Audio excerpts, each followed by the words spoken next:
Good morning. It's nice to see so many people here. My goodness, packed the room. My name is Scott Van Hardesveld. I'm the director of Leadership Park City, the new director, and I'm also your MC for the. Expect that. All right. Thank you. For those of you who don't know, Leadership Park City is a civic and leadership training program created by the great Miles Rademan 31 years ago, which I think is remarkable. Miles introduced this event as a way to provide the entire community with access to the people and the issues that are driving conversations and community in Park City. I gotta say, this event could not happen without a few people that I wanna mention. Paige Galvin is around here somewhere, my partner, Paige.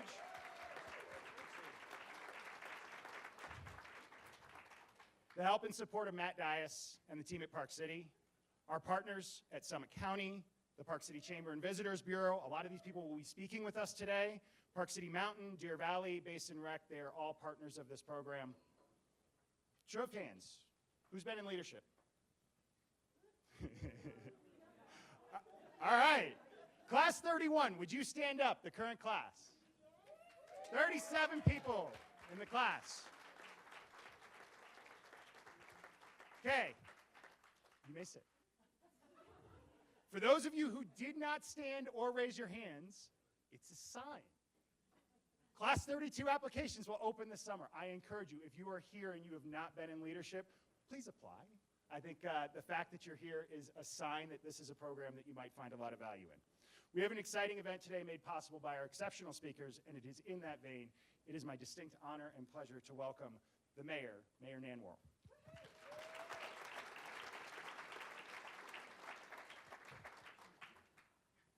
You ought to see yourselves from up here. This is absolutely amazing, and I'm loving looking out at the faces here, many of which are current leaders in various capacities in our city, whether it's in the nonprofit sector or in the schools or in city government.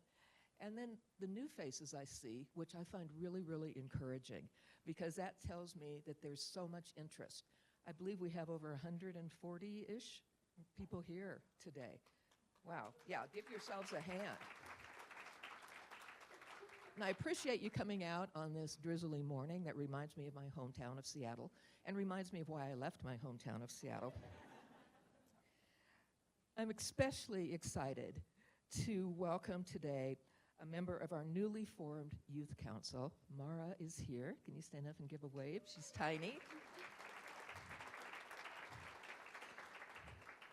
The voice of our youth is something that we've long tried to engage and haven't really been successful until now. We need their voice to help with decision-making for our future. So thanks to Ellen Cook, who is a junior at Park City High School, who came to me and said, I have this idea. Let's form a youth city council. And I said, let's go for it. So with the help of our community engagement manager, Linda Jager, and council member Tana Tolley, we now have, as of January, our very first youth council. It was a competitive application process. We narrowed it down, and we have 12 outstanding young people ranging from 7th grade all the way up through 12th grade. So watch out for them. They are going to be our future leaders, and they are dynamic. One of my unexpected perks of being the first female mayor of Park City is that many mothers have brought their daughters to come and see me during my open office hours or for lunch or to meet for Coke after school, because they want their daughters to see that it is possible for girls to accomplish things and be leaders in their community. I've also had the privilege of having some high school girls come to see me to tell me about an idea they have. And they just want to make it happen and want some advice on how to make it happen. I had one woman who came who was very upset because the history of the indigenous people in our community has not been recognized. And so through her efforts, Park City Council passed its first resolution honoring the indigenous people of our area. Had another young woman come to see me who was passionate about making sure that every young woman in the Park City school system had access to period products, not only during the school year, but also during the summer. And she wants to make that happen. I had another young woman come in with just an amazing idea. She wanted to organize a turkey trot to raise money for a charity that she was passionate about. So the leadership that we're seeing from these young people is absolutely unbelievable. All of them have said to me, how do you get to be a leader? What makes a leader? And you know, that's something I've given a lot of thought to throughout my career. And for me, the answer is simple. It's all about service. You have to be willing to step out, step up, roll up your sleeves, and get involved in the community. And obviously, I'm looking at a group that's willing and able to do that. Whether that's in a nonprofit, whether that's in your children's school, or heaven forbid, in local government, you know, you can engage, and we want you to engage. You know, as I think about leadership, I go back to the plumb line that I use a lot and have over the years.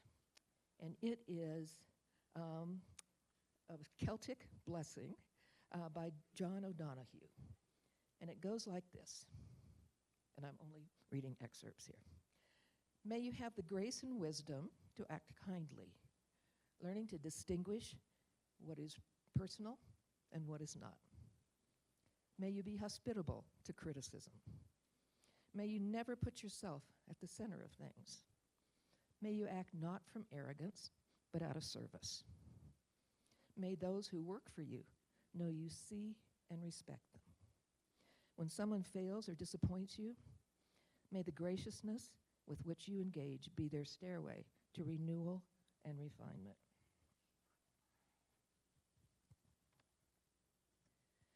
May you know the wisdom of deep listening, the fueling of wholesome words, the encouragement of the appreciative gaze, the decorum of held dignity, the springtime edge of the bleak question. May you have a mind that loves frontiers so that you can evoke the bright fields that lie beyond the view of the regular eye. May you have good friends to mirror your blind spots. And I'm fortunate to have many of those. May leadership be for you a true adventure of growth. I love that, and it is my plumb line. I challenge each of you today, when you leave here, and you're going to have a lot of inspiration from the speakers, I challenge you to say, what can I do personally right now to make Park City a better place for all of us? I'm anxious to see what you come up with. Thank you for being here today.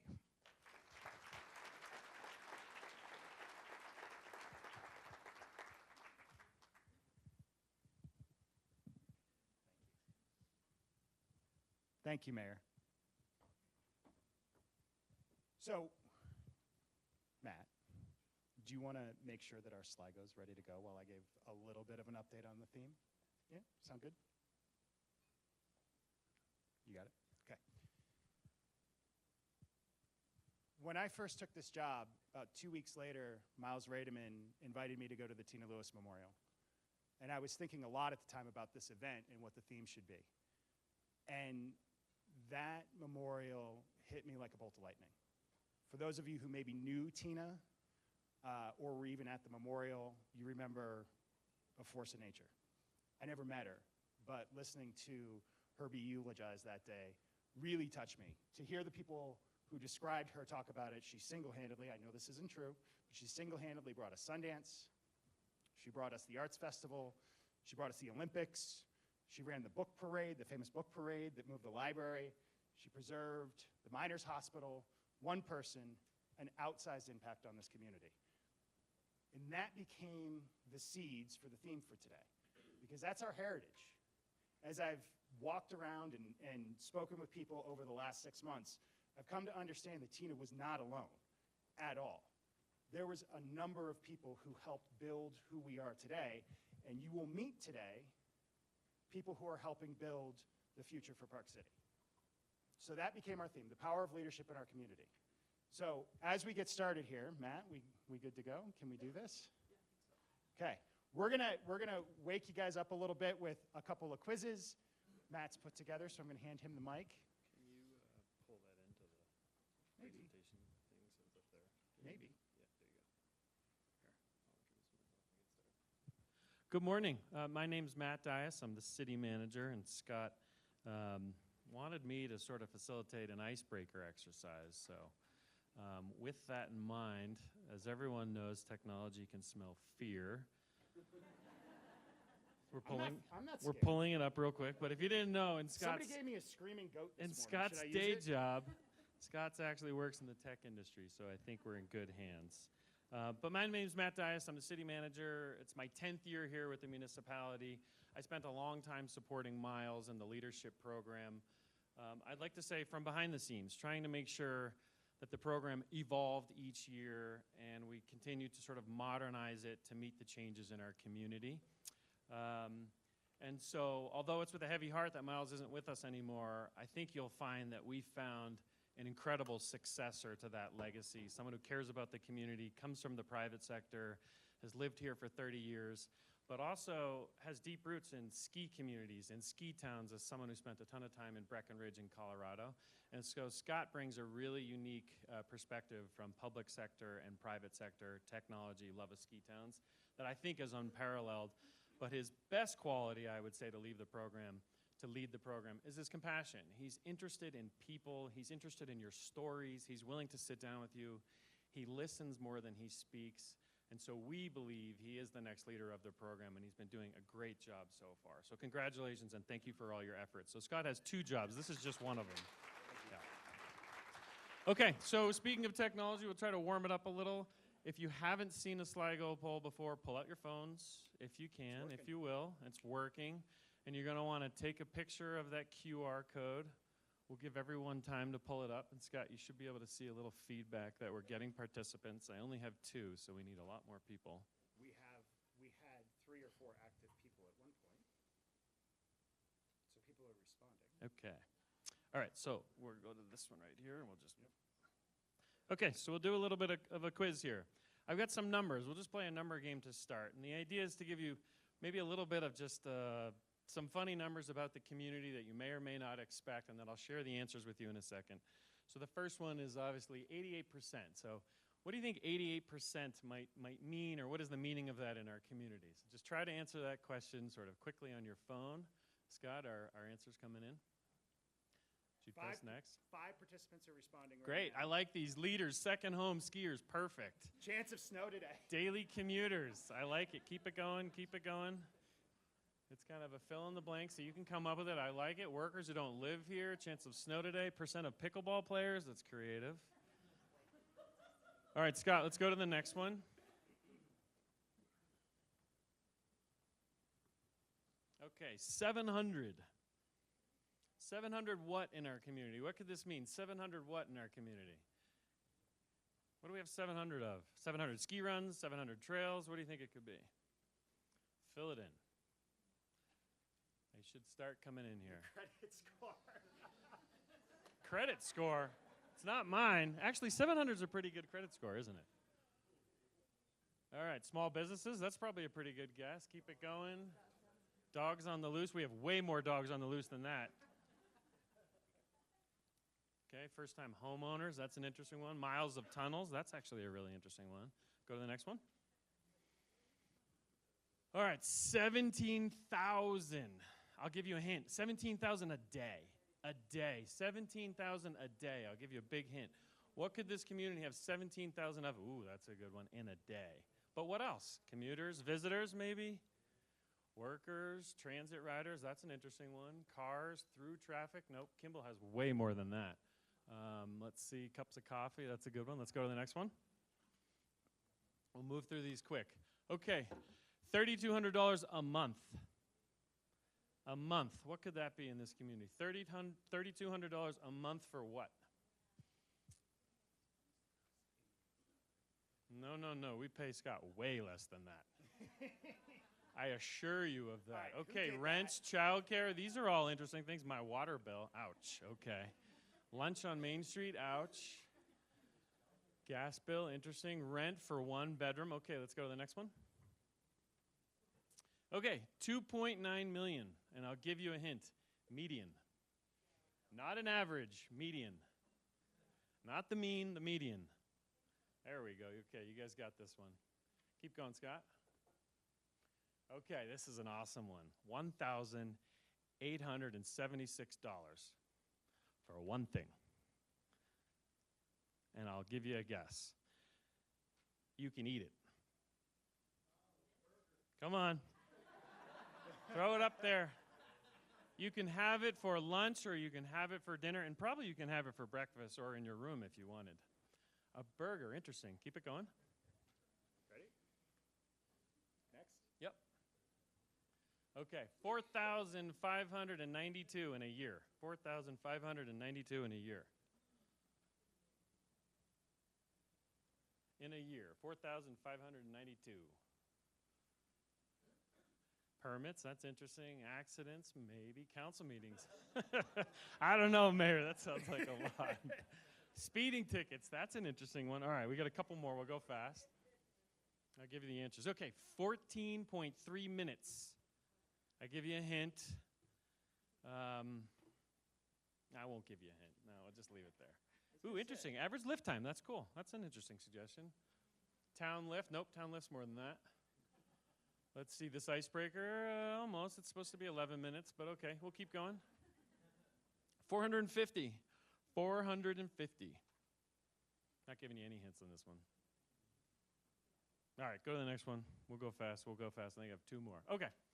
So, I thought we'll do one more. So what's the biggest issue facing Park City today? And the reason I ask this question is you're going to hear from people in tourism, you're going to hear from people in emergency services, you're going to hear from historians, you're going to hear about the legacy of our town, you're going to hear a lot about government and complex systems.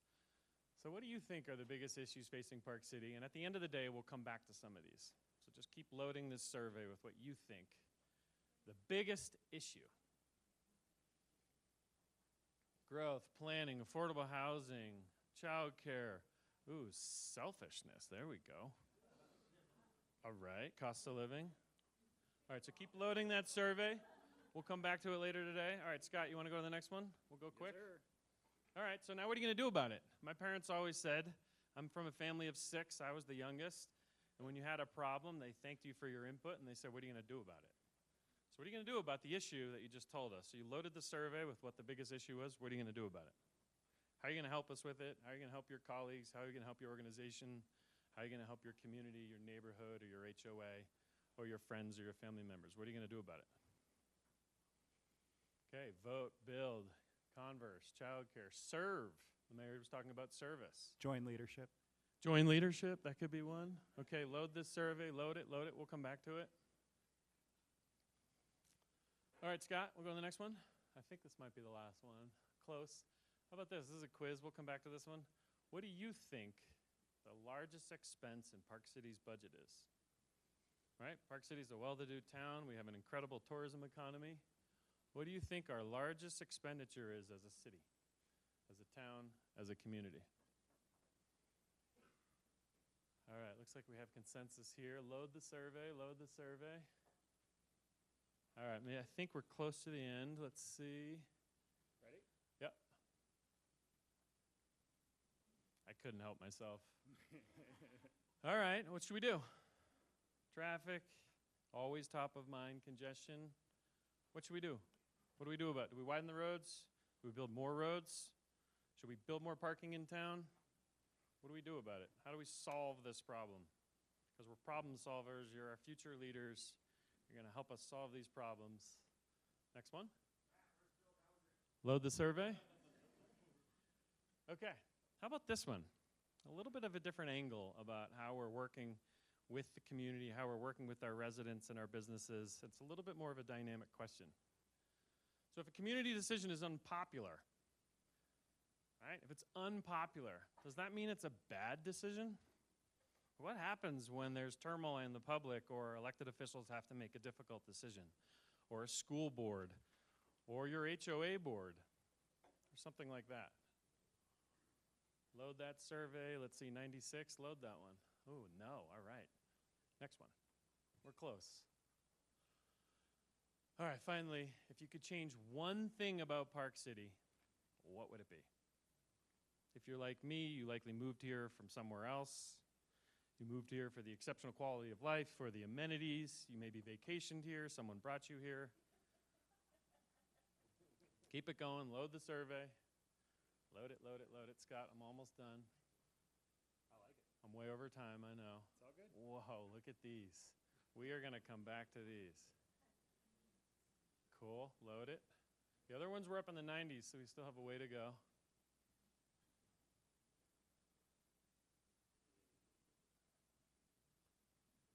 All right, Scott, I think we're done. I think that's it. Am I done? That's it. All right, so go back to the first question, if you would. You could just press back. No, on the this guy right here. Yep. We'll just go back to the first thing. I'll just give you the numbers, and then I'll hand the microphone back over to Scott. All right, so on the quiz, I'll just fill you in. 88%, someone got it. 88% is the workforce that has to commute into Park City every day. So almost 90% of our local workforce within Park City Municipal, this is really just Park City Municipal, has to drive in and out of our community every day. Maybe not has to, that's probably an overstatement, because some people actually don't choose to live here. Some people like living out in the agricultural areas of our county, and some people actually like living in urban areas in Salt Lake City, downtown Heber. So some people have choice, but almost 90%. 700. Okay. We talk a lot about housing. You likely didn't know that the community Park City has 700 deed-restricted units under contract in perpetuity that will forever make those affordable to the community. So I don't know, roughly 2 individuals a unit, maybe. So 700 units we've preserved over the last 30 years since the city created a housing authority. Next one. 17,000, someone nailed this right on the thing, commuters. So on SR 248, the highway right out our back door, 17,000 vehicles are on that road on an average day. Now don't get me wrong, there's a lot of peaks and there's a lot of valleys, but 17,000 trips a day on average. Next one. 3,200, you guys sort of nailed this one too, but it's a 2-bedroom, it's not a 1-bedroom. That's sort of the average going rent right now of a 2-bedroom apartment, a very small apartment in Park City. Next one. 2.9 million, you guys nailed this one too. Median home costs, well done. I think I gave this one away. Next one. Oh man, you guys got this one. This is the hamburger at the montage. I couldn't help myself. I couldn't help myself. All right, next one. We're almost done. Number of students in our school system. No, Park City itself, roughly only 8,500 people, but probably, Tanya, maybe another 50,000 total in the county. But our school district, our regional school district in Park City here is almost 5,000 kids. Scott? 14.3 minutes, that was likely your commute time this morning on SR 248. You started at the hospital and tried to make your way into town. I know it feels like 52 minutes. But believe it or not, on an average day, it's roughly only 15 minutes. Next one. 450. Next one. What's the answer? City employees. Oh, okay. Sorry, you guys got that one. Okay, so we'll come back to these at the end, but I think these are interesting just because you could see where people are ranking at the top, what they think the biggest issues facing Park City are today. We won't go through all of these. All right, so the reason I did that was to warm you up a little bit, hopefully warm up our speakers, give you a little bit of context, have a little fun.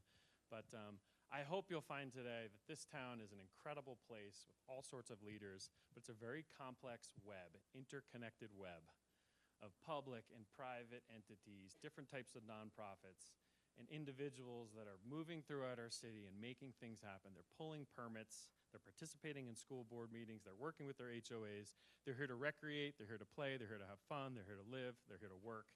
And we're trying to create an opportunity to create connection over time, which means pulling people together and making sure people know each other, they know who to contact when they need help, or they have a business idea, or they need their next nonprofit fundraiser, or they're interested in creating a new trail or a new connectivity. I hope you enjoyed today, and Scott, I want to thank you. I think at the end of the day, I'll be back with the county manager to sort of answer any questions. Shane Scott's in the corner of the room. To answer any questions that you heard today, things that are top of mind, you didn't understand or otherwise. But I hope you have a wonderful day today. Thanks. Thank you, Matt. I'm excited to welcome our next speaker. She is the, I believe, acting Miles Rademan Spirit of Hospitality Award winner, which is a huge honor in this community. Some of the greats some of the greats of our community have been awarded that honor. Sally Elliott, would you mind coming up? Sally Sally is a living archive of Park City's past, a dedicated historian and preservationist. She's worked tirelessly to ensure that our history is not forgotten. Today, she'll share stories of leaders whose vision shaped this town and remind us that understanding our past is critical to navigating our future. We don't have slides for you, right? Thanks, Scott. No, I don't have. Perfect. Just wanted The to only make sure I didn't pictures drop you the get ball. are the images in your mind. Can everybody hear me? Great. So for me, history has been a key. It's been a key to getting acquainted in the community, and it's been a key to trying to understand where we need to go as a community.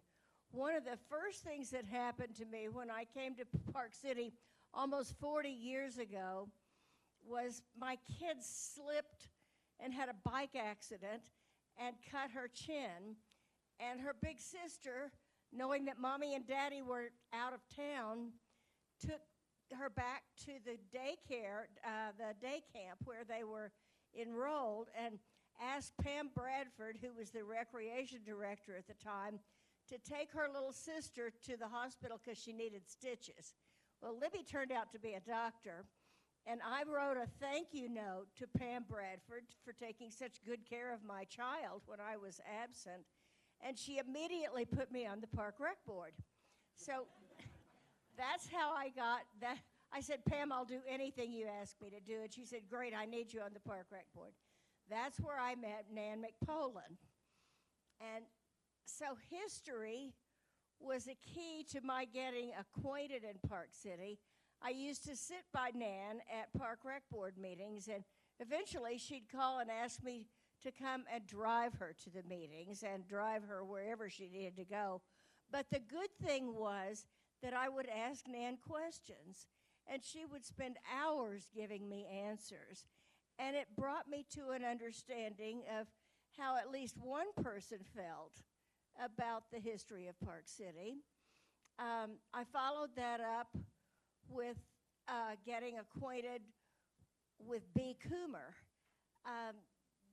Did anybody have the chance to know Bea Coomer? She was amazing. But Bea would drive me all around town and show me things, and I'd say, well, Bea, what was this all about? And why did the cemetery have no border around it, and where was the fence? And, you know, I just would ask all kinds of questions, and she'd give me the answers. And these old people gave me a path forward in Park City. They were my key to unlocking how to be a good citizen in Park City. So history can do the same thing for you. How many of you have been to the museum? Yay! Oh, good for you. So I was going to suggest to Scott that maybe we have a leadership meeting at the museum sometime. I'm not sure we could hold a group this large, but I'd be more than happy to give you private guided tours of the museum. But it looks like you already know as much as you need to know. Is there anybody who hasn't been to the museum who'd enjoy something like that? Yeah, it's not going to be a very big meeting, Scott. You could forget that one. So history brought me an understanding of what was going on the ski mountains. Of course, you know both Deer Valley and Park City are built largely on patented mining land. And there are a whole bunch of old structures there that were falling down. In 2015, the Daily West shaft behind the Montage caved in, and the head frame for the lift, the hoist, the big tall structure, caved into the shaft behind it. That was not our only impetus, because other things were falling down all around us. But it was the reason why I was able to get so many people to help get the thing off the road and get going on saving our old mining structures. So now we've saved 11 structures. We've preserved them. We haven't restored them. We've just tried to keep them from deteriorating further. We are almost finished with the Silver King head frame at the bottom of Bonanza Lift. And we are on our way to raising enough money to repair the roof of the Thanes building, which caved in in 2023 and those huge snows we had. So the question was, how can history be a path to the future? And we hope that our understanding and our appreciation of Park City is going to help us preserve the structures on our mountains for future generations to see. Whatever the reason you use history, it gives a better understanding of a path to the future. So, does anybody have questions of me? Anything you think we ought to be doing? Yes. How do you decide what's worth saving and what's not? If it's standing, it's worth saving. And we found there are two little red buildings up behind the Montage that are about 3 feet by 3 feet by 6 feet. Those were old water hose buildings for fire suppression, but we've saved those. There are some buildings, remnants of buildings behind the King Khan ore bin just off of Claim Jumper Run, and those may not be worth saving, but if it's standing up and visible to the public and easily viewed by general people skiing or hiking by, then it's worth saving. But it takes a lot of money to do that. So we spend a whole lot of time writing grants and begging people to endow us. We have raised $3 million so far, and we've spent it just as fast as we've made it because this stuff is expensive. We have an amazing contractor. Many of you probably know, in fact, Tanya's cousin is Clark Martinez, who's a fourth-generation miner, and he actually worked underground and tried to follow his father's path to go from the Keatley Tunnel in through all of the, do you know where the Keatley is, out by where East Deer Valley is? If you know where the east side of Deer Valley, Mayflower is, you go in the Keatley Tunnel. He knows how to go all the way through all of that labyrinth of 1,586 miles of mine workings and end up coming out the Sparrow Tunnel. Wow. That's a long hike. But he knows how to do it. He's our contractor, and he knows the underground workings of all the mines. He knows how to put them back together. He knows how to take them down. He knows modern methods. He spends all summer, every summer with us, as he has done since 2016. Then in the wintertime, he goes to southern Utah and closes up old uranium mines. We are blessed. Our project manager is Brian Buck, who used to work for Stantec, retired sort of, and now gives us the benefit of his expertise and his knowledge on how to put things together for free. We could never afford him if we had to pay for it. It's all about volunteers, and it's all about preserving our heritage for the future, because it's important when you move to a new town to understand what it's like, what the people are like, and asking questions about the history of every new town you move to can be helpful. I know, because I was an Army wife for 23 years before we moved here, and when you move to a new town, if you go down to the museum and check out what they have to say about themselves, gives you a good idea of how to fit into the community. So history is a key. It will unlock doors for you as it did for me, and I hope to see all of you. Does anybody want to go on a skiing history tour of the mountain? Oh, good. Scott, there's your meeting. Okay. Thanks, guys. Who's next?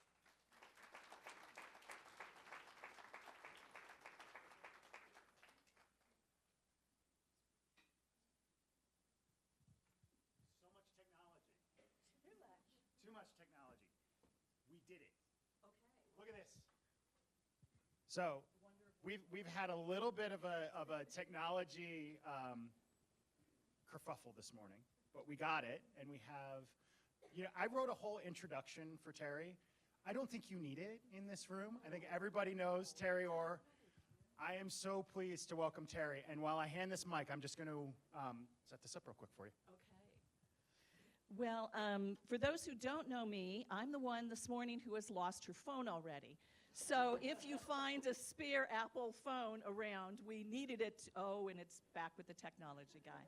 There we are. That kind of says the whole story, doesn't it? It does. Is it on the screen? Yes, it's on the screen. Okay. So this is just going to keep flipping. So if you think you missed the photo, it's going to come back again. So would you like me to, will you control it? Oh, God, no. Okay. No, that's not a good So we're just going to put that right there and let it do its thing. Before I get into this, I kind of looked over it one more time this morning, and I realized that some of the things I'm about to tell you about my experiences in getting here to Park City. How many people have seen the movie Forrest Gump? Okay, so think of me as kind of a Gumpian character that just has these strange things and intersections in my life, and that'll make it easier. When I moved to Park City, the kids were feral. They rode bikes, they fished in creeks, they hopped on the bus, they skied on Fridays, and the schools were limited in their learning choices. Most kids didn't go to college. The teachers were counselors and babysitters and marriage therapists. The doctors in town were in a trailer on a dirt lot on loan from Holy Cross Hospital from Salt Lake City, run by kick-ass nuns. Those women who quietly cared then for AIDS victims in their hospitals, got the meds, ultimately went bankrupt with all those hospitals just to care for those patients. There was a Sundance movie made about it. We were always very churched here. There were candlelight Christmas services from the Catholics, the Lutherans, the Episcopals, the Congregationalists. Starting in the 80s, the Jewish community met in office buildings and art galleries for Seder suppers and Shabbat services. At one point, the new church buildings started popping up on 224, including the Jewish temple, which we renamed the Highway to Heaven. When the minister from the community church would go on vacations, I would fill in. Ditto to other denominations. The stand-up part of giving a sermon would serve me well later, when I had to raise money and introduce performers at the Eccles Center and on stage at Deer Valley for the concerts in the summer.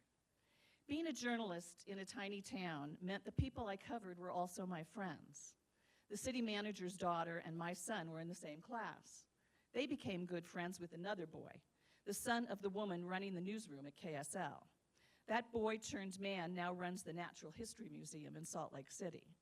That woman became a high school principal and most recently with her husband and her teenage son, returned from a 3-year stint working in education in Africa. My son, the first to graduate college on my side of the family, the overachiever, got a PhD in physics and now runs a nanoscience lab at the University of Utah. I didn't graduate college. The truth is, I only had about 18 months of higher education under me when I moved here. In one class, taught by a former editor of the Reader's Digest at the University of Nevada, where I went, he had us all watch the movie They Shoot Horses, Don't They? And write about it. My piece turned into an analogy to protests over the Vietnam War. He loved what I wrote, and he asked me to deliver it in a symposium at the sister campus in Las Vegas. My high school sweetheart turned fiance said the professor was only interested in getting me alone. He also told me to face the reality. My writing wasn't very good, and it was not going anywhere. Still, we married that summer. It would take me 7 years of marriage before I left Tahoe and left that husband behind. When I was a teenager, a bunch of people in my life I was related to but never grew up knowing died in rapid succession, leaving me some resources. I married my high school sweetheart at 19. We ended up in Lake Tahoe with a ski house and a home in Reno where we attended the university, until I discovered I was pregnant and dropped out to major in motherhood. My son was born, and I stayed at home, and then I had a daughter 2 years later. So I ended up opening a children's clothing store in a new mall called the Cobblestone in Tahoe City, Ruffles and Roughnecks. It's there still. In a space next to me was a Christmas year-round store. I was 23, and the couple I was 23, and the couple had the space next door, had the Christmas store. They were really, really old, like 50. Our lease required us to be open 7 days a week, so on Sundays I worked, and so did the husband of the Christmas store couple. One slow day, he came into the store, flipped through the shirts on the rack, and said, "I used to have those shirts." And I said, "What brand?" And he said, "All of them." He said, "National Shirt Shops, Maidenform Bras, BVD Underwear." And now we have to find where this goes. And I said I didn't believe him. And he suggested we try the story another way. He said, "Who do you think just bought Alpine Meadows of Tahoe?" I said, "Easy, big mafia guy from New Jersey." And he said, "Let me introduce myself. I'm Nick Badami. I'm from New Jersey. I did come here from New Jersey, and my family is not in the mafia. I grew to love our Sundays. We made very few sales ever, which gave us a chance to talk about all the things that mattered. I met his son during that period, a red-haired wild man who taught skiing at Aspen, Craig. Craig left Aspen and decided to spend a winter in Utah, a little ski town. So he discovered the powder was better, and so was the town. And it was in trouble. There was a guy who owned huge chunks of the town beside the resort, buildings on Main Street, lots of raw land. Nick looked into the Royal Street Land Company, and he found it to be owned by Edgar Stern, who was Sears Roebuck and the Stanford Court in San Francisco, and a bunch of other stuff. When he said he was going to fly out and look at the place that was going into Chapter 11, his wife Avis locked herself in her bedroom and wouldn't go with him. He had promised to retire. One ski area was enough. She knew he was going to buy another. But this was different. Basically, he was buying a town.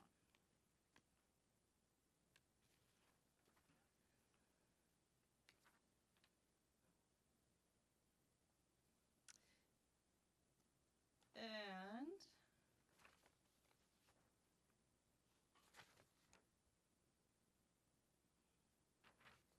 we have a hiccup.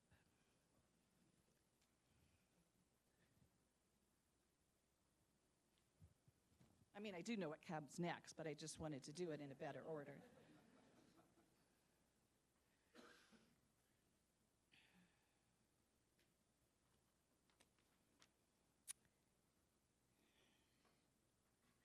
So,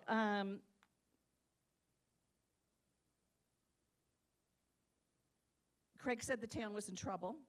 There was a guy who had owned it, Edgar Stern. He was going to go out and look at it, but this was different because Nick was basically buying the town. There was a lot of raw land. There were buildings on Main Street and a ski area. That summer I was divorced. He told me I should go out and see that little place in Utah they had purchased.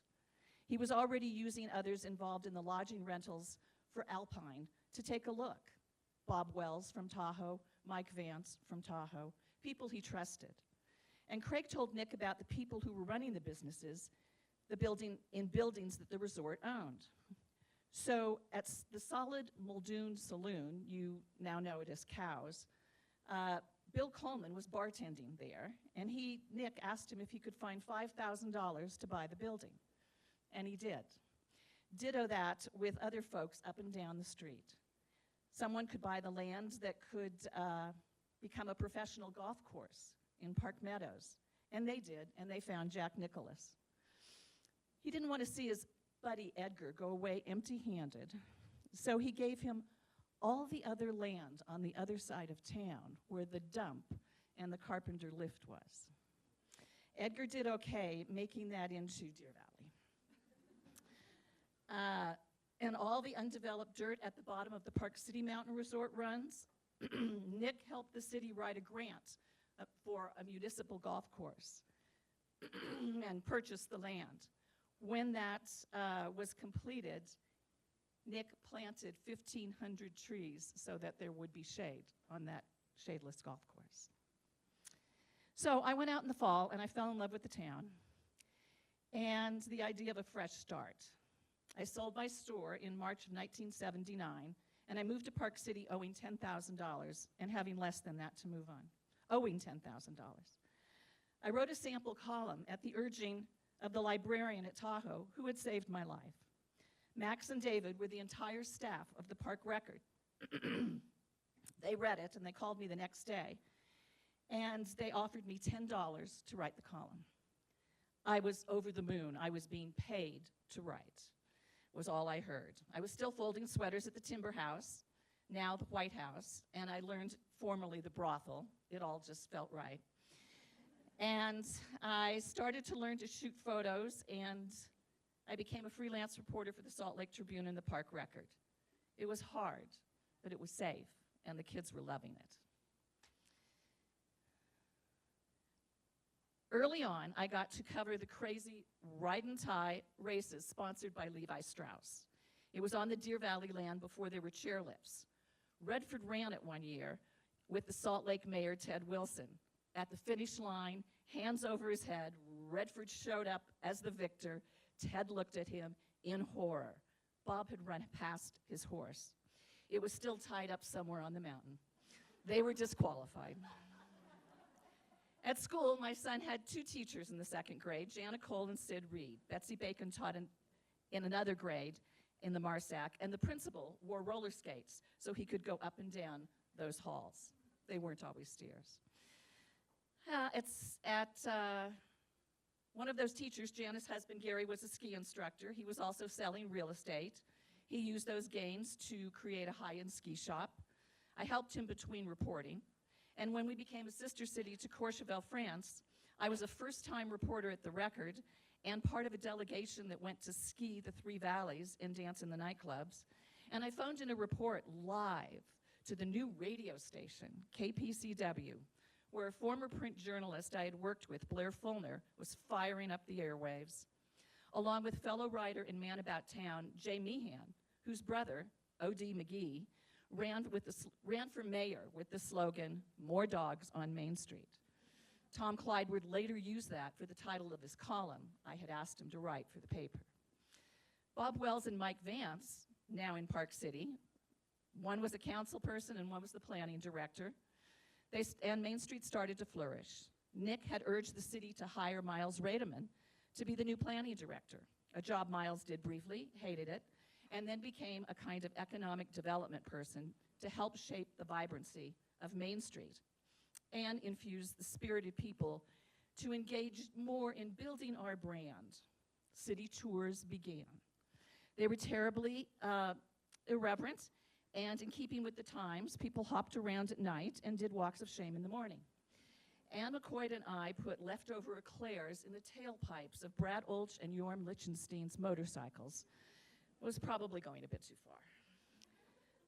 Somewhere in all of that, I became the editor of the paper about the time the drug murder trials started. There was pot, sure, but this town was covered in white powder. The police chief, who had been 26, the youngest ever at the time in Utah, had to leave his job after his wife committed suicide with his service revolver when she found out he had cheated on her. He also had turned away from dealing with the increased drug traffic. Remember hearing that Arlo Guthrie song, "Flying into Los Angeles, bringing in a couple of keys, Mr. Customs Man"? Well, folks were doing one better in Utah. They were loading up small planes with drugs and landing on Indian lands not under federal jurisdiction. The drugs would be cut there and distributed to parts of the West. Folks got bolder, really bold. I told my friend, the new police chief, I was on the hiring committee and he was our dead last choice, but the other guys didn't want the job once they learned about the town. So I tried to tell Frank how bad things were.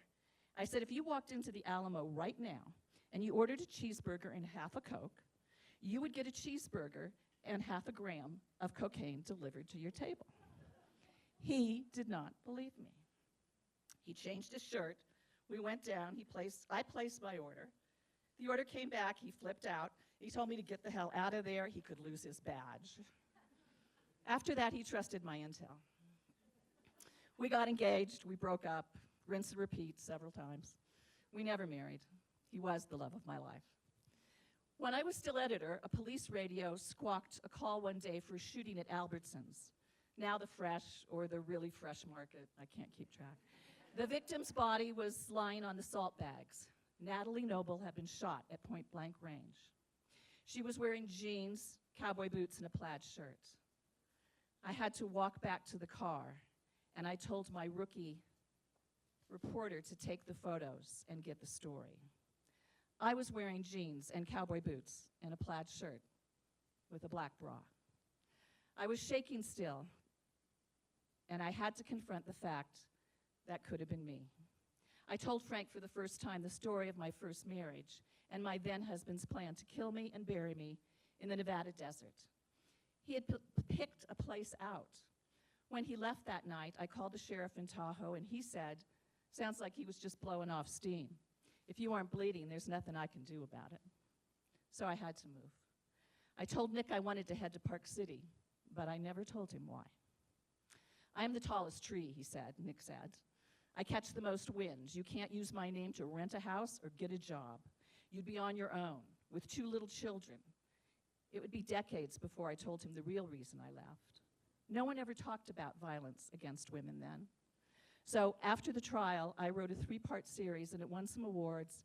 And then I wrote a book. And as I was writing the book, I was still the editor of the paper, and I was working part-time at Dolly's bookstore. It had been sold by Dolly Makoff of the fine Makoff department stores of Salt Lake City to some friends of hers from California, the Weiss family. Norm and Claire, and eventually their son Gary and his wife Shelley, came from California to live.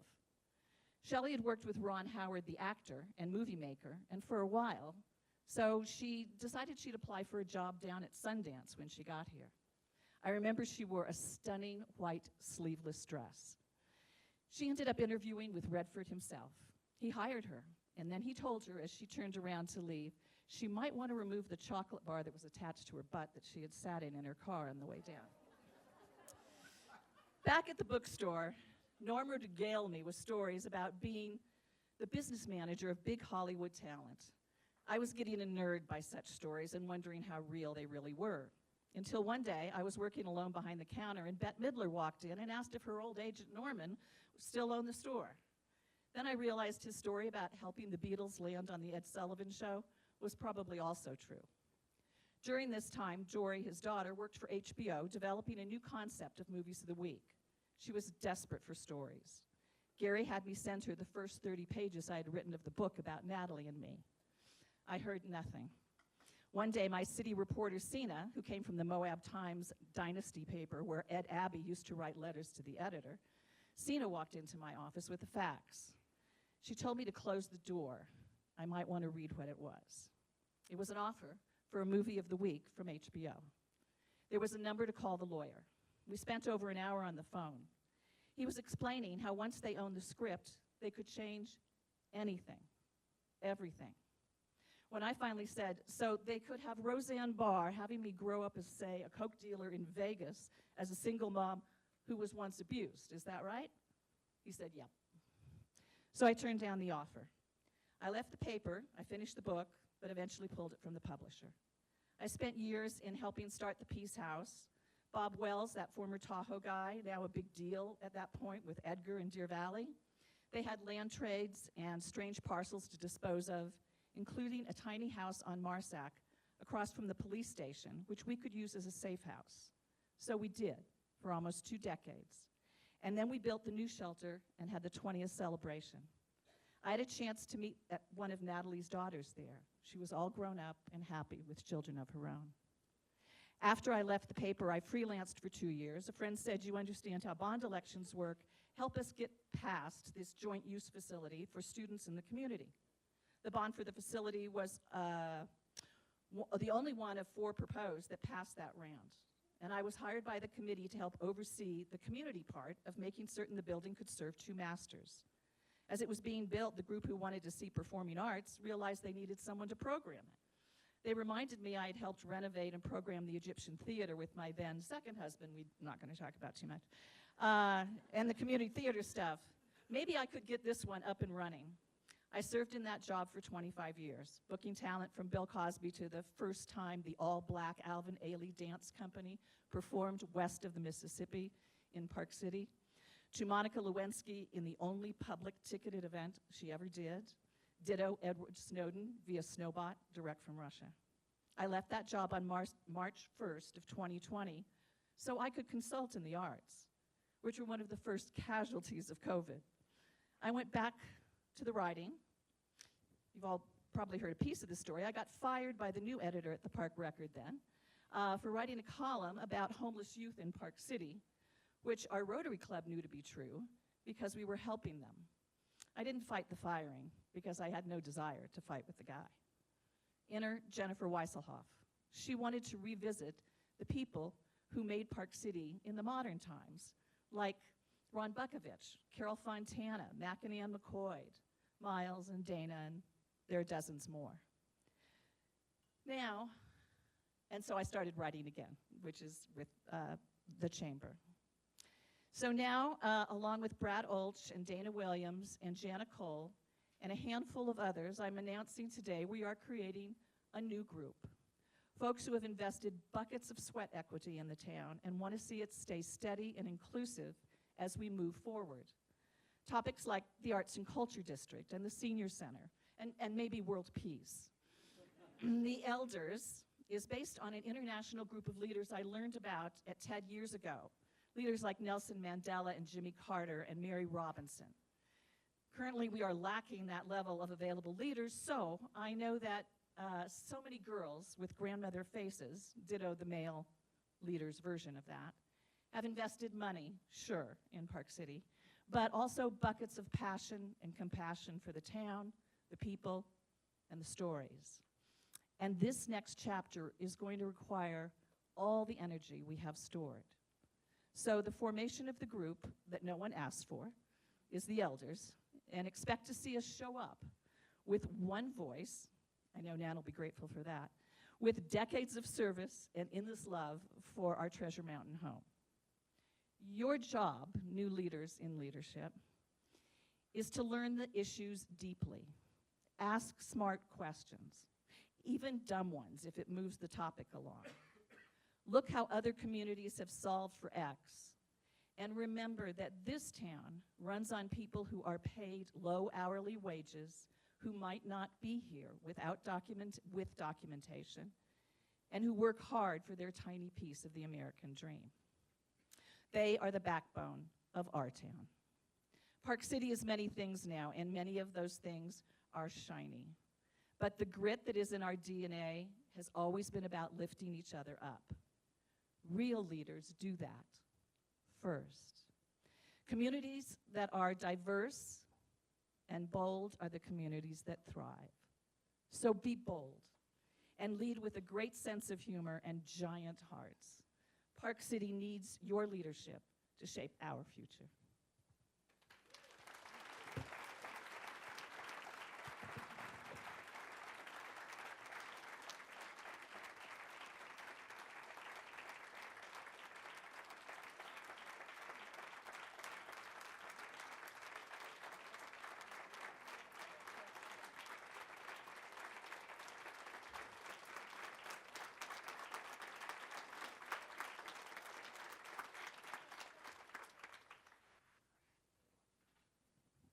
So well deserved. Thank you, Terry, truly. Our next speaker that gets to follow that, congratulations, Caleb. Come on up. Some of you may know Caleb fine. He knows that a strong community starts with strong schools. He's a leader in our education system and will give us some insight into the challenges and opportunities facing our schools at the moment. And I have a presentation for you as well, so we're going to see if this works. Let me plug in. I made You got some it? tweets. Okay. Yeah, we're going to try to plug in if I can do that. Let's do it. It is unfair to go after a living legend of Park City. Terry, that was awesome. But, That's for you. okay, let's see. I'll get this out of the way. Does this have sound as well? Do you know?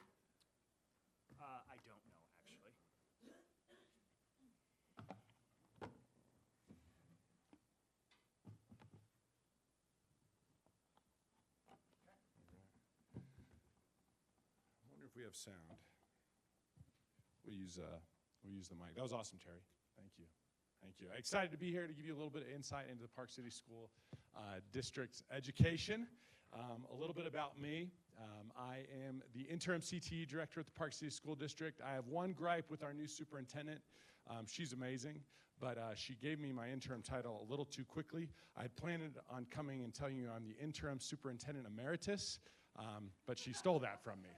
So outside of being the interim CTE director, I've had the privilege of serving the principal at Park City High School, an assistant principal, the principal, not at Treasure Mountain Junior High, principal at Park City High School, assistant principal at Park City High School. I have been a business and finance teacher there. I've had the privilege of leading the student council, boys basketball coach, and being a student mentor, so good to see you. Some of my players are here, right? But what a gift it's been to spend 16 years in this district. In 2004, I graduated from Park City High School, so I do like to say I'm a minor, and this has been home for 31 years for me. So that's a little bit about me. To understand our district, you have to start with our mission and vision. And it's our mission to inspire and support all students equitably to reach their academic and social potential. And our vision, it's about being student-centered.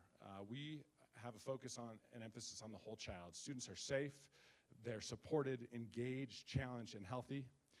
We continuously desire to deliver efficient, effective, and transparent communication about the district. What that really means is we want to be a district that brings education to life.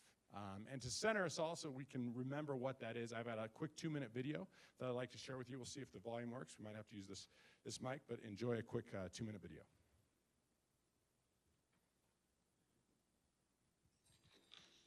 Evening. Evening. May I ring that up for you? Yes, please. Have a good evening.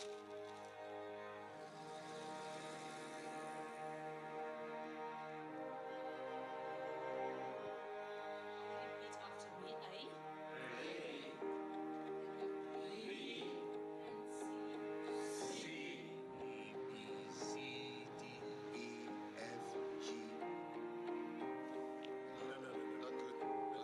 Just the sounds that words make. Cat, dog, calamari. Trash on the beach. Good, good, good. Farm fresh.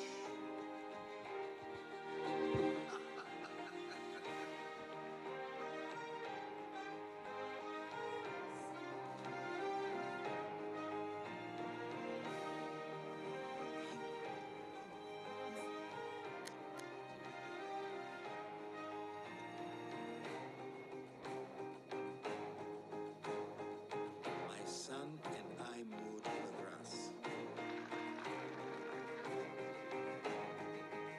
Gold star.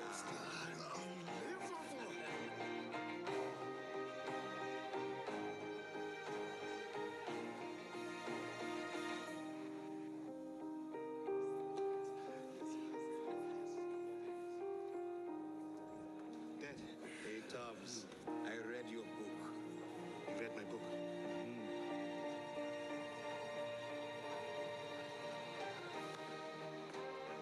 Harmon, give that man a belt.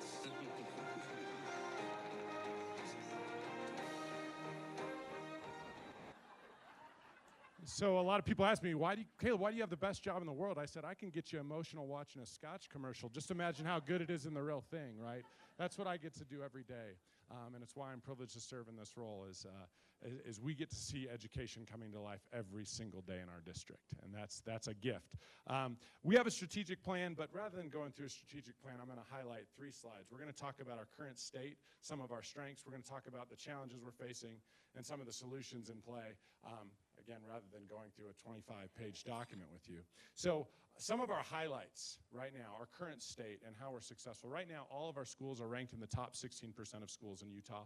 That should be expected, but that's impressive. There's no other district that does this. And we're led by Trailside Elementary School, which is a top 3 elementary school performing in the state right now, absolutely. We've got our flagship school, obviously Park City High School. It's an AP Platinum school, and what that means is not only are an incredible amount of students taking AP tests, they are We have students that normally wouldn't, in demographics that normally would not be taking these high-level classes, including our Latino students, including multilingual learners and students of low socioeconomic status. We're one of very few schools in the nation to receive that award. We have concurrent enrollment courses at Park City High School. I'm very proud of Treasure Mountain Junior High. We were an F school just 6 years ago. We were never really an F school, but we're an A school now.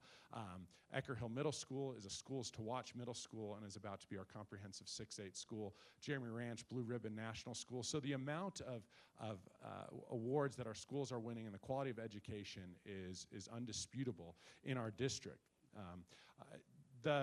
Our secret sauce will always be our faculty and staff. And I'm grateful to our school board who's prioritized paying and paying well, because we're able to attract and retain some of the best teachers in the state. And it is so much fun to get to see what they do every day. And that continues to be, again, our secret sauce. And financial health, I think this is important. Some of you are probably like, oh man, we're paying a lot in taxes, I'm with you, but we have great financial health, and that doesn't mean we just have all this extra money to do whatever we want with. What that means is, in a lot of uncertainty with Department of Education, with the legislative session, we are in a good season to calm the storm, ride that through, and allow the school board to make decisions on how they want to move forward in coming years. But if the Department of Education goes away tomorrow, our schools are going to continue to run the way they need to run for every single student. And that is because of great stewardship of our board and their leadership along this way. So we're grateful for our financial health. And then lastly, probably the greatest privilege of my 4 months as the interim superintendent is I got to witness this every day. Learning is happening every day in every classroom, in every school. And not all schools can say that. I'm able to visit other schools where that is not the case. So our current state is good, but that does not mean that we are not without significant challenges. Some of those include realignment, and we'll talk a little bit more about that in our solutions. We have, which means that Treasure Mountain Junior High is going away, the 8-9 school is going away. We're moving to a comprehensive 9-12 high school, and we are also moving to a comprehensive 6-8 middle school at Ecker Hill Middle School. This doesn't want to work for me. The socio-political climate, it's incredibly challenging right now because there is a lot of talk on how schools are going to be impacted or not. So navigating that administratively is very difficult. But it also is pouring into our schools because there are strong opinions on both sides. So that can make it hard for students to feel safe when their fellow peers have very differing opinions, and sometimes those opinions become attacks. And it goes on all sides of the spectrum, so managing that is a challenge we're facing right now. COVID learning loss. It's just a short 5 years ago that we have to remember that all of our students in our school district spent 3+ months, longer than that I believe, on remote learning, which is not as good. And then that was followed by a year of a lot of uncertainty and fear and masks. And we were fortunate to be able to keep schools open and for the most part keep kids and faculty and staff healthy, but learning in masks is also not ideal. So it was a really hard 1.5 years, and that impact is still felt today. We've got artificial intelligence and cheating, and AI is this game changer, but my goodness, are our high school teachers dying because they can't give a prompt right now and not feel like students can quickly just produce a paper with AI. So we'll talk about some of our solutions to that. We've got safety and security. When you send your kids to our schools, the most important thing you ask is that they come home every day. So it's always at the front of our mind, and it's a tragedy that we have to think about that. Even though it's incredibly rare on a individual school basis, it's something that is on the back of all of our minds every single day. The safety and security of our students in the worst case scenario, but also in more simple interactions with their students. We have cell phones in schools, and how are we going to navigate the access kids have to cell phones? Because cell phones aren't about phone calls anymore. They're about unlimited access to the internet and applications and distractions, but they're also a learning tool. How do we manage that? We've got the nation's negative trends in reading, science, and math. What we do, the core of what we do is we educate children, and our nation's trends are not positive. How do we manage that? We have the Office of Civil Rights complaint, where we have students that have attacked other students for their beliefs, for their values. That's devastating. I remember when I really processed this as a principal at Treasure Mountain Junior High, what hurt the most is despite a lot of great efforts and a lot of students having a very positive experience, there are students that are not, and that's not acceptable when it's your child. I've spoken with the parents of those kids. They are hurt, they're angry, and they're justified. because their child has not had the experience they deserve to have in our schools. So how are we going to continue to move forward and eradicate hate from our schools? And then that really boils down to trust. And you can see the challenges are so big, it's taken up a whole slide. So what are the solutions? How do you attack these? Well, we have a strategic plan, but it's more fun to talk about some other things. So we are the acronym world. PLCs to PCBL to POG. What the heck is that? Well, we want every student to have an incredible learning experience in our schools, and PLCs are how we team in education. They're professional learning communities, and there's nothing more powerful than a group of teachers that teach a common subject, getting together in a team and working, looking at student data of learning, and making adjustments to their instruction to meet the needs of all students. So PLCs are how we team, and most things that make business successful also make educators successful. So teamwork in business, critical component. Teamwork in education, critical component. So PLCs at a basic level, that's how our teachers team. So if we have teachers working in team, and then we go to PCBL, and that's personalized competency-based learning, and in today's world, we know that all students do not learn at the same pace. All students do not learn the same way, and all students should not have to demonstrate proficiency of their learning in the exact same way. We're not the industrialized revolution. That's not what we're doing anymore. We are trying to make sure that every student has the experience they deserve. So PCBL stands for personalized competency-based learning, and that's working on creating curriculum and instruction that is personalized, that meets everyone's need, so that we can get to the POG, Portrait of a Graduate. This is a state initiative, but also has been personalized for Park City School District, and it looks like this, and it's the idea that every graduate, it's not just about learning math and just about learning science, even though those are critical things. Oh, this isn't popping up here. Let me see if I can get it to show up. Here we go. So the idea behind this is that every student is a lifelong learner. They're future ready, they're community engaged, and they have great wellness. And we break it down, and I'm not going to go through all of this. This is the stuff I get into, but it's at every level. What does that look like, K2? What does that look like for a 9th to 12th grader and a graduate? So that's our North Star. That's where we're trying to go.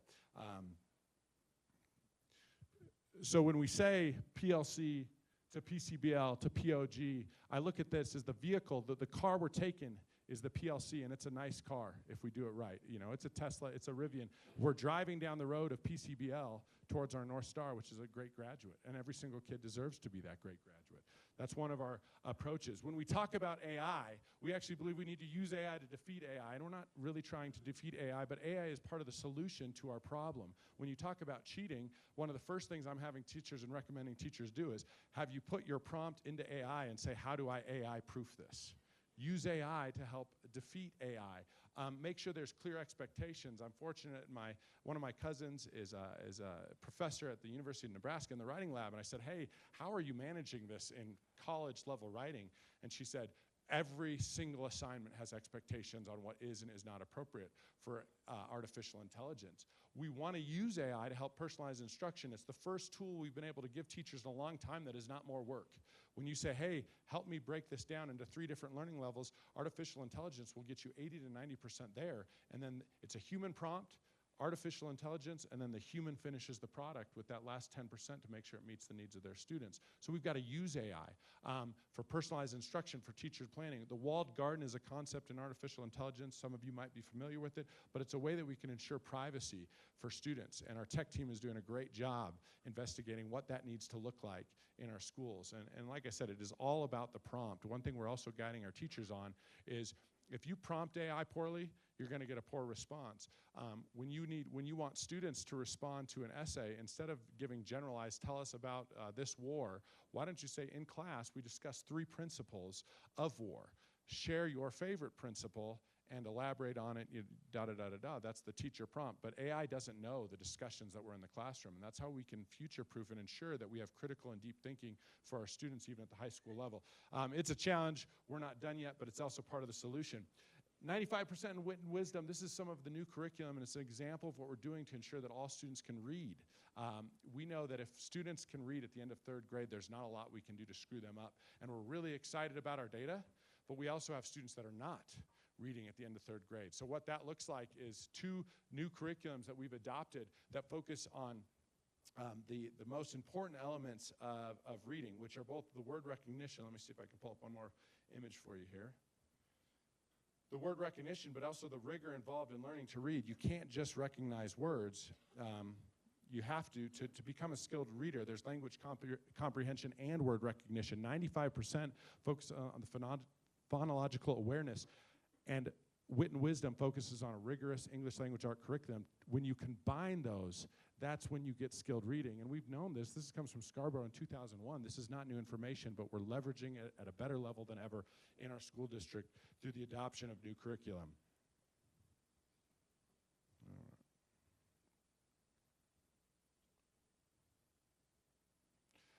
When we talk about safety and student safety, there's the things that are happening. Duress, DRS, Duress is an app that all teachers have access to. They can call a lockdown or call for help off of their phone at any point in time. They can also now communicate directly with first responders to tell them we need help in this classroom or not. This is tools that have just been initiated in the last few years. Zero Eyes, utilizing artificial intelligence. We have over 500 cameras on our campuses, and it is being constantly monitored by artificial intelligence for weapon awareness, things that we would not be able to pick up. If a weapon is picked up, it immediately goes to a person verification. These are trained military or former police officers in Hawaii, believe it or not. Within 7 seconds, they will call a lockdown on our school if there's a gun brandished by a non-law enforcement officer on our campus. 7 seconds, that's going to save lives. We have ballistic film on all of our glass. We have secure vestibules for students to come in. SRP, standard response protocol. When there is an emergency situation, we use the same lexicon, same language as all of the first responders. And again, we are most fearful of the worst case scenario, but we're prepared for that. The STSTAG is the Comprehensive School Threat Assessment Guide. To date, there has not been, that I'm aware of, a violent incidents in school that has used a comprehensive school threat assessment guide to verify a student concern or a staff concern. And all of our admin at every single school are trained on that. So as a principal, there are things that have been said or found on social media that are of concern. They're brought to our attention, and we run this through the threat assessment guide to determine our next steps. Because the fear is like, oh, a kid posted a gun. What do I do with that? And we have a guide that breaks down step by step by step how we handle that to make sure that our students are safe. But those are the things that are happening after the fact. The most important thing is we've made an incredible investment into counseling in our school district, and we pour into relationships, because relationships are truly at the heart of learning. And that is our number one solution to safety, is build great relationships with students. We have pouch systems for cell phones. How do we manage phones? We've been able to pilot a pouch system at Treasure Mountain Junior High. We're having some great success there, some really exciting data. We're looking at what that might look like next year at both Ecker Hill and Park City High School, but we're looking at options for cell phones. MTSS acronyms stands for Multi-Tiered Systems of Support. This is how we individualize when a student needs more support, they move into our MTSS process, and this is a team of teachers and administrators looking at what is needed for a student. This can be academic or this can be behavioral. So those are, again, some of the supports in our system for all students. Realignment is part of our solution. It's a challenge, but we truly believe a comprehensive 912 high school is in the best interest of all of our students. And we know that if we continue to hone in on the middle school model at Ecker Hill, we're going to continue to see great learning and a great learning environment. Some of the most exciting programs are PC CAPS, which is a program for juniors and seniors at Park City High School, where they are partnered with real-life projects. They have mentors, and they actually address real projects, real-world projects. Some of you, thank you so much, have given us those projects or been mentors for us in those projects. But this is an exposure students have to completing real work for real clients. And some of my favorite work is we worked on some bridges in Colorado. You might now be concerned if you're driving on bridges on Colorado, but we were part of the engineering process. I mean, this is how real the work is. Yeah, keep that in mind on your road trips. Career and technical education, an area of passion for me. I've been a CTE teacher, but we're just trying to ensure that all students have exposures to potential careers. And we are so excited because MTech, Mountain Lands Technical College, is opening a campus in Heber. And prior to that, they've had campuses all over, and our kids have always had free access to the courses, but it's been too disruptive for most students to take advantage of because they're driving all the way to Lehigh to go to a class and they just can't fit it in their schedule. We believe that the Heber campus is going to be the first time where students are going to be able to consistently access Mountain Lands Technical College courses during the school day, and it's a very exciting development, and that we hope that's online in about a school year and a half. We have Dream Big and Bright Futures. These are our programs that help our first generation students get to college. We have an incredible partnership with the Education Foundation. We have incredible teachers, and Miss Moffitt and Miss Williams, and the list goes on and on and on, who help make sure our first gen kids are prepared for college. And one thing that I like to tell people is there's such hostility and visceral reaction to people's beliefs right now, and in the political world, in the religious world, et cetera. We're not the belief police. That's not what our job is. Our job is to help students live into their values, because when you break people's down to their values, values are powerful things to live into, whether it's kindness, whether it's a desire for performance and caring. We want family values lifted up, and we want to help kids live into those values because we don't find values to be hateful. We find values to be worth living in for. So we're not the belief police. We don't tell people what they need to believe. We want people to live into their values. And then trust. The We All Belong campaign is such a fun thing. I see Joel is here today. We're so happy for our partnership with the Park City Community Foundation coming alongside of us in our desire to eradicate hate from our school. But we started a campaign at the beginning of this year. We now have a kindness award where we're really trying to get behind and lift up kindness. We're giving cash prizes. We're giving swag. I heard a question, why are you paying kids to be nice? We're not paying kids to be nice. We're affirming that is the way forward. Kindness is the path forward, and we want to put our money where our mouth is. It's very exciting. My daughter came home with a kindness ticket, my kindergartner, and I lit up, right? I want my child to be able to read. I want them to be able to write, and to see them come home with a ticket that says they're going above and beyond to be kind, as a parent, that fills your cup. So if I look for those We All Belong kindness tickets, that means that your child is going above and beyond and is just doing what we know is best, and that's treating each other with kindness and respect. A little bit on trust before I wrap up here. A lot of people talk about, trust. Trust is critical. You are giving us your child, which is the most important thing in the world to you, and then we take your money. So you want to talk about a difficult job. We're in between your money and your children, taxes and children. That's what we do. That's the business we're in. So trust is critical, and we know that, and we're striving to make a difference. And Lindsay, our new superintendent, it's at the forefront of what she wants to accomplish in this district. She's going to do just a fantastic job.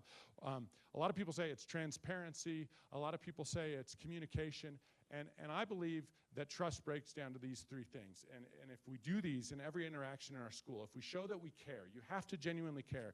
It doesn't matter what you say if you do not care. People will not trust you. That's the first C of trust. The second C is character. Are you a person of character who can actually act on and will follow through on what they say they're going to do? And the last C of trust is competence. It's can you actually do what you say you're going to do? And I believe that if we approach every interaction in our school district, or as administrators during my 4 months, I was able to share these principles with our administrators. That is how we can help increase and encourage even more trust in our community. So that's certainly at the heart of what we do. I wanted to tease you all a little bit on what you have helped build with your tax money. This is a 1-minute video on our new spaces at Park City High School. They are incredible.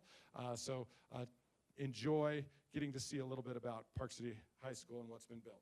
Exciting things are happening at Park City High School. We're thrilled to announce the completion of the first phase of our new Career and Technical Education Wing, designed to inspire the future of our students. With state-of-the-art labs and industry-grade equipment, students are gaining hands-on experience in fields like health science, culinary arts, aviation, manufacturing, and computer science. These new spaces are opening doors to endless opportunities, preparing students to lead and innovate in a rapidly changing world. None of this would be possible without the incredible support of our community and the Park City Education Foundation. Together, we've built a place where students can explore their passions, develop real-world skills, and step confidently into their futures. This is just the beginning.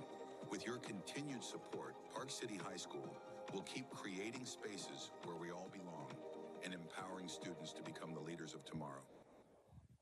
I like to tell people Park City High School is a magnet to me. I could spend all day, every day. I mean, from aviation to construction labs to incredible culinary spaces, what you have helped build is truly a game changer for our students.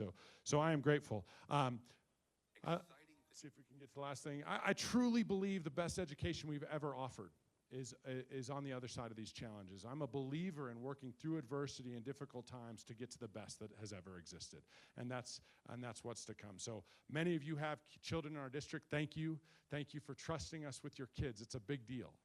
And for those of you who've been hurt by our district, we're continuing to work on it. We're continuing to try to make an incredible difference for every kid. And I think we're out of time. We out of time, or is there time for questions? Any questions? Yeah.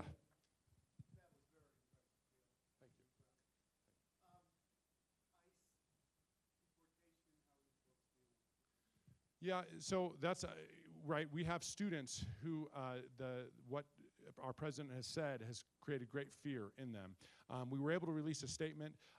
We are not in the deportation business, okay? I have my strong professional opinion, and I'm happy to share it with anyone, right? I'm not here to speak to what political stances should be outside of schools. Schools are not in the deportation business. That's not what we do. We're in the business of educating every child. That's the best thing we can do for our community.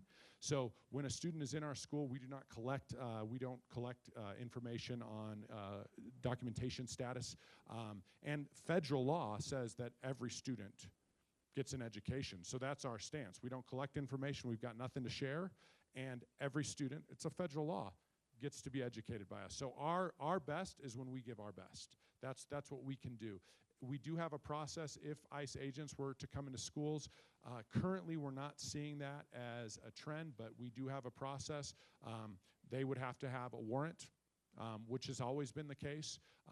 One thing that some people have been concerned about is like, I'm not okay with criminals hiding in schools. Well, guess what? I'm not either. That's never been our issue. The second, we have an incredible relationship with PCPD and our sheriff. So if we have someone that is using school, I don't care about immigration status. I'm just saying using school to get away with a crime, we're gonna work with our law enforcement to address that. But outside of that, that's not what's happening in our schools. So we were able to put processes in place. We're doing our best to support students. We are tracking attendance trends. We've seen a slightly negative trend. It's not terrible, but we have seen a slight increase in absenteeism of people who may be undocumented. Again, we don't know. So.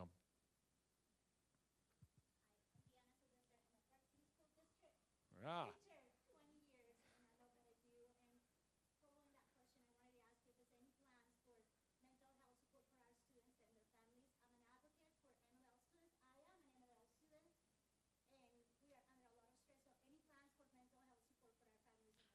Yeah, so we're so fortunate because we have social workers in every school. So between our community outreach coordinators and our social workers, we're trying to make sure that we have all the availabilities possible. And then one of the best things has been our community partnerships, right? And again, I've highlighted the Community Foundation a lot. They're one of many, but the Christian Center, the Community Foundation, they have all made it very aware that when kids leave school, if there's any support needed, we know what direction to plug in. They've got emergency funds ready to go for the worst case scenarios where a student goes home without a parent on a given day, and they're ready to plug in between the Peace House, the Community Foundation, but also they're working on long-term plans. So the combination is great. We focus on what happens in the school day, and then the fact that we have community partners that are here to step alongside anyone going through a challenging time is pretty powerful reality. That's Park City, right? That's Park City at its best. So I want to thank you. This is such a privilege. Thank you for being leaders and being a part of this. It's awesome. Thank you so much. Thank you. I am so pleased to welcome the next speaker to the stage, a member of Class 29, best, am I allowed to still say best class ever? Am I still allowed to say that? I don't know. Jennifer can. Jennifer Wesselhoff is the CEO of the Park City Chamber and Visitors Bureau. And again, I had a whole intro written for Jennifer, but I'm going to go off the cuff for a second. What many of you may not know is that for my entire professional life, I've been in the travel industry. And so I get to travel across the United States and meet peers of Jennifer. And so what I know, and many of you may not, is that in that world, Jennifer Wesselhoff is a rock star, an absolute rock star, considered to be amongst the best, if not the best in the country. So I have a theory of the case today, which is that we are blessed with exceptional leaders in this community, and I think that Jennifer embodies that. So please welcome Jennifer Wesselhoff.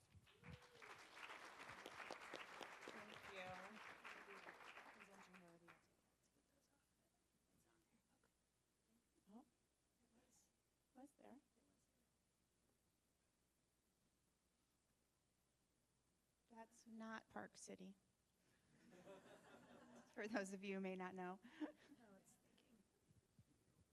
Well, as Paige maybe helps me get my presentation going, thank you so much for the opportunity to present to you today. It's been my pleasure just to get to know the Park City Leadership Program and all of you through that program and through the great work that we get to do at the Chamber of Commerce. And to kind of lean into the theme of today, of then and now, I thought I would share first a little bit about where we started as an organization. We were formed back in 1965 as the Chamber of Commerce, really to promote the Treasure Mountain ski area that, you know, a lot of what Terry talked about today, the good old days.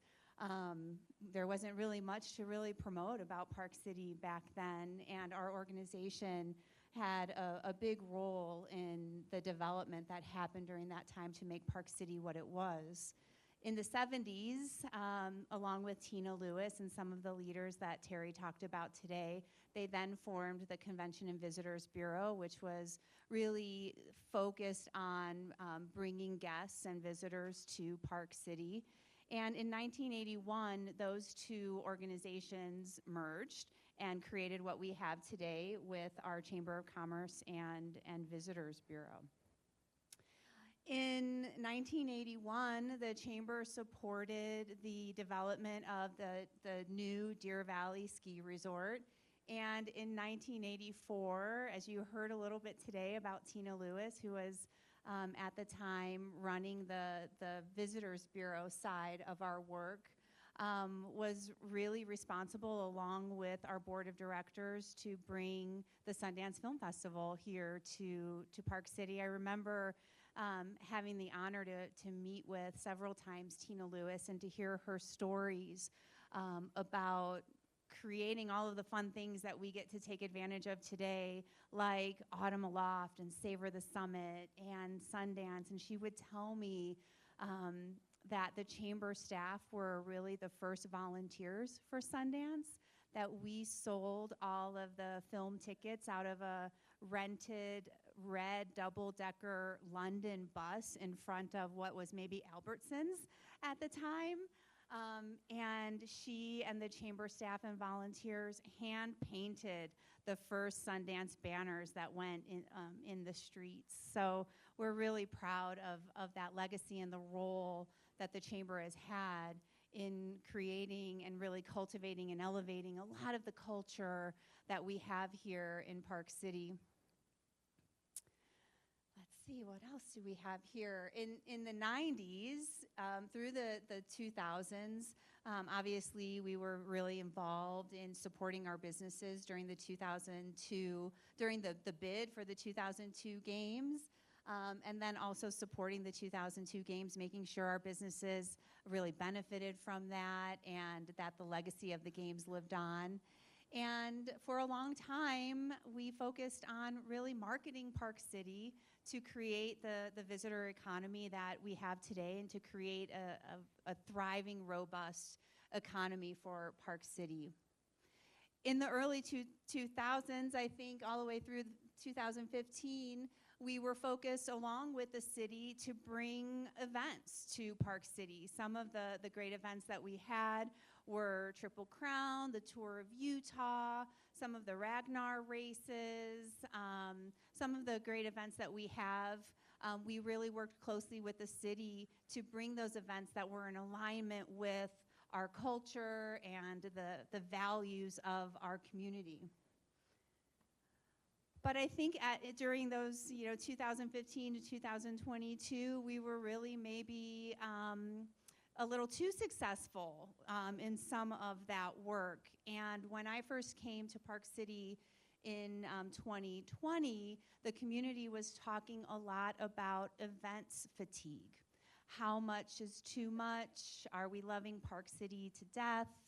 And looking at the event schedule like the Sundance Film Festival, Savor the Summit, Park City Market, the FIS World Cup, which is happening right now, the Kimball's Arts Festivals, all of these things that really helped elevate who we are as a community. And so much of our quality of life is really attending and being part and volunteering with these events. We also needed to be a little bit more thoughtful about how those events were impacting our residents and our quality of life.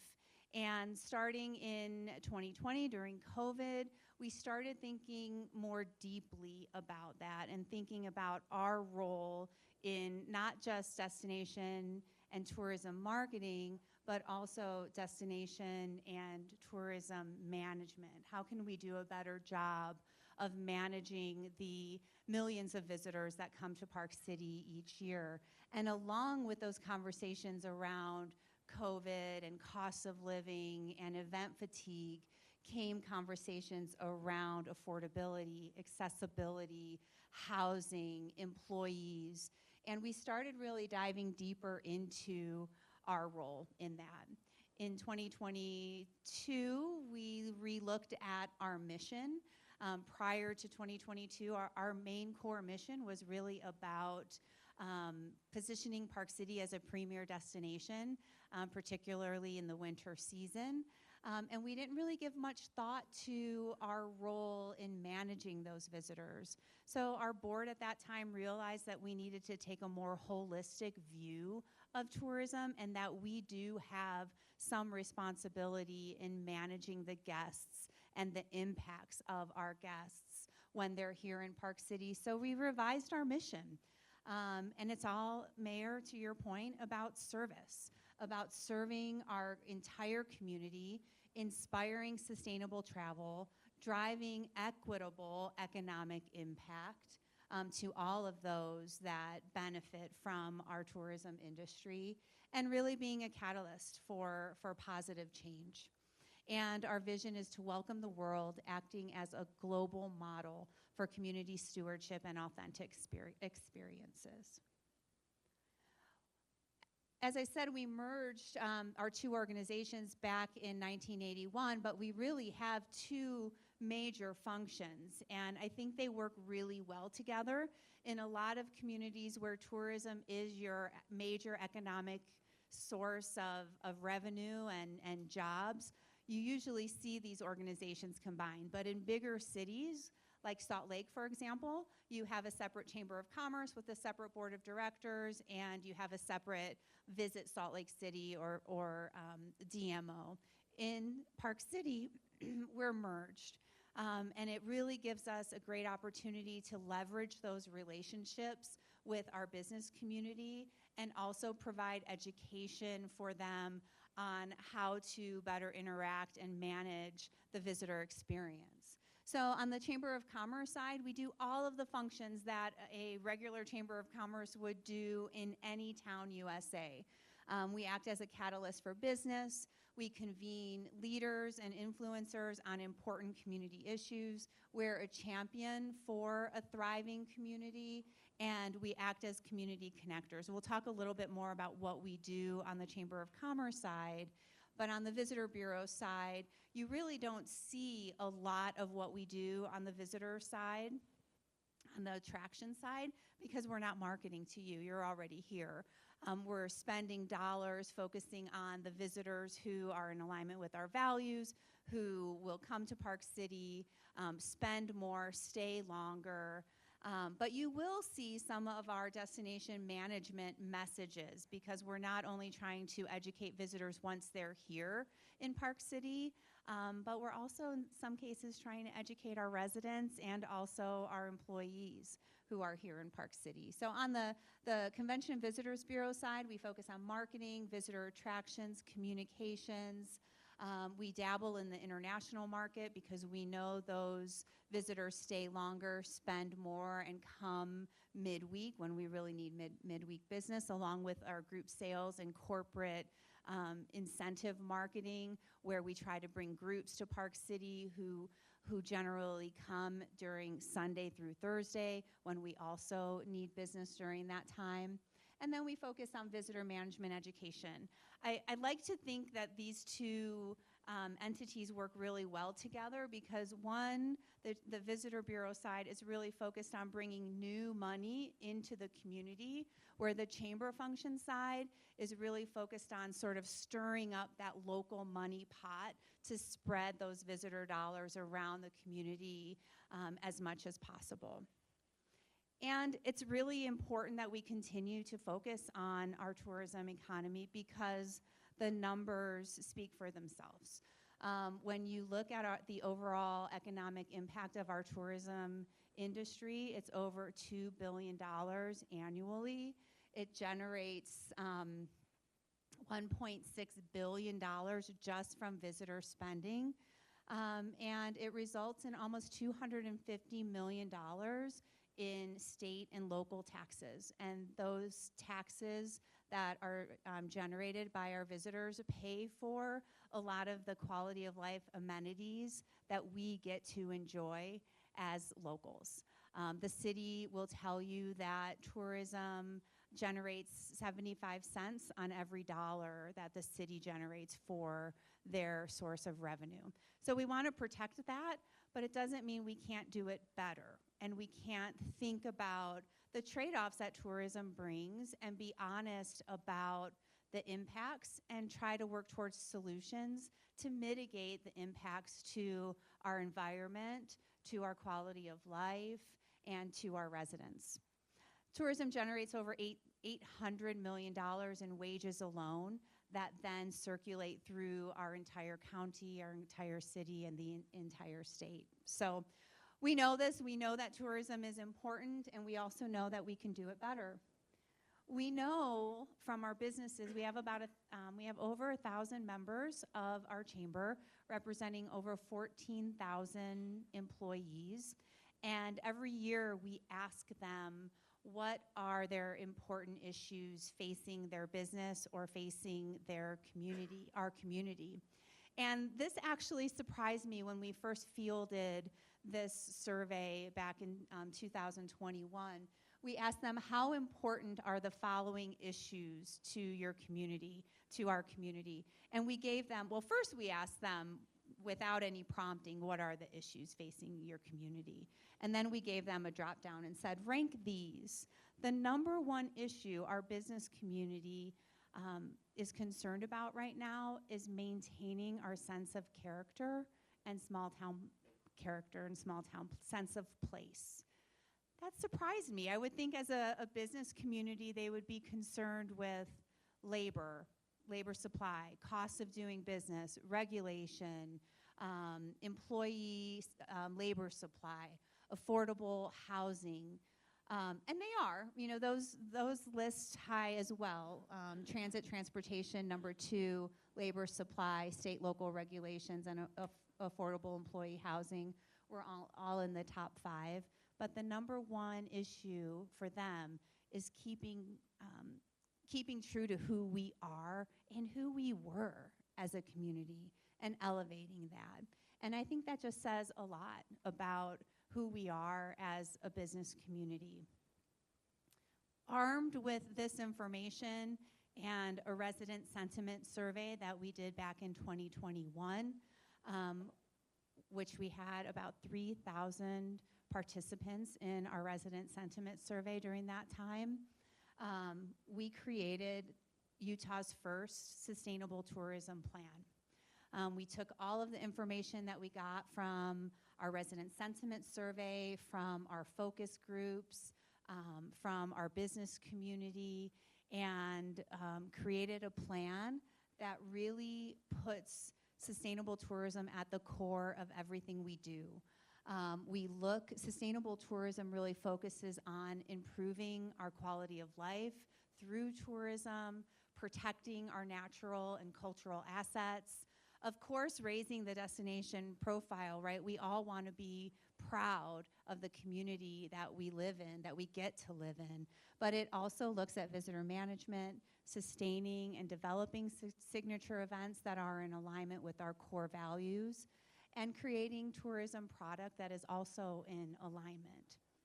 With this sustainable tourism plan, we came up with 7 plan objectives that really are our marching orders for developing a holistic look at our tourism economy.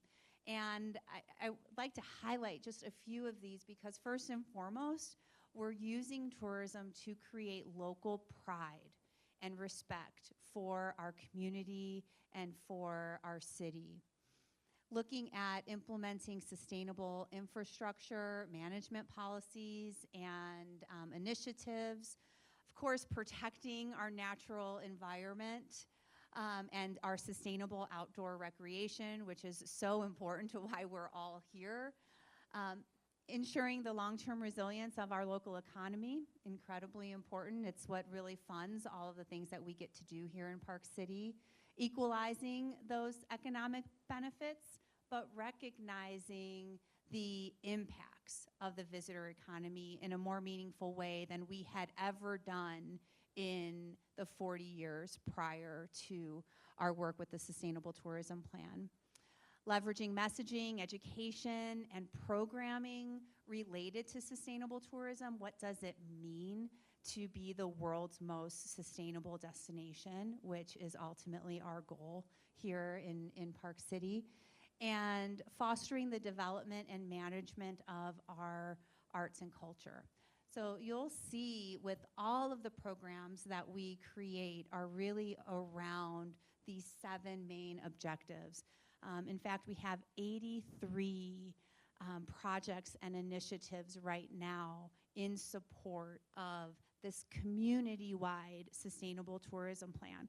This is not a chamber plan, it's not a city plan, it's not a county plan, it's a community-wide plan, and we have many, many organizations who are working on many of these objectives of that sustainable tourism plan.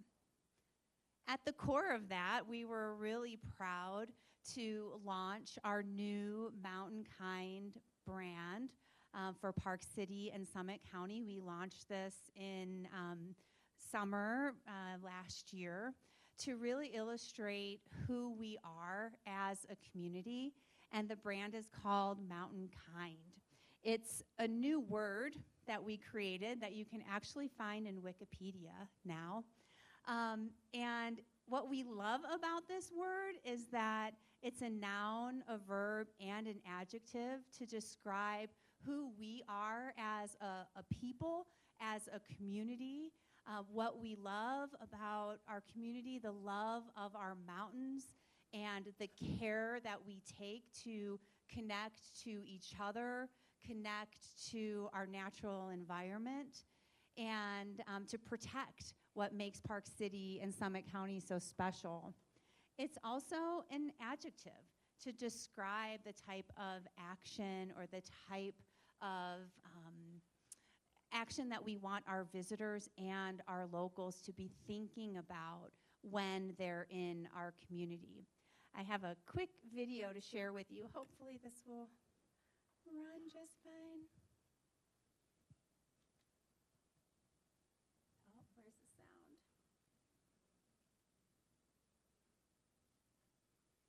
Sound? Anybody? It's not as good without the sound.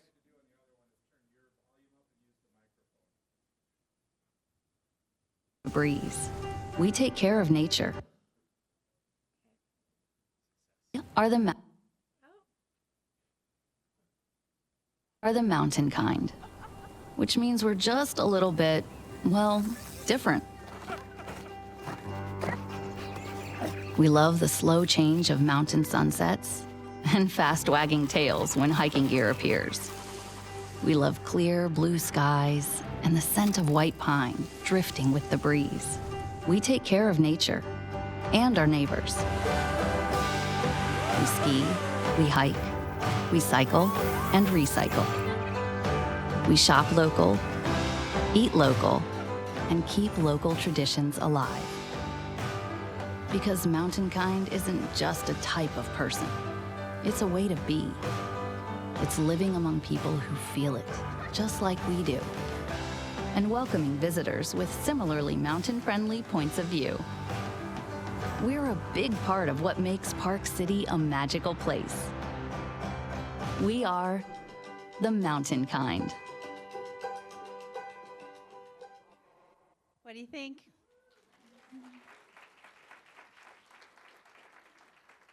We were really proud to be able to launch that in a way that our locals felt like it really resonated with them. And they felt like it represented them.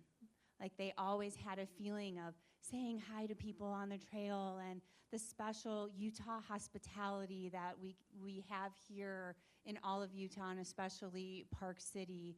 And now it's like we have a word for it. Many times this summer I would get text messages from some of you here in this room saying, I had a mountain kind sort of day. I was out on the trail and I was on my bike and hikers were hopping out of the way and we were waving to each other, and it was just a way to kind of describe the essence of who we are as a community. And we're really proud to be able to represent our community in such a meaningful way, where there is that sense of local pride of who we are. And really now the brand Mountainkind and all of the things that it stands for is now really at the center of our work, at the center of improving our quality of life. And how do we do that in a Mountainkind way where we're civil to each other, that we can agree to disagree but still be kind and still be able to sit on the front porch and have hard conversations, but still have a beer at the end of the day together because we are all one community. And focusing on quality of life and protecting those natural assets and our environment, but still celebrating our incredible tourism economy that we have and all of the amenities that we get to enjoy. And we do that. We're now using this brand and these definitions as a way to communicate. It's how we now talk to our locals.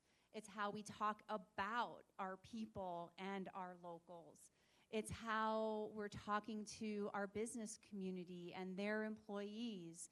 It's how we're talking to our potential visitors so that they know when they're in our community, we have an expectation of how they behave, of how they interact with our people, with our neighborhoods, with our land, with our wildlife, that we have an expectation of the type of visitor that's coming to our community and also to our clients. So I'll share just a few ways that we're using Mountainkind through some initiatives to communicate to those target markets so you can get an idea of some of the work that we're doing and how broad the work is. You'll see that we're partnering really closely with Recycle Utah and some of our other great partners in the nonprofit sector to expand our green business program. We know that our businesses can do better. They can be greener, they can recycle more, they can compost, they can incentivize transit for their employees. There's a lot of work that our business community can do to lessen their impact on our environment and on our quality of life. And our businesses are committed to that.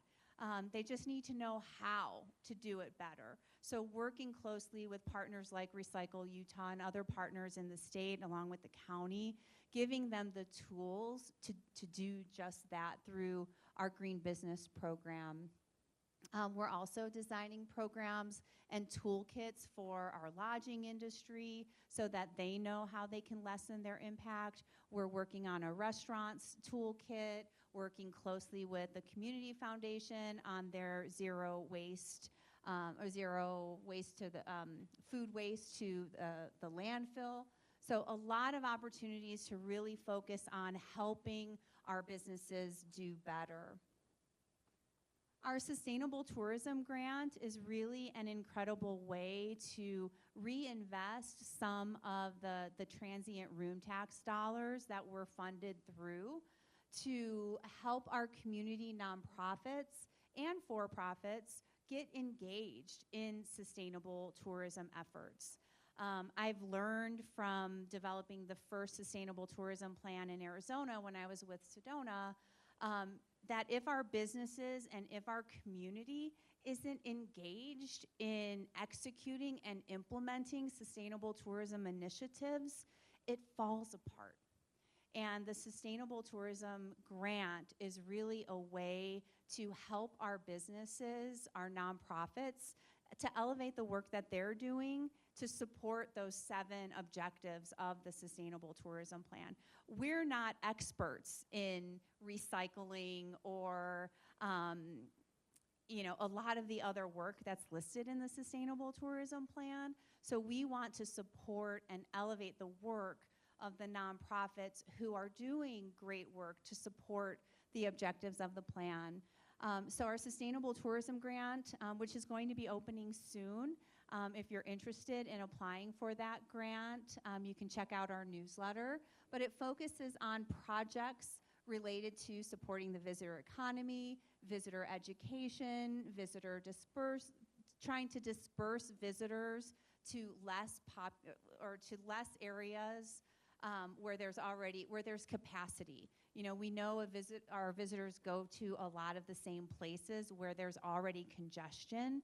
So thinking more thoughtfully about that, removing trailheads like Rob's Trail from our maps and from our website, and from really trying to pull it away from the visitor experience a little bit, knowing that there are a lot of other places that visitors can go that don't impact neighborhoods.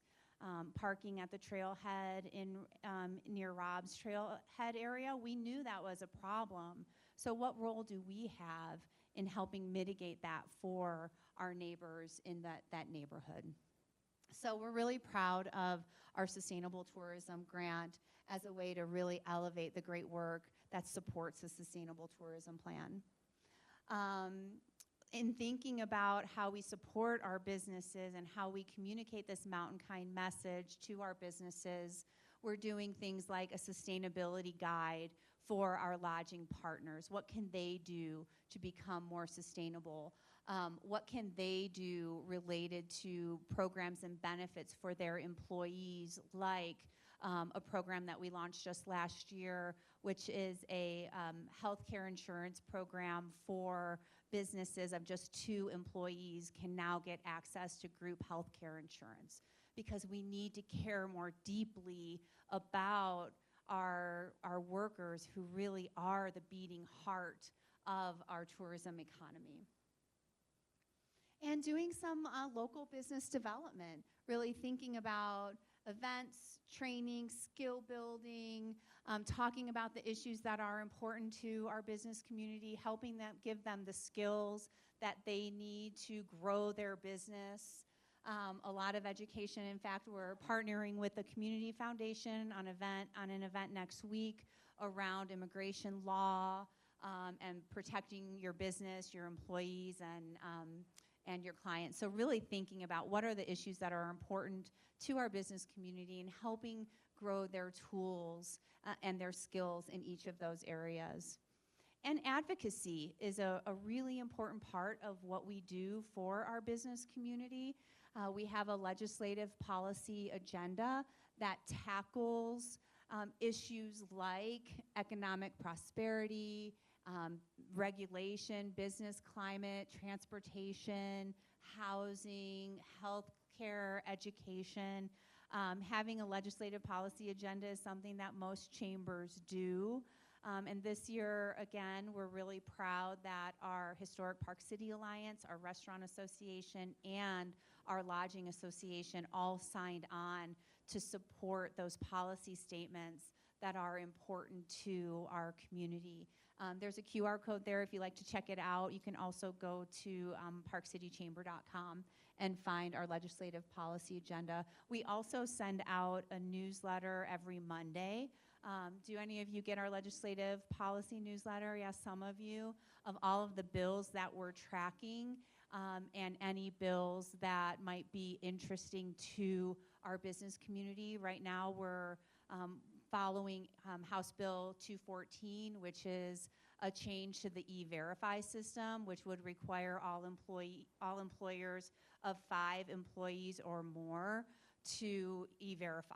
Right now, that's 150 employees you have to E-Verify, and we know that our small business community, many of them who don't have HR people, that will be a burden for them in terms of managing all of that and doing it right. So following issues like that, we include a bill tracker in that newsletter. So if you're a member and if you're interested, please sign up for that. It goes out every Monday. And then doing programs to remind not only our businesses to shop local and to support local, but also programs to encourage all of you to shop local and to support our local businesses. We launched recently a new Mountain Kind card, which is basically a Visa or a gift card for about 80 different businesses in Park City. So instead of maybe buying holiday gifts that may be an Amazon card or an Apple card, you can actually buy a Mountain Kind card and you can have access to over 80 businesses that are participating to keep your money local here in Park City. So we encourage you to look at that. In communicating and working with our locals and our workforce, Terry mentioned one of the programs that I'm most proud of is our Park City Placemakers program, where we're really going back to look at the people who made Park City and Summit County who we are. We're just so thrilled with this Placemaker series. It comes out monthly and really features many of the people that we've already talked about this morning, and it reminds us where we came from and hopefully instills the values that we had back then and reminds us that we still care deeply about our community and about those values. So we do our Placemaker series. We also do a Small Town Stories series, which really takes a look at the people behind the business. I came from a community where in the last several years there was a bit of contention, a little bit of us versus them, us, the residents, against the business community, or us against tourism, or us against Vail, right? These sort of contentious issues divide us. And the Small Town Stories is really a way to show you that the people behind our businesses are people too. They're residents, they're volunteers, they're soccer coaches, they're teachers, they have kids in the school district. They're people too.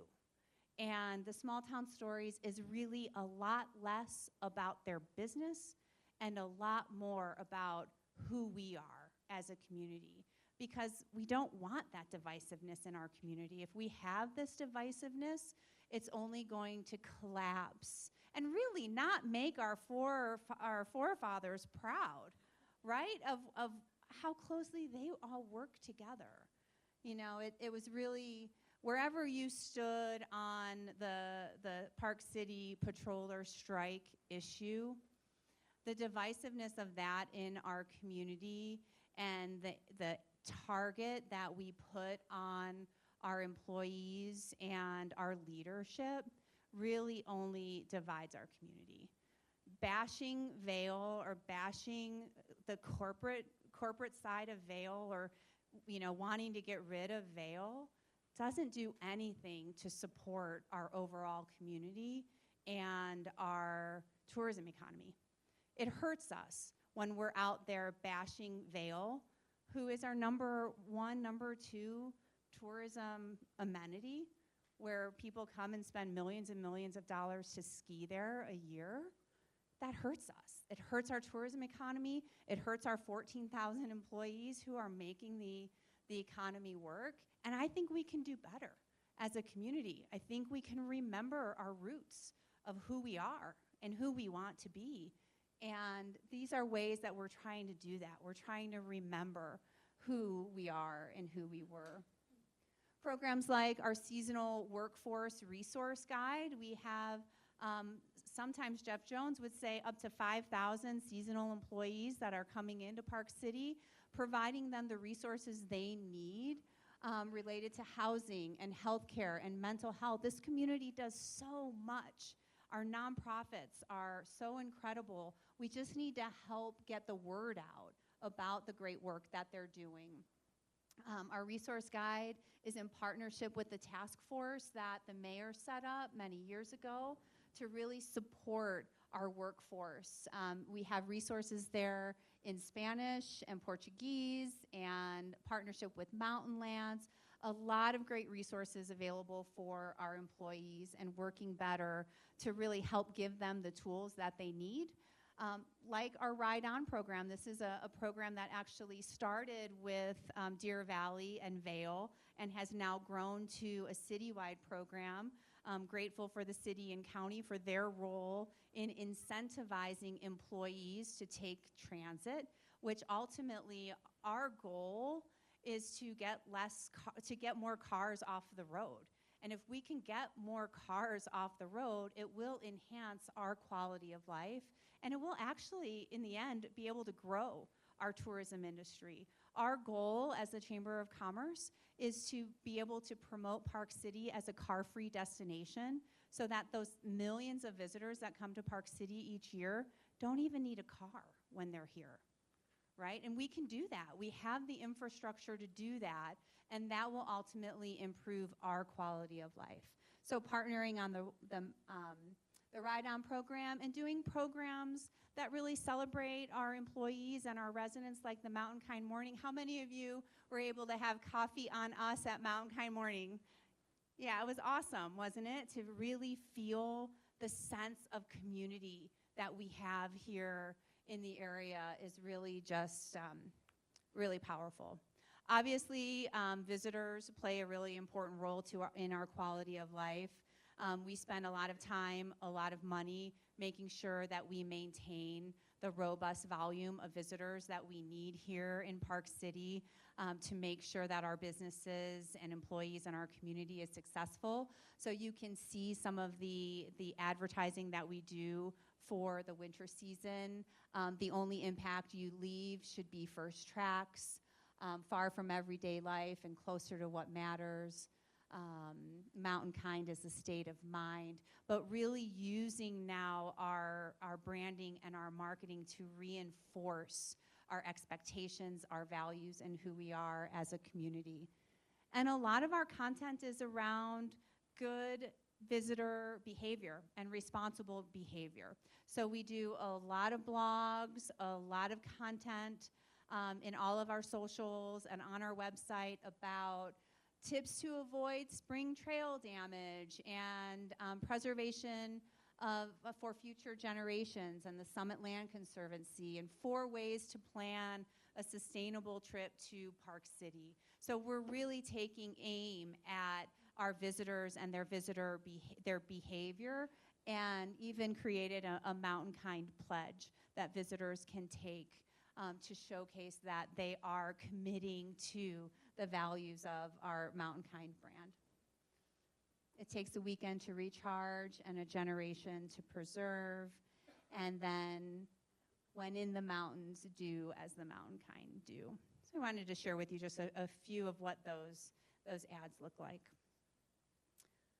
Future, right? When we think about the future, we're going to be thinking about ways to really elevate our sustainable tourism initiatives, those 7 objectives that we outlined before.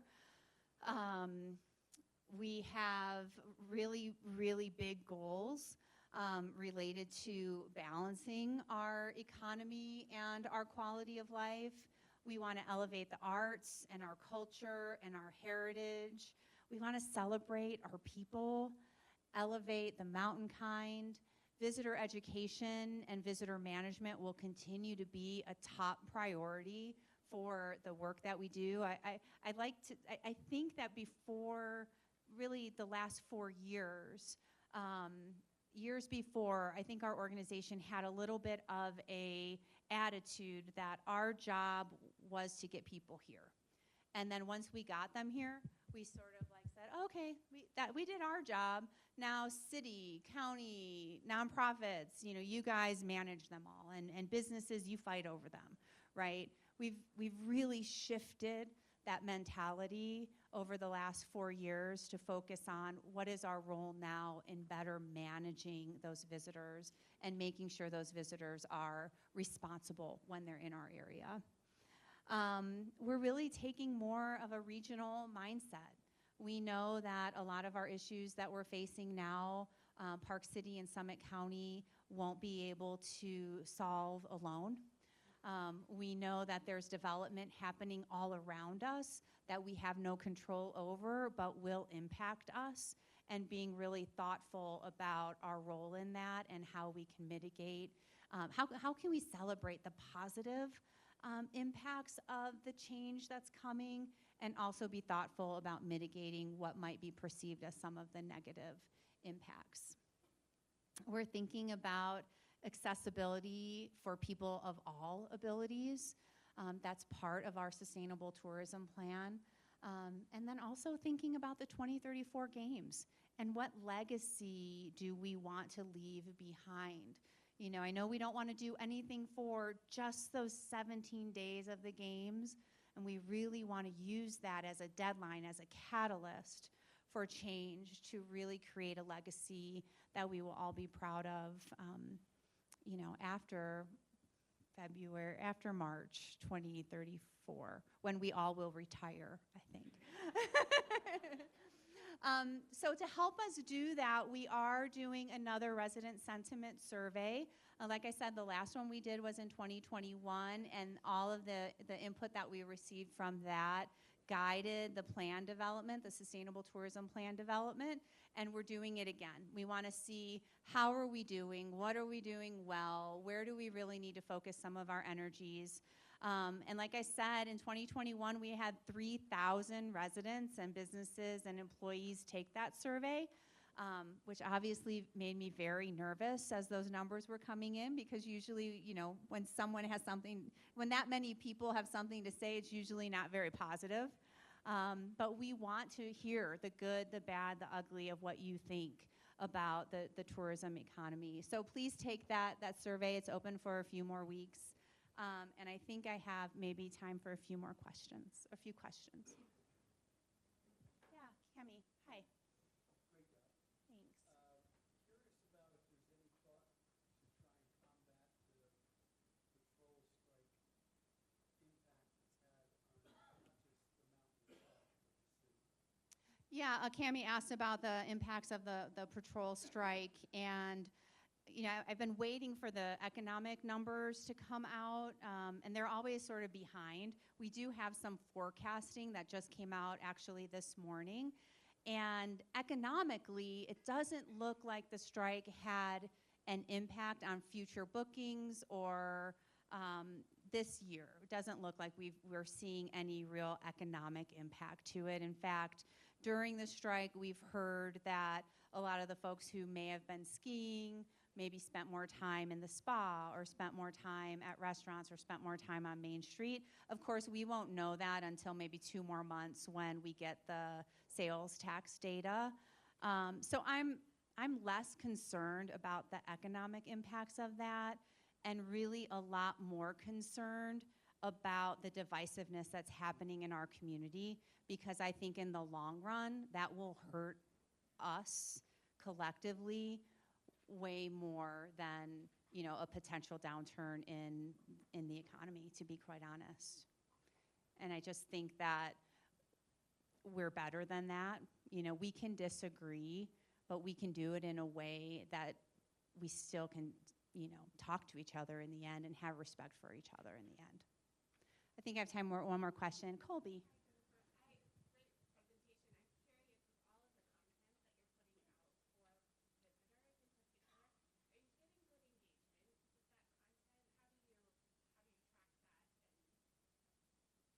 Yeah, Colby's question is around all of the content that we're putting together. Are we getting good engagement? I think so. You know, most importantly, we want to try to change behavior, and changing behavior takes time. And it takes development of infrastructure. You know, ultimately, if we're trying to change visitor behavior related to taking transit, we want to make sure that we have the infrastructure to deliver on that promise and deliver on that visitor experience. And all of that takes a little bit of time. Our sustainable tourism plan is only in its second year, and it's a 10-year plan. So we have a lot of time, I think, to address some of the key performance metrics to be able to measure success, but I can only think that it's helping, right? Thank you all so much for the opportunity to present to you today. Thank you so much. You're fine. You're fine. Thank you, Jennifer. So I'm going to welcome the next panel up here real quick. We're going to have a panel on affordable housing, and while they're making their way up, quick story. A couple years ago, I was asked by Jennifer to join the marketing committee. I've owned a marketing agency and travel for 20 years, so I was really excited about this. Agencies are famous for hating other agencies' work. And I joined right at the time that Mountain Kind was being presented internally. So I came to the first meeting, I was all pumped up. I was going to give all my notes. And they launched Mountain Kind. And it's so good. It's so good. I had 0 notes. I still don't know why you keep me on the marketing committee.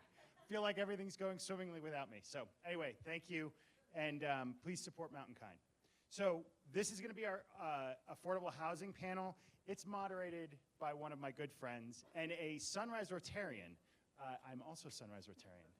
Jana Young. Jana Young is the Deputy County Manager for Summit County.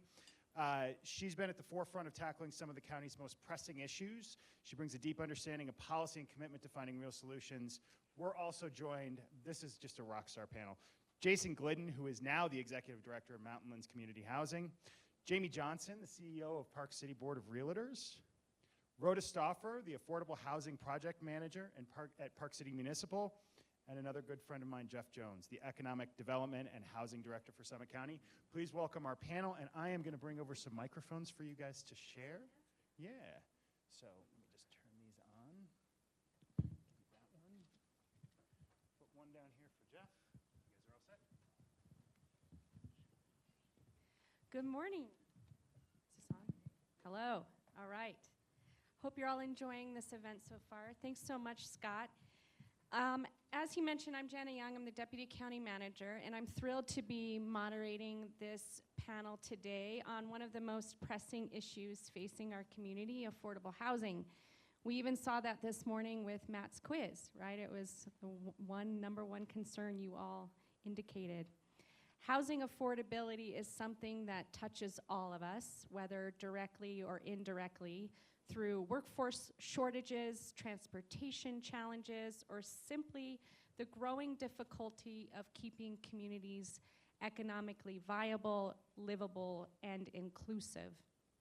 And with the Winter Olympics on the horizon, federal and state policies shifting, economic pressures mounting, now is the time for leadership. So perfect topic for today. From government, private sector partners, nonprofits, and local advocates to come together and find solutions. To help us navigate this conversation, we have an exceptional panel of leaders with us today representing local government, the nonprofit sector, real estate.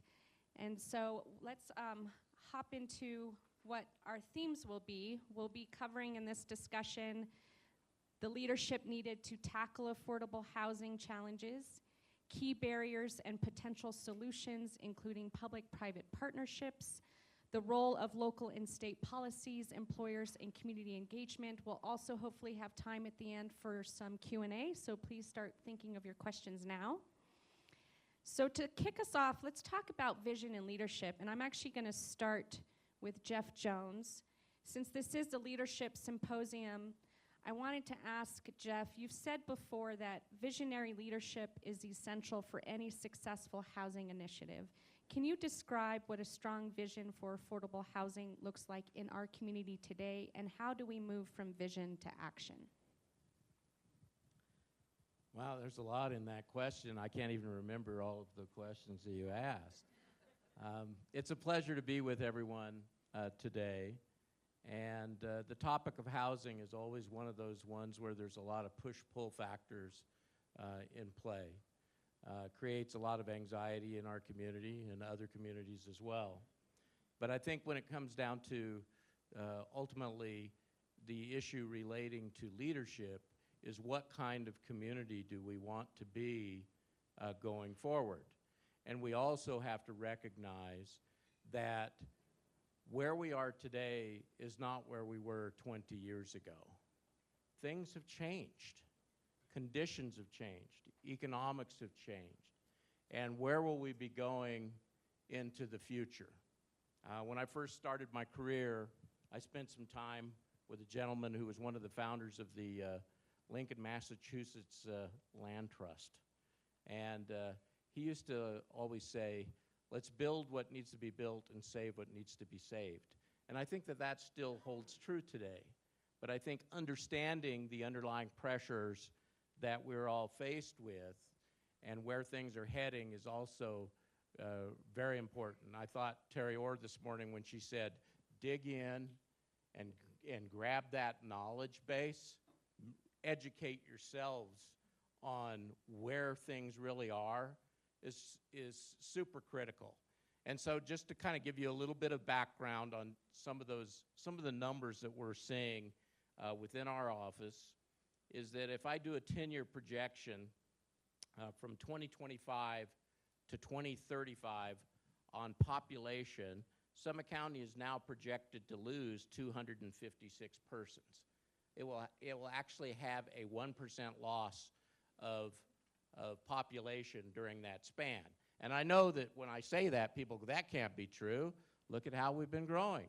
But we've actually, within the last 3 years, at least 2, and I think we will know by July of this year, 3 years in a row, we've actually lost population in Summit County.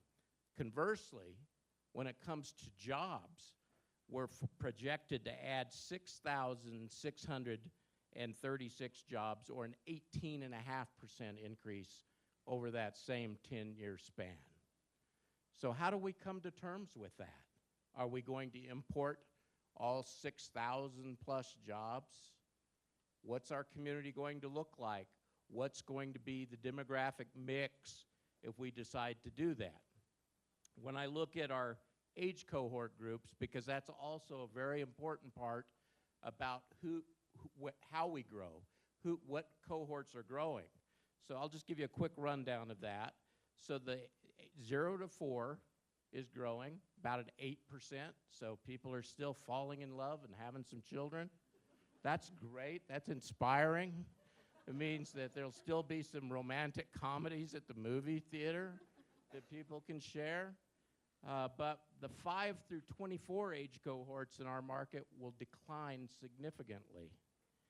The 35 to 69-year-olds will also decline significantly. School age enrollment is projected to decline 1,167 over the next 10 years.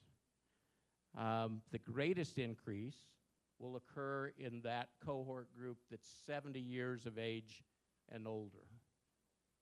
So those are kind of the challenges that we have facing us.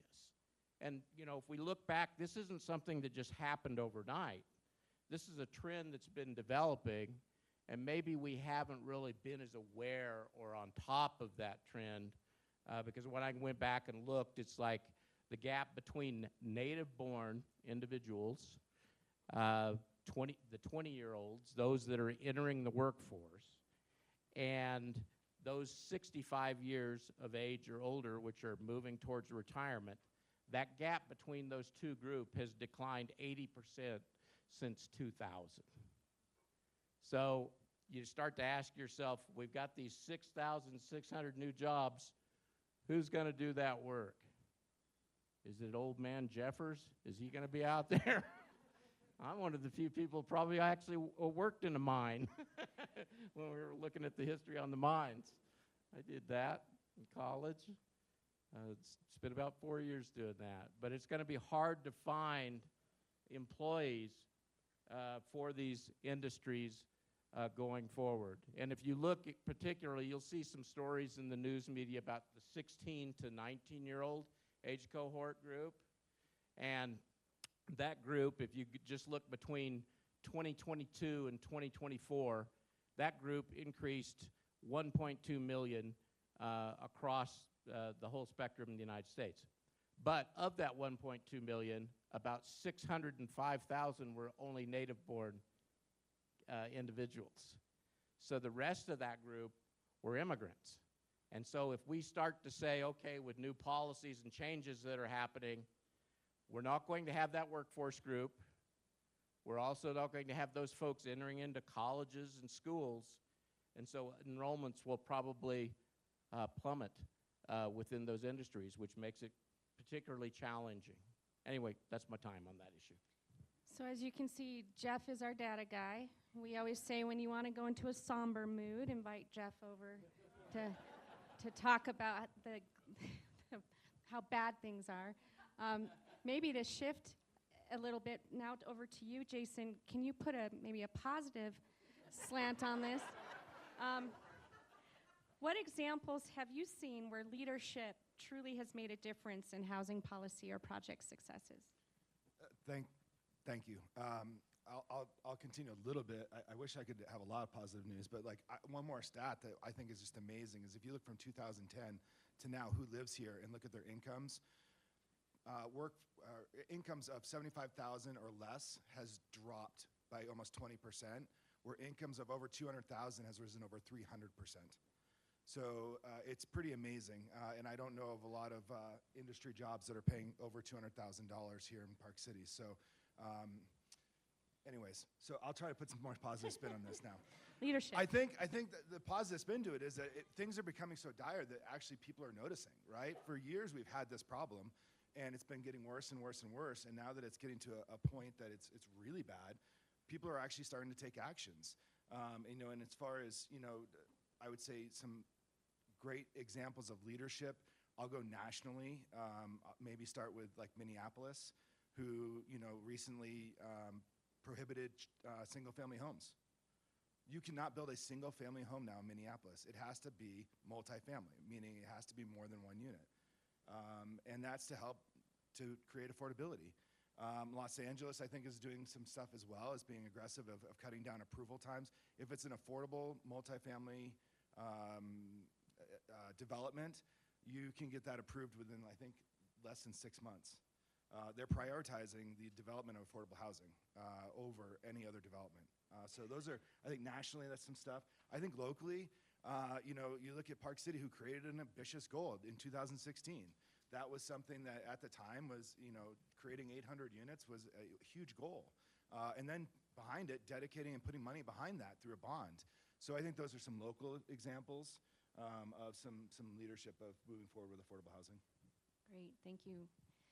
Moving to the second theme of the conversation around public-private partnerships and employer responsibility, I wanted to ask you, Jamie, as the executive for the local Realtor Association, I know you're a strong proponent of partnership and when we've talked before, have talked about the value of these public-private partnerships in making housing attainable. And we've seen some promising collaborations between the city and the county with developers, nonprofits, and large employers. What lessons can we learn from these efforts? Yes, and I just want to go back to the leadership. Jason didn't mention himself. He's had such a huge role in our community, from starting those programs with the city and then now working with Mountain Lands Community Housing Trust. Rhoda taking on that role now and continuing that, working with our councils and making the big difference there. So he is being very humble as to his role in leadership. But coming to public partnerships, I think one of the things that you learn and that we can glean from that is that we are unlocking resources that aren't available just to one entity or one side of the coin. So there are resources that can become available when you're working with the public or the municipalities or with developers. And so trying to find ways to unlock those resources that bring expertise and creative solutions that sometimes we can't come up with on our own. And so I think one of the things with that, though, is that we all have to get on the same page and have common goals, and be transparent about what those goals are. Because a lot of times we see the big developer come in and we're so scared because we think all they want is to make money. Sure, they want to make money. We're all in the business of providing for our families.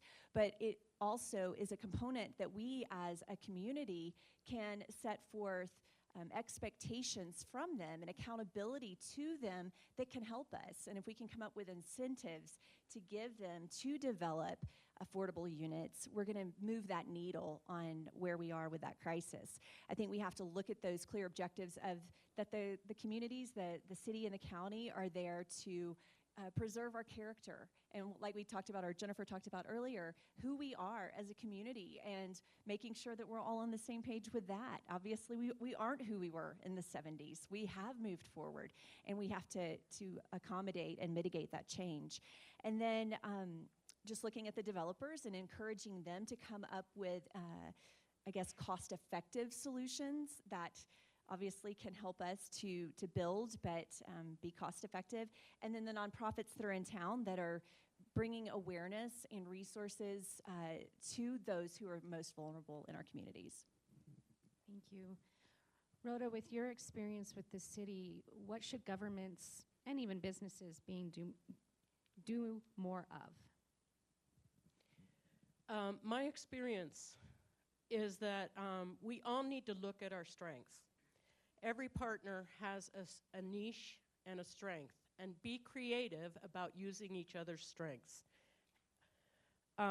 Some examples are Intermountain Mortgage here in town. Sorry, the city is not supposed to recommend any particular provider.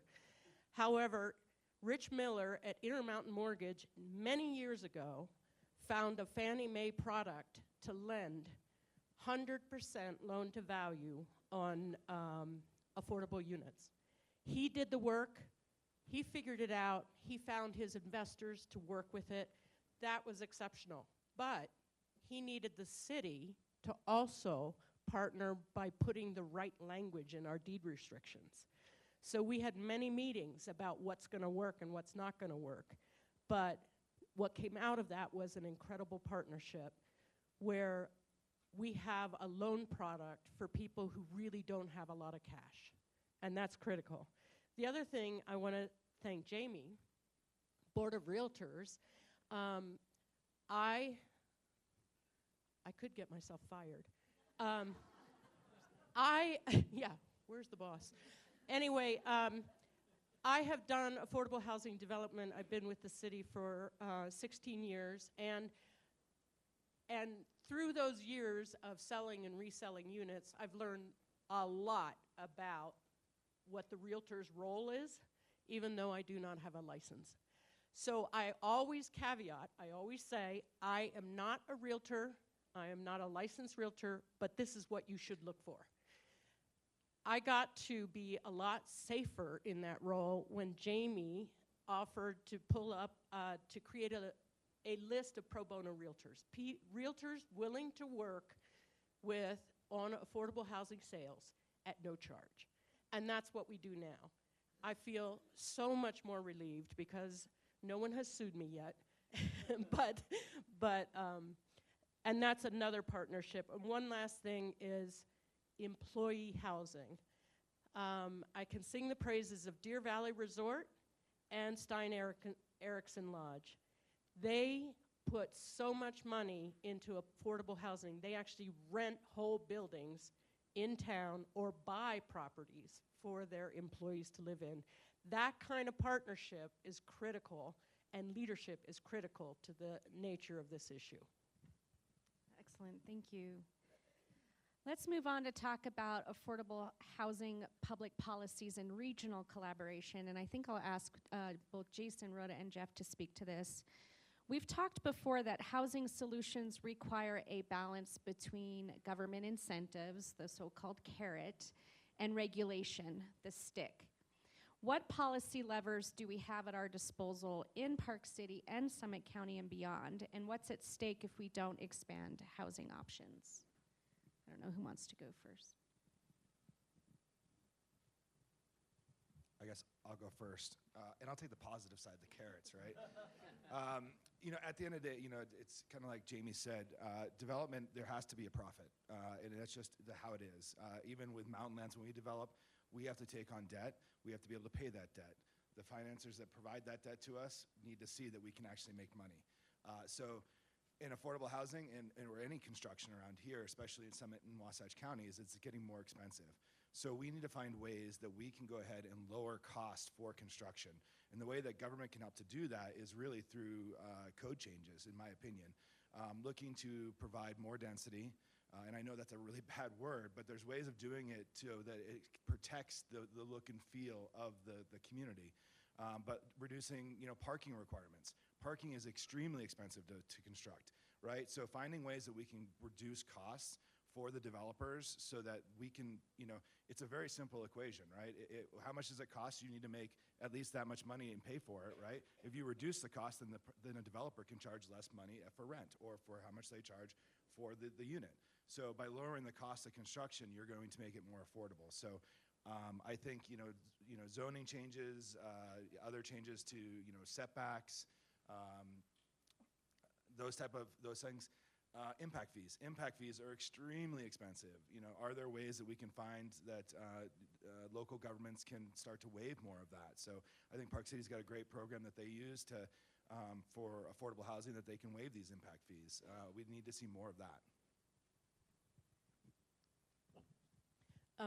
Tagging along with that, Jason alluded to it already, but the city does have fee waivers available, especially for 100% low-income housing projects, and even partial affordable housing projects, we will consider fee waivers for those developers. We also instituted a number of years ago what we call an AMPD, which is an affordable master plan development. For those of you who are not planners, MPD, master plan development, is a development that has, is it more than 10 residential units and 10,000 square feet of commercial, one or the other or both. And then it becomes a negotiated development agreement, and in those negotiations, the city negotiates a housing obligation. So it really is to mitigate the impacts of the largest developments that are coming into town. So most large developments you see are putting some affordable housing in their development because they have to through this negotiation process. Our affordable MPD provides exactly what Jason was saying, things like reduction in setback. You don't have to go as far away from the property line as other projects. Reduction in parking, especially if you provide bike share, car share, and things like that within the development, and additional height in the right places. So that's what the city does. And the one thing that we should be very proud of is in 1991, get that in your brains, 1991, the city decided there's an affordable housing issue here. Can you believe that? And they instituted what we call in the field inclusionary zoning. Lots of zoning is considered to be exclusionary because of the way it's set, such as estate zoning, meaning one house per acre, things like that, is considered exclusionary.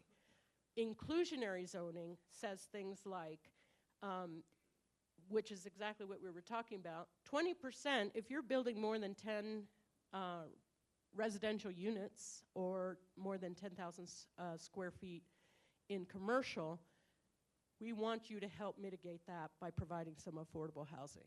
That's inclusionary zoning. And we've had that on the books since 1991. It's gotten stronger and stronger and stronger, and we've produced more than 300 units around town through that tool.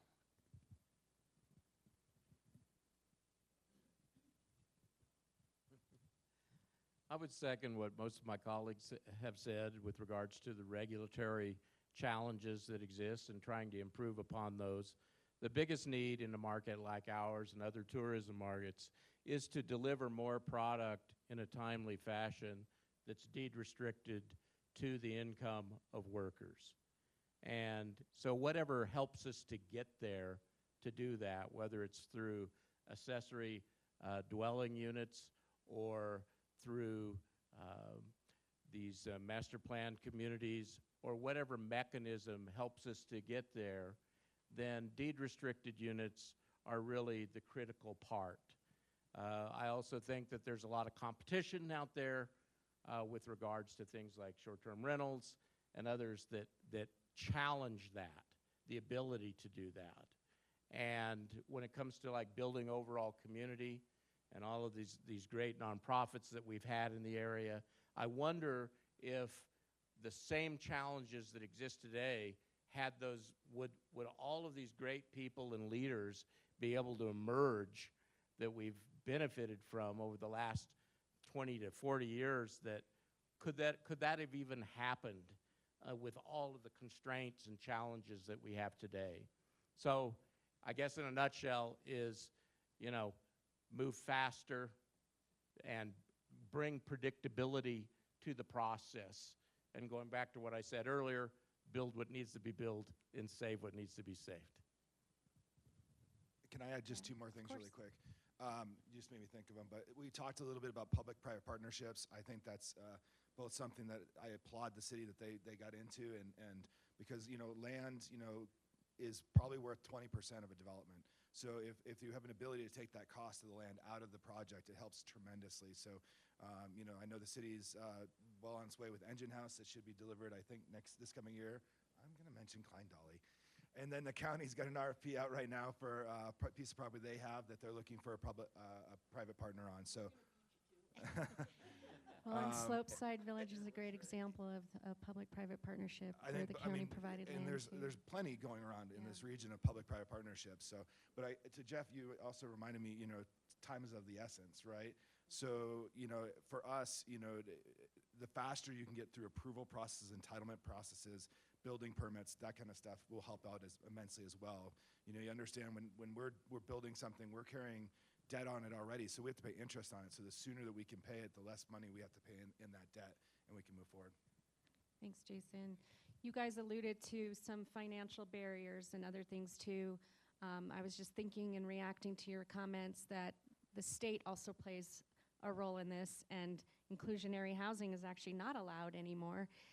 Fortunately, ours and yours were grandfathered in, but we won't maybe go down the road of how we feel about the state legislature.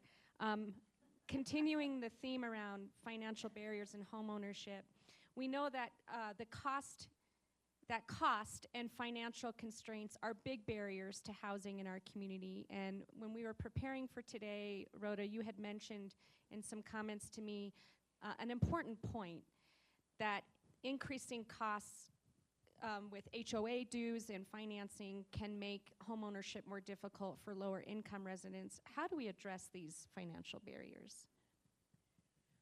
One of the things that we struggle with in Park City, I think, and has caused some of this, just to say that the properties that the city has developed have been small infill projects. 13 units in one, 12 units in another, 8 units in one. And that as a basis for an HOA is very difficult. Costs end up being borne by a small group of homeowners.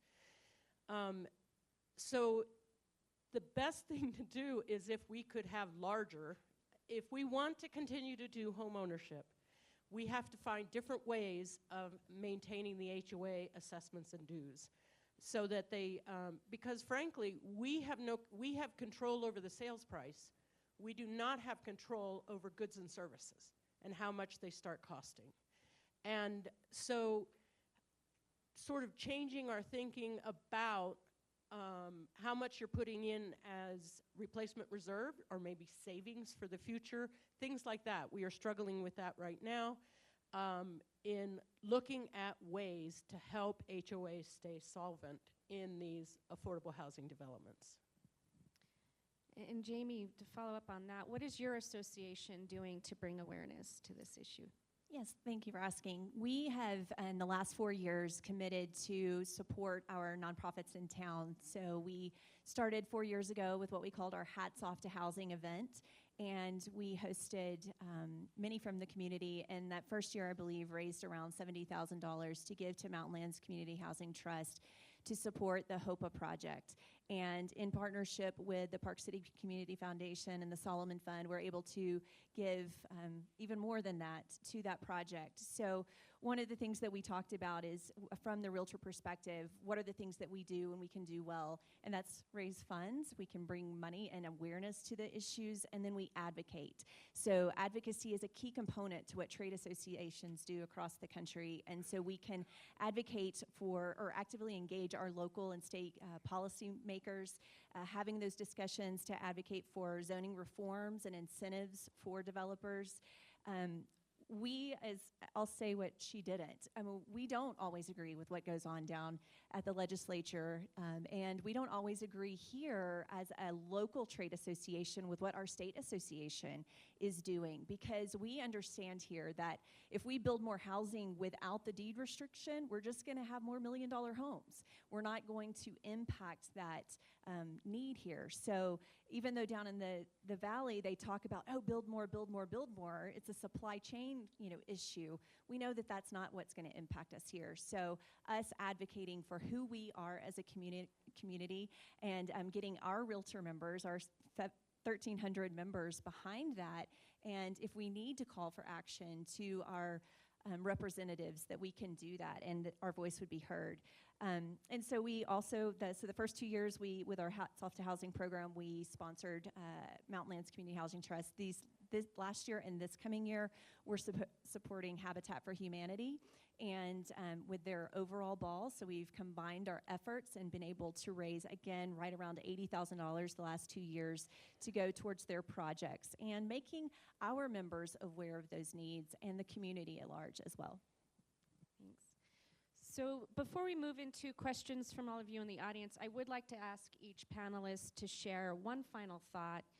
What is one action that leaders, whether in government, business, nonprofits, or the community, should take in the next year to make a real impact on housing affordability? Let's start with you, Jeff. I saw that, that's why I called on him. It's a good teacher trick. Oh, okay. Just in my little notes here, I kind of put down 3 things, like, where are you looking to anticipate change? That would be kind of my first focal point. And it doesn't have to be perfect. We don't always have to hit a home run. Getting on base is really great. And so sometimes leadership, everybody, sort of has you, if you're supposed to be a leader, you're going to be this Superman or Superwoman and protect everything and just do everything right.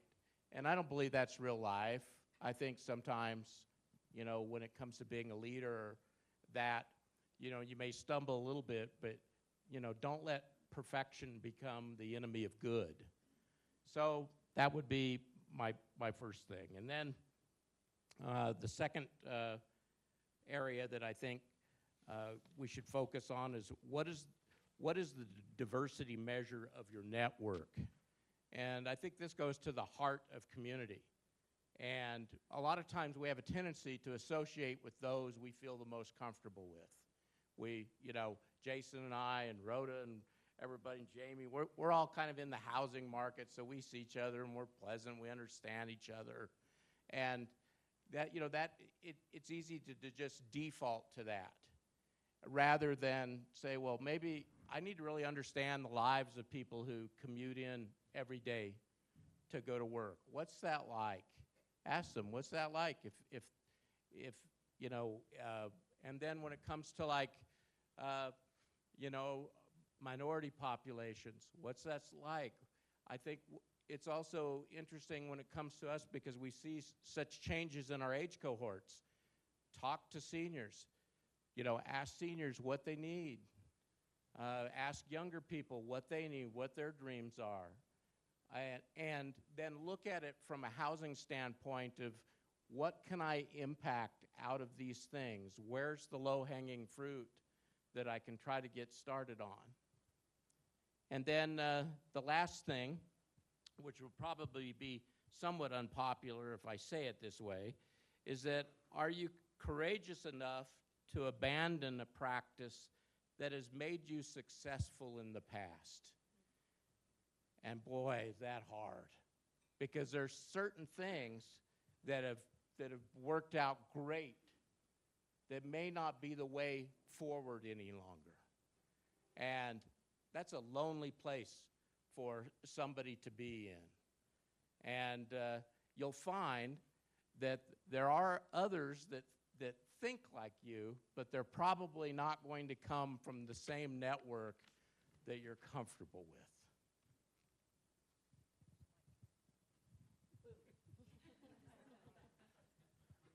Great job. Yeah. Maybe we should I would. head to the last.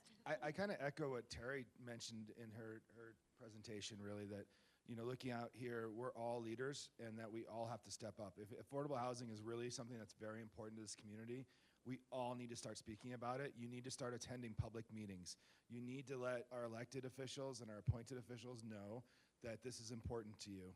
And it starts with all of us. It's not just the folks up here at this table, it's every single person out here.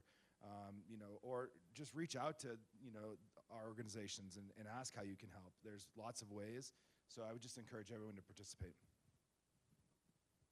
And then to add to that, I would say open up your pocketbooks. We have these amazing fundraisers in town that support ski teams and schools, and we are doing now a housing event. And the lack of participation sometimes that we see from the community is disheartening when this is the number one issue that we all talk about. And we are attempting to support these amazing nonprofits that are doing the work for us.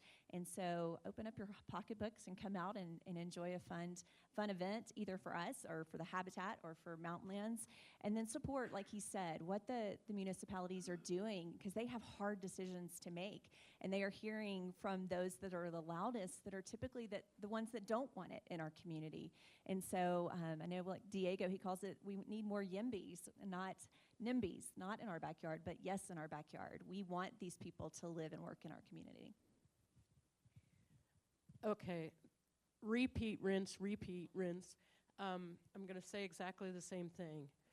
Stand up and tell people that affordable housing is important. One of the best things you can do is what Jason just said.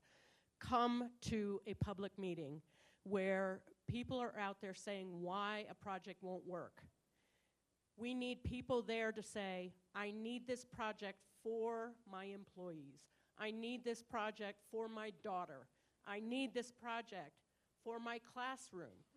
Things like that. I'll never forget, this is 2009. The city was getting ready to build the Snow Creek cottages, those beautiful cottages behind the police station. And we had an appeal from the neighbors. And it delayed the project by 6 months. The thing that was profound to our city council was the people that came out and said, like Terry Orr, she came to the podium and said, I have employees that have to commute from the valley. We need this housing for my employees. And we had someone who was living at Silver Star step up and say, we need this for my friends. I got to move into Silver Star. We need this for my colleagues and friends. Those are the things that make a real impression. And I know it takes work to come out on a dark night to a very boring council meeting.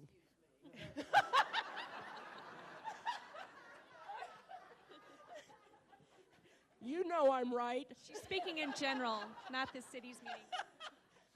Anyway, it takes a lot of commitment, and I challenge you to do that kind of work. Well, that's a great ending to You can also this write emails conversation. and everything as well. You don't necessarily have to be there in person. There's also virtual options now. So we've made it's a lot easier to participate. So everyone should be participating. So I want to highlight a common thread in today's discussion, and that's leadership matters. It's not just about policies or economics. It's about who steps up, who collaborates, and who pushes forward the vision of the community we want. The challenges are real, but so are the opportunities, especially when we bring together bold leadership, creative partnerships, and engaged communities.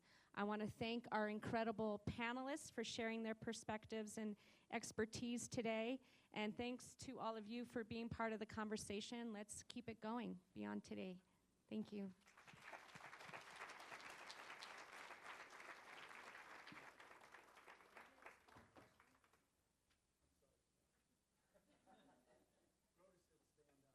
Cammie, you are standing in between lunch. You know that, right? But it's a big one. Let's talk about Dakota Pacific. I'm in favor of Dakota Pacific. Are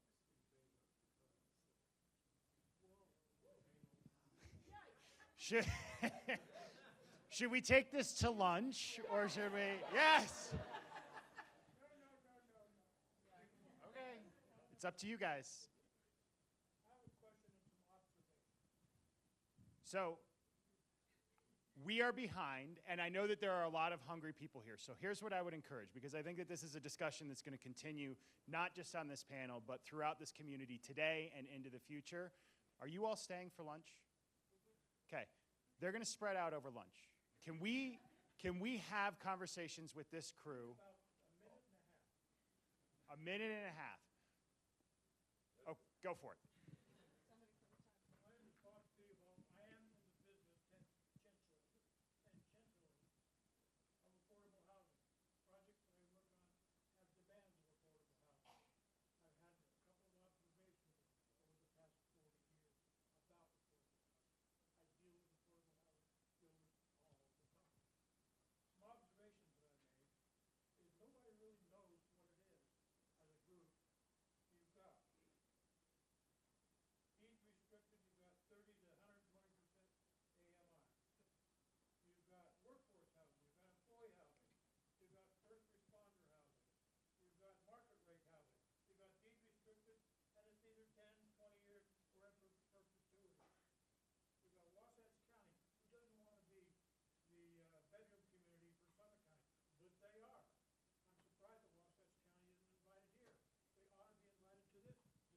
They are. As well as Hideout and Dakota Pacific. We've got a whole panel up here.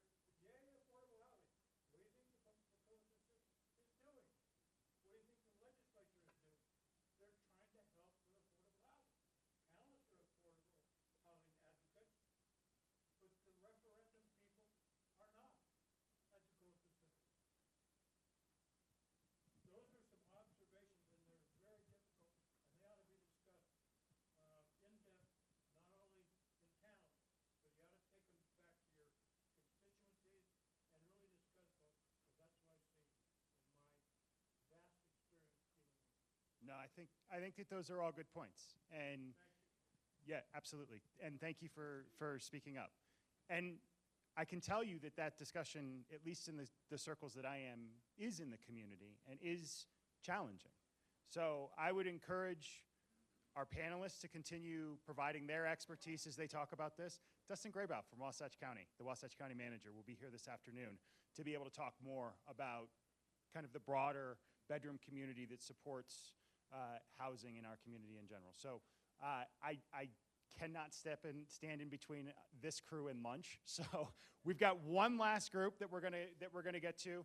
Then we're gonna break for lunch, and then I encourage you all, stick around. We have a literal rock star who's going to open us up in the afternoon, Ben Anderson. So I'm really excited to introduce two people who have taught me more about community belonging than anybody I've ever met, Diego Zagara and Joel. Thanks, Scott. The coveted.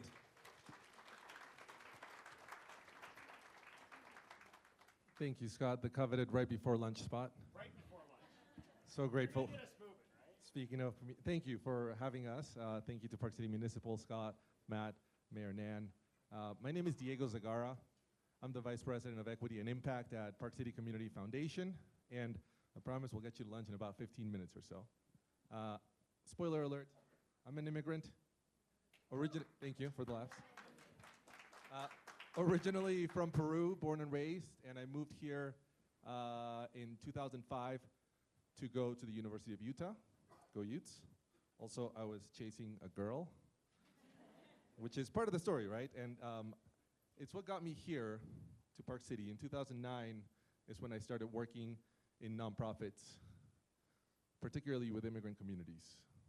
It's been almost 16 years since that, and about 8 years of me at the Community Foundation, which has been the honor of my life, best job I've ever had.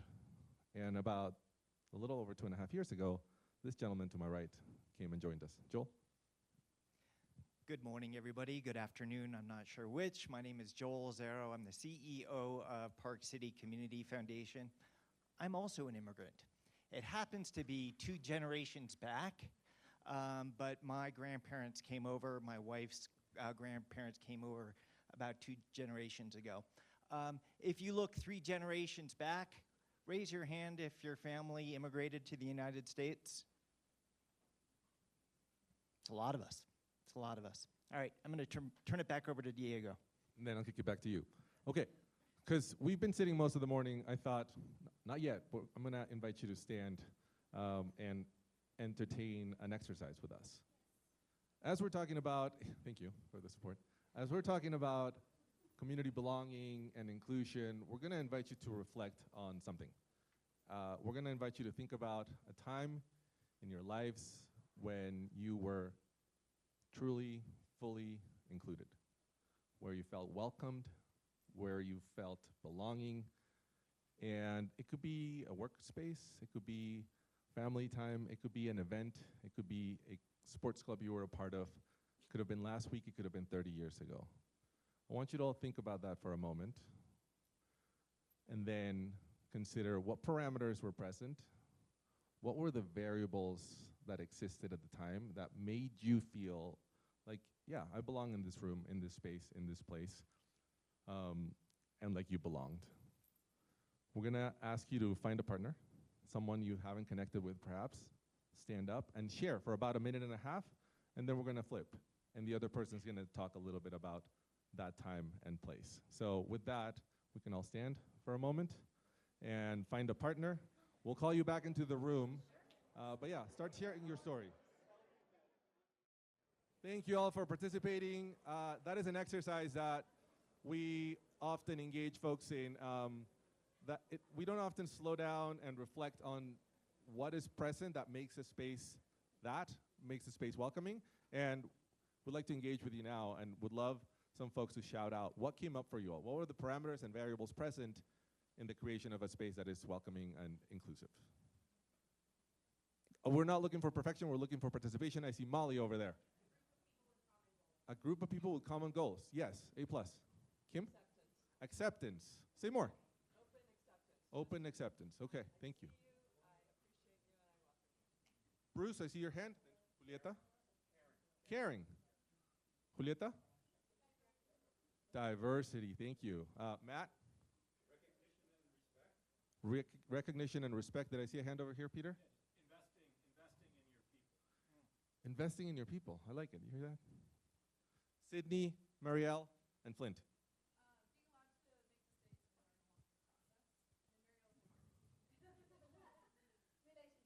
Relationships. Being allowed to make mistakes and learning. Oh my gosh, that is a great one. I really appreciate you saying that because I've found that that is required. If I show up to a space and I need to show up perfect and knowing, that's hard. I want to give a little grace to our elected officials who are in the room today, past and current, who are required to show up almost perfectly all the time and in very public settings. So I just want to thank our electeds for doing that today. Thank you. Yeah, let's give them a hand. Did I see one more hand over here? Flint. Adopting a new community and falling in love with it. I like that. Is that what you said, Colby? Thank you. Thank you for relaying.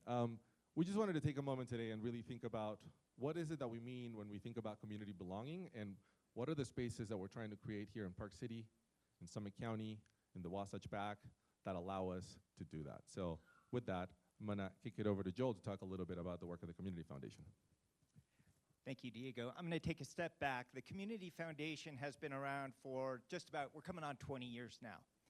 And over those 20 years, we have been able to allocate just around $60 million into the community, which is extraordinary.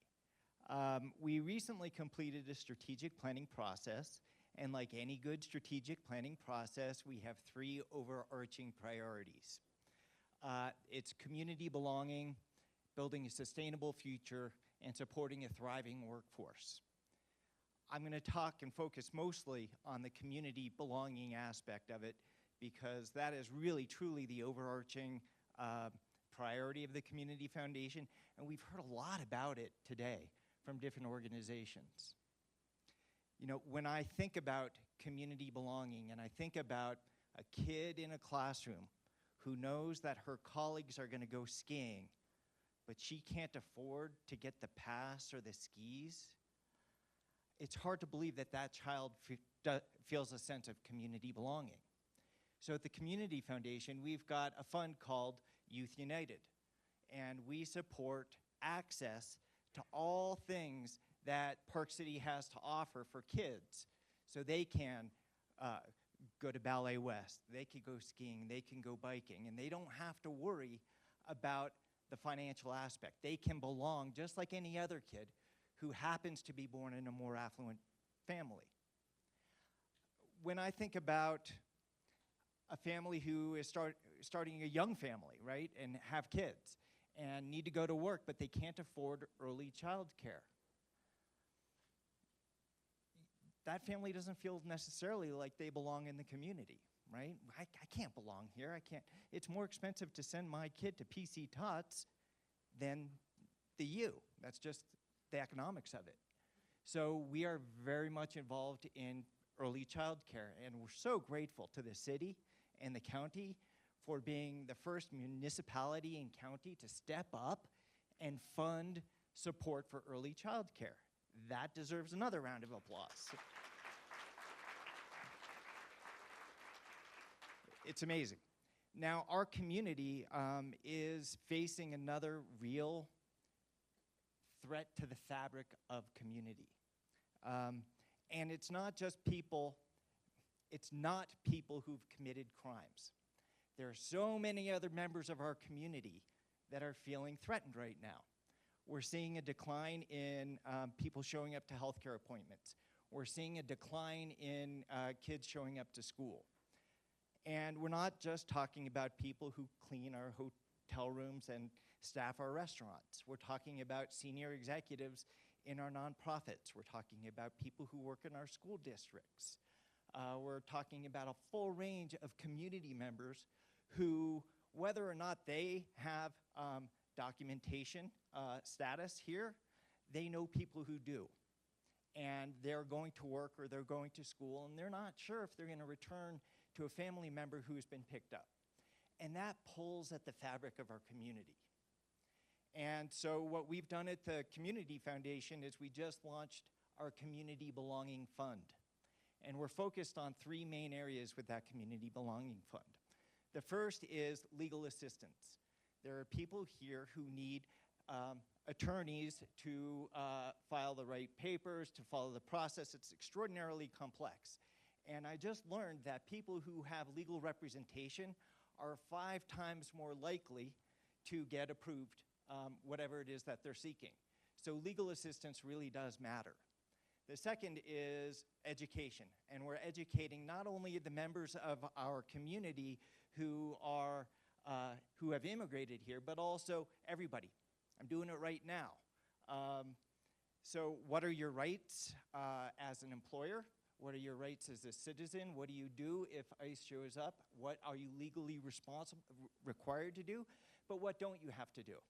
It's not a question of politics. It's a question of democracy and due process. So what are your legal capabilities? What are you allowed to do? And how do you have to respond? The final area is direct cash assistance. So in the unfortunate event that a family member does get picked up and detained, you might not be able to make rent. and then all of a sudden you've got a homeless family, or paying utility bills, or whatever the case may be. So we've created a fund, just like we did when COVID hit, to respond to community members who are in crisis and provide direct cash assistance. When I moved to Park City, when my family and I moved to Park City, what really excited me, beyond the ability to ski, bike, and hike, which was absolutely a draw, was the thought that Park City presents an extraordinary opportunity. We're so fortunate. It's a very circumscribed geography. I used to work with large urban school districts, but Park City and Summit County is a really tight-knit geography.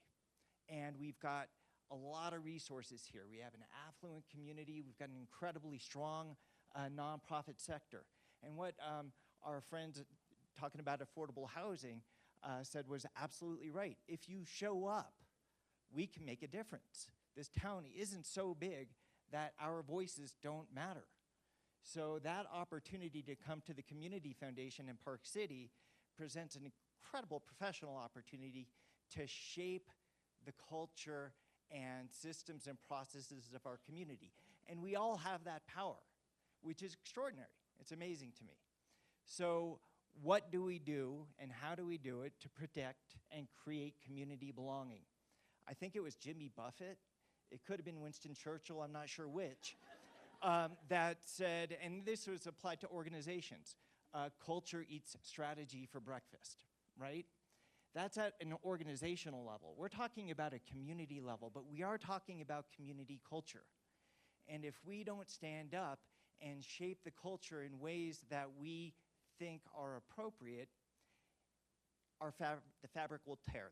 There's a lot of pressures on the community, from growth to snowfall to a whole bunch of things that will pull at our community. But we are small enough that by standing up and shaping our community culture, we can create a sense of belonging across Park City. So that's what we're about at the Community Foundation. We can't do it alone. We need your help. Thank you for showing up. Thank you for your leadership. I'm out.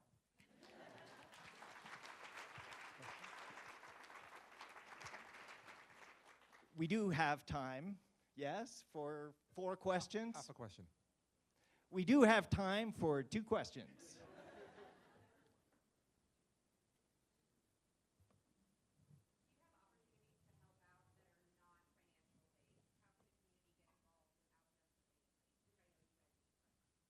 Yeah, we do any number of ways.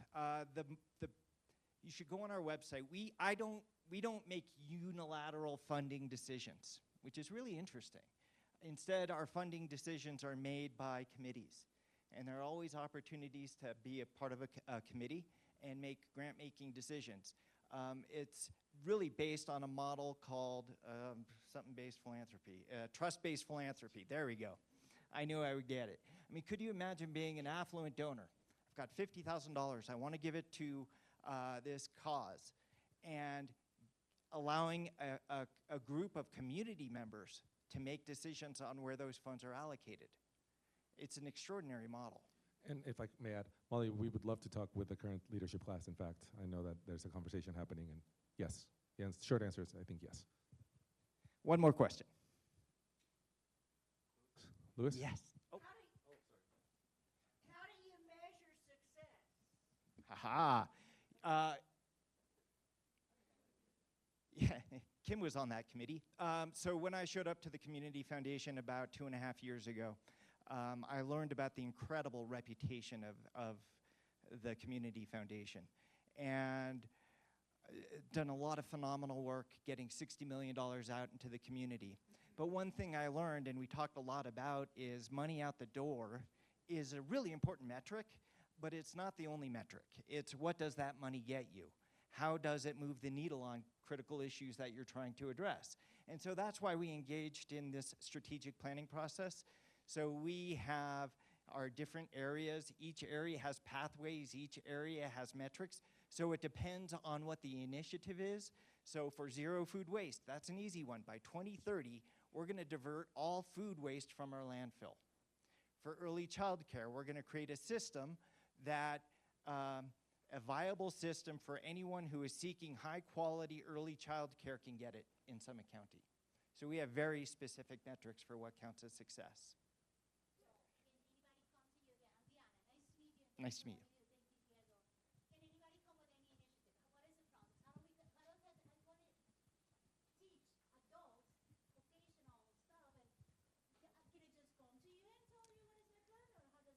So we primarily work through the nonprofit sector. So if you have a nonprofit, a 501c3, you are eligible to apply to any one of our funds. And with that, let's go to lunch. Over to you. Yes, okay. It's 12:50. Everybody have a good lunch? Food's good? Thank Chelsea and her team from the Blair for all of the hard work putting this together. Thank you.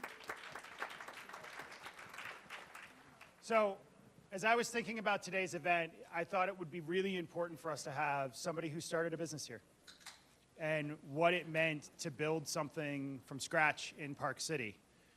What we got instead is somebody who built a movement, and I could not be more thrilled. Ben is the founder of Park City Song Summit, which I just learned is approaching its 5th year, or just finished its 5th year.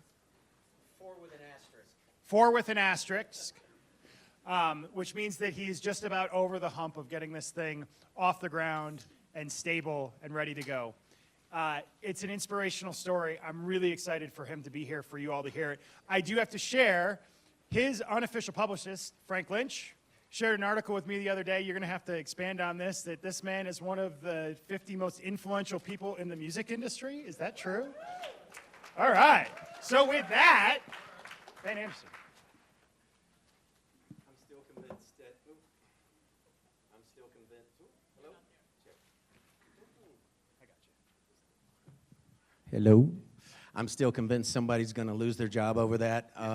Julia sent it to me, and I thought that my team had photoshopped that in. And so I'm filled with gratitude for that. And thank you, Scott, for inviting me today. I'm honored to be here in front of this amazing group of individuals. Leadership Park City is, just yet another impressive and impactful program in our community. I'm grateful for the work that goes into honing and guiding the current and future stewards and leaders in Park City through the lens of those who have taken up the yoke for a century and a half in this community. As Scott said, my name is Ben Anderson. I'm the founder and CEO at Park City Song Summit. Park City is literally in our name, so it makes sense that as Park City itself is its own brand, and Park City is integral to our company's brand, that I be asked to speak to you today about building a unique brand in our particular community. First of all, what do I mean when I say that Park City is its own brand? Well, first of all, it's Mother Nature. It's the mountains, snowy in the winter, verdant green with wildflowers in the summer, beautiful in the fall. We won't mention mud season, but for most of the year, it is absolutely gorgeous. It's a beautiful place to be. It's an active community. So from tykes to octogenarians, skiing, snowboarding, bike racing, running competitions. It's about staying active, healthy, mind, body, and spirit, and breathing the mountain air, enjoying all our trails and our lakes have to offer. It's Mother Nature's playground for all ages. So that in itself is a beautiful brand and a place that we get to call paradise and home. I would say another part of the brand of Park City is its history. From a gritty blue-collar mining town to becoming a renowned and internationally recognized destination for world-class skiing, Olympic sports, being a winter sports paradise, whether you're an Olympic athlete or just someone that's transplanted from Cleveland like myself, to an independent film mecca with an asterisk, and place for the arts to thrive, a la Kimball Arts Festival. Our history is well documented and forms the basis of this community, our values and our ethos, which leads me to the most important aspect of what I consider to be the PC brand: community, caring, and creativity. We are a creative vortex. I often tell people there's an energy vortex here that is intangible, and when you come here, you feel it. It's hard to describe. It is brilliant minds, giving hearts, and leadership to project and sustain those values generation over generation. So I think of Park City as a melting pot of those who have been here for most or all of their lives to those who have come here from other places, coexisting and preserving a way of life that I have found after living all over this country and in other countries. It's unlike most any other place on the planet. When we moved here over 10 years ago, my wife and I couldn't believe the sense of community and belonging and people welcome us to this community and all of the opportunities that there are here to serve. You know, a great example of that is a new friend who just walked up to me before I began to speak, Kim Lawler. And she's from D.C. She came here a couple of years ago, and she told me that her first bit of service here was to serve at Park City Song Summit as a volunteer. She shared with me the impact that had with her, how meaningful it was, and how she wants to continue to do that. That is a great reflection of what this community is and what we can do around the brand, if you will, of Park City. I think that another great example of who we are as a community is Live Give. If someone wanted to see like what makes our town perhaps different than others, it's so many different 501c3s, so many different programs that reach the underserved and the underrepresented, the ones whose dreams are fantasies until we can step in and give them a path forward, those who are stricken with mental health issues, addiction issues, trauma of all sorts. The way this town reaches into its heart and its wallets and rolls up its sleeves to say we want to be of service. To me, I don't care. When I die, if there's a headstone, I don't need anything on it. If it just said he was of service and he helped some people, I'd be so happy with that, right? If through our resources and through the privilege that we've been given, we can make one person's life a little bit better, then I think that it's a job well done. It's a race well run. And this community is about that. I've never seen the heart, the soul, and the service that I do in this community. And to me, that is the most spirited example of our brand, if you will. We care, we're creative, we come together, and we lead. And so that's why being able to speak at a leadership forum means so much to me. I'm eternally grateful to be here and talk about this community and what it is to try to serve others. In order to explain why I'm sitting here and how I became a member of this community and how we built Song Summit, I thought I'd share a little relevant background. I come from a small town in Tennessee, and on the lowest rungs of the socioeconomic ladder. I had a small town, which basically, if you were going to be a farmer or worked in a factory or a church, you know, if you weren't going to do one of those things, you better find a way to get out, if you would, if that's what you choose to do. There's nothing wrong with any of those jobs. My family, my friends that I grew up with, that's a lot of what they do. But for me, I wanted something else. But how do you do that when you come from a lower end of the socioeconomic ladder in a small town? Well, I did that through two things: my love of music, and I got good grades. So I found that over time, there was a lot of trauma in this small town, things that only came to me later on in life because people helped me. I also developed an addiction to alcohol in my youngest ages. So I had these competing interests of trying to get myself out of where I was, but needing the help from others to be able to get there. So I got a scholarship. I went to Vanderbilt. I got a scholarship, and I went to law school at Pepperdine. And all the while, I played in a band. I started in a band when Jimmy Carter was in office, if that tells you a little bit about how old I am. And I've been in a band ever since. And if you were at Canyons this year, you saw me be able to celebrate 41 years of being in a Grateful Dead band with some of my buddies from Vanderbilt. So music has always been a part of my life, but in order to have the money and the means to be able to go see some of the world and realize my dreams, I had to be an academic. Halfway through my 30 years as a trial lawyer, though, my own addiction, my own mental illness issues, and my trauma was something that I hadn't identified and I didn't understand. And so I reached out, and there were people who stood in the gap for me. There were people who had been there who said, didn't even know me and said, we're here to help you. They were of service. They were in a community of wellness and trying to help me better understand who I was, what condition I had, how I could treat that, and thus how I might be able to help others. So that's a huge part of my journey, and it's a huge part of the fabric that is woven into the DNA of Park City Song Summit. So my wife and I started coming out here in the late 90s, late 90s, and then we started bringing our kids out here, and they started to ski on these slopes and snowboard on these slopes. They learned how to do those things. We would come out for 1 week, then 2 weeks, then we'd come out at Christmas. Then we came out in the summertime, and we were like, okay, we got to do this, right? And the older I get, the more I'm really loving the summertime a little bit more than the winter. We decided we would both end our 30-year careers, and we come out here, and that word retirement that we've heard our whole life, right? And growing up, I thought retirement meant, okay, you get 65, you get the check, you start to play some golf, you sit in your lazy boy quite a bit, and you have the clicker, and maybe you go for a walk every once in a while.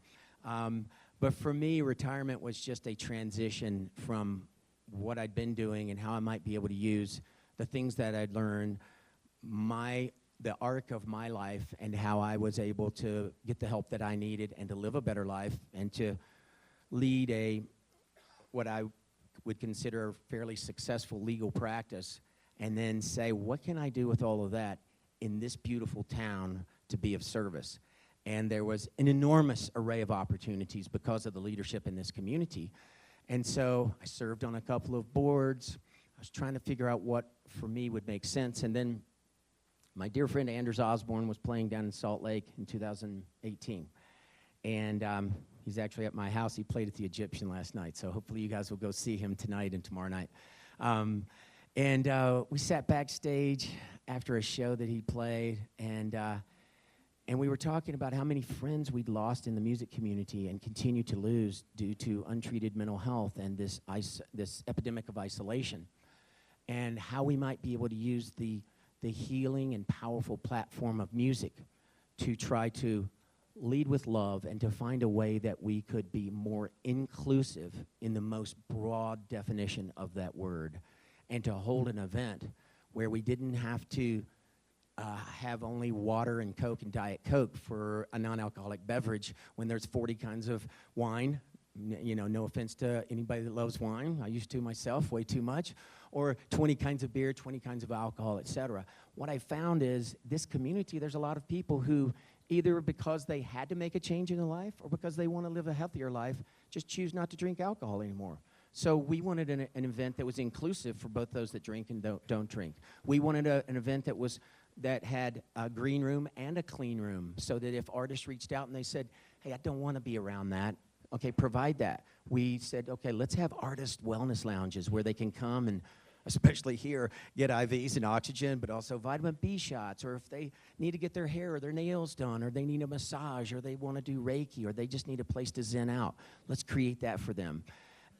But then let's have morning wellness. Let's have people start their day, if they would like to, with yoga, meditation, sound baths, some breath work. Then let's move into what we consider to be now the special sauce of Park City Song Summit.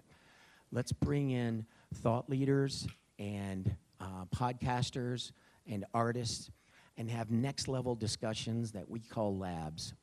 And to have people in the room hear these folks talk about their journey, the things they're doing in their communities, the challenges and struggles they faced, either as a gay black woman trying to make it in the country music world in Nashville, or as a member of the Neville brothers, who everyone in New Orleans partied like crazy, and he lost a chance, Ivan Neville, to play with the Rolling Stones because of his addiction, and to sit there in a room and talk about songwriting and sobriety versus pre that, to talk about the real history of the blues, black women, and the shoulders that we've stood on, to talk about AI and how it's really something that's, making a lot of artists absolutely freak out because they don't know what's going to happen. So, in the music industry, arts industry, there is a higher level empirically of suicidal ideation, suicide, overdose, mental health issues, you name it.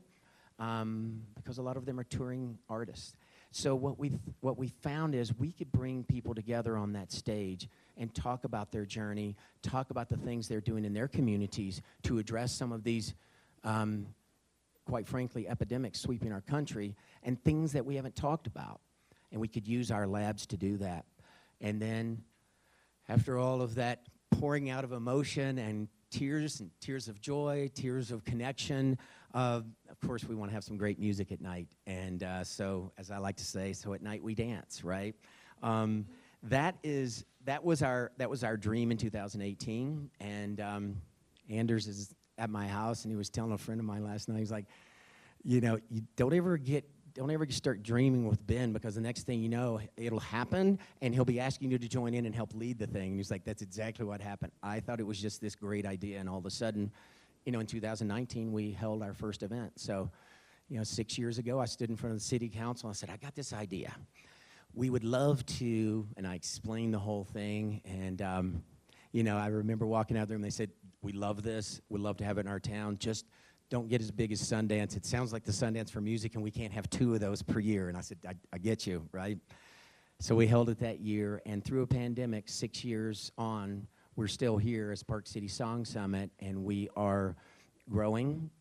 We have had more and more transformational impact in our community and beyond. We are able to bring in, through our Song Summit Foundation that we created 2 years ago, students, youth from around the country and as far away as Havana, Cuba, who can come and be a part of our event. We reach out to those in underserved communities, those in underrepresented communities, and those who might not be able to afford a ticket or couldn't get there for whatever reason. We reach out to a lot of them and say, is there any way that we could get you here? Can we bring in? And so we've had some of the most beautiful events happen where there are, you know, schools that we sponsor and work with down in the Salt Lake Valley. And a lot of them have never had an opportunity to come to Park City, period. They've never been on a gondola. They've never been to a fancy restaurant. And they've never had myself, the mayor, and some of their, the mayor of Salt Lake, and came up for 1 year, and we were sitting there talking to a lot of these kids from Salt Lake. They just had never had anyone ask them, what are your dreams? What are your aspirations? Where are you from? Tell us about your family. What would you love to do if you had the opportunity, right?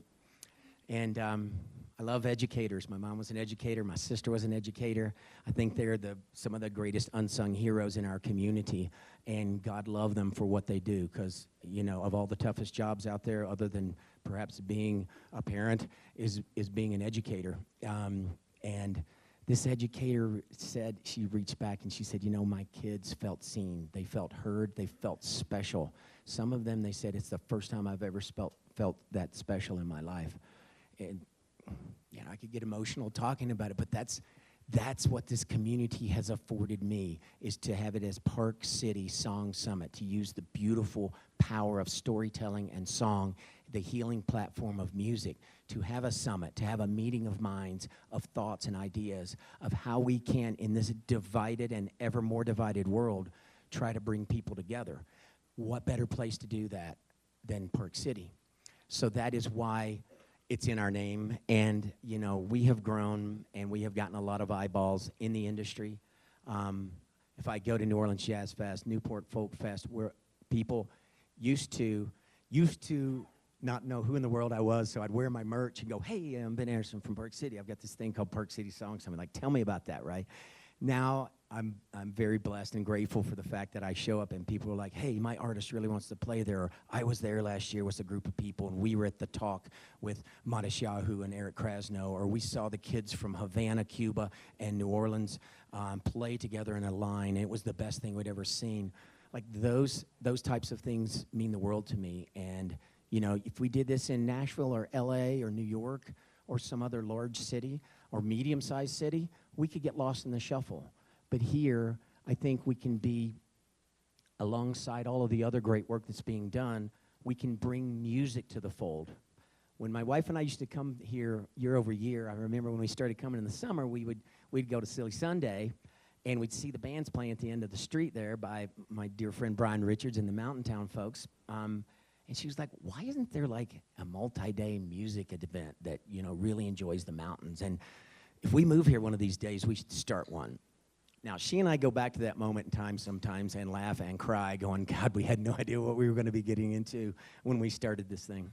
But we wanted to, in terms of our contribution and whatever leadership we could give to this new beautiful community we've moved into, is to say, let's bring some music in, and let's bring in a different way of experiencing a music festival, not just 40,000 people in a field stepping over parental mistakes with EDM music in the background and Instagram moments. No judgment, just not my thing. But in Park City, that's not what we are, right? We are a way to be able to be change makers, to be difference makers, and quite frankly, I love being a disruptor in a music industry that has become very, very, has a template that is experienced the same way year over year, city over city. This is the best place to make that difference. And so I'm proud to say that we went from an idea to a really small event on Main Street in 2019 to an event now that hosts thousands of people. 60 to 70% come from here in our region, but others come from around the country, and they're able to go back as, you know, ambassadors for change and to say, you know, in this little town out west, they're doing this. Why can't we? I now have artists who go to their managers and go to other promoters and say, "Where's my clean room?" They go to them and they say, "Why don't you guys have an artist wellness lounge with Reiki and massage? This little event out in Park City does it. Where are the talks? Where is our recovery meetup?" A lot of artists that are in recovery, and we don't just look at the artists. We think about the ecosystem of live music touring, everything from the bus driver to the person in the spotlight, as well as those who are left behind and are taking care of an elderly parent, or the kids, the dogs, the paying the bills, et cetera, the unsung heroes that allow for that person to be on stage in front of us. But I also want us as attendees at this to understand that these are human beings on the stage. It's not just dance, monkey, dance, entertain us. Oh my gosh, he didn't play my favorite song. Why did we come, right? These are people who have lives, and they give everything they can to something as beautiful as music. So somewhere, everywhere on this planet, 24/7, every minute of the day, someone's either creating a song, performing a song, or dancing to a song. So that is a universal language, right? So if we can use that universal language of music and song to bring about change when it comes to how we see this world, how we see each other, to appreciate and love the person that's standing next to us dancing, to appreciate and love the person on that stage, then we've moved the human experience forward just a little bit each year. And the reason that Park City is perfect for that is because of everybody sitting in this room. We are a mountain town that loves our music. We love to dance. We love to showcase who we are. And for me, that made it very easy to have Park City as part of our name, and something that I aspire and wake up every day when I put my feet on the floor. I say to my higher power in the universe that I would hope that someone could come along my path today that I could be of help to, and that someone would come along my path that I could learn something from, and that I could better understand walking in the moccasins of someone right next to me, and that what they're going through may be the worst day of their lives, and I need to show them grace, and I need to show them a little bit of mercy and maybe a helping hand. And to me, that's the fabric of Park City. Yes, we have the mountains. Yes, we have the sports and the film and all of these things. But at its core, it's who we are right here. It's the soul of Park City, the heart of Park City, and the give back. So as a community of service, Park City Song Summit wants to do the exact same. If we can reach people in this world that come to our little town and can be transformed, we've won. And Park City as the brand, Park City as a community wins. And if we can be just a little part of that, along with Kimball Arts, along with Sundance, along with Olympic Sports, along with Live Give and all the good things going on, then, I'll die on that hill. I know that I can, take my boots off when I'm ready to go in the dirt and say, all right, I did a couple of good things, and Park City allowed me to do that, so I'm ever grateful for that.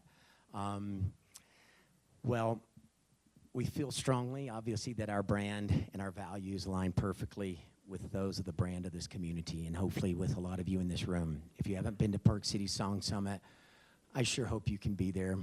It's August 14 through 16, here somewhere in town. For me to be able to bring my form of leadership to this community through the healing power of music is one of the greatest parts of my entire life that I've led so far, hopefully with a few chapters to go. But I thank you for welcoming me and my family in this community, and for welcoming Park City Song Summit in this community. I love you all, and I'm very grateful to be here today. Thank you.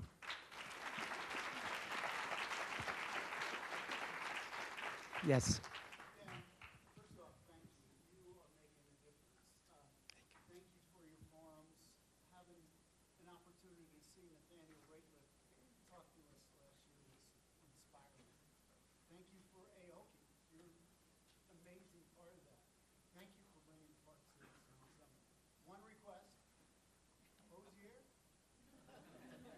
If I could do a quick collection in the room, we only need a couple of $1 million, and we can make this come true.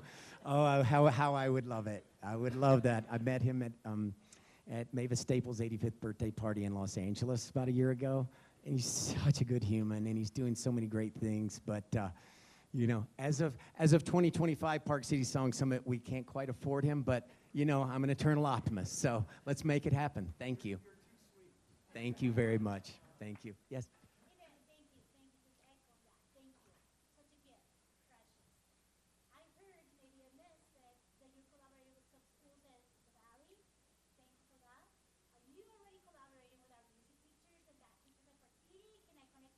Yes, please. Yes, please. One of my dearest friends in life is sitting within 10 feet of you. She is the vice president of business admin is her title, but she is really the wearer of all hats and the vice president / boss of everything at Song Summit. And it's Miss Julia Rometta right there, who's in the leadership program this year. She is my longest standing employee. She is the yin to my yang. She gives me balance. I'm an absolute maniac, and she is cool as a cucumber, nothing. She's unflappable, and she handles so many things. She's going to kill me for calling her out right now. But I love her dearly, and she is such a beautiful asset to this community. And yes, I would love, please. She is incredible. Yes, but thank you. We would love to work with as many music programs as we can in this community. We have reached out a number of times, just to let you know, to different music programs. And, we just figured the timing must not have been right, so we'll keep knocking on the doors. Thank you so much, everyone. Thank you, Scott. Everybody give Ben a round of applause, please. As the next panel comes up, I got to see Mavis Staples in a room of like 400 people at the Canyons last year.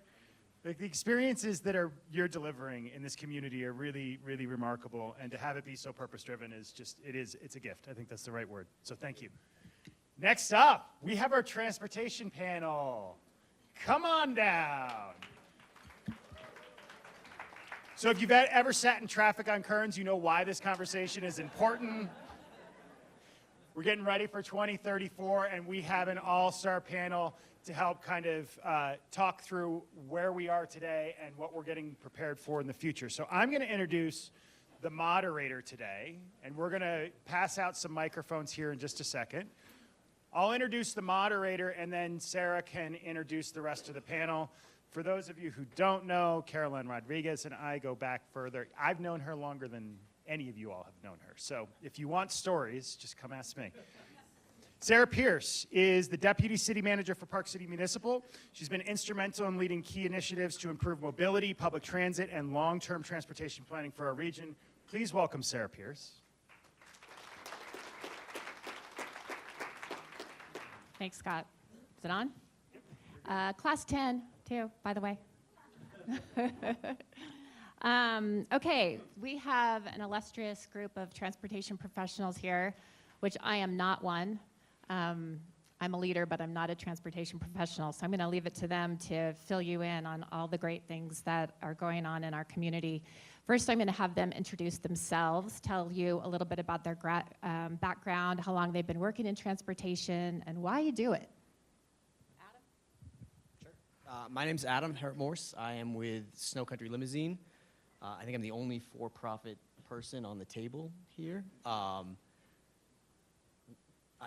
I've been with Snow Country since I think I moved here in '03 when we were a couple cars and it was run out of our really terrible condo living room in the claim jumper. We are now a multi-state operation. We operate in Montana out of Bozeman and Big Sky. We're down in Moab in the summers. I wouldn't say I grew up with a passion for getting people to the airport, but I moved here out of college trying to avoid getting a real job and somehow fell into this, and it's worked really, really well. This town has become our home. We still all live in town. Most of the partners all live in and around Park City, Summit County for sure. We're here every day. We love this place. And so somehow we were lucky enough to fall into a niche transportation market that has allowed us all to stay here. Hi, everyone. Caroline Rodriguez, High Valley Transit. I've been working in rural public transit just over 25 years now. I live in Francis with my husband and 3 daughters. And in a foreshadow to my previous marriage, at wedding number 1, Scott crashed his car into the limo. So feel free to talk to him about that.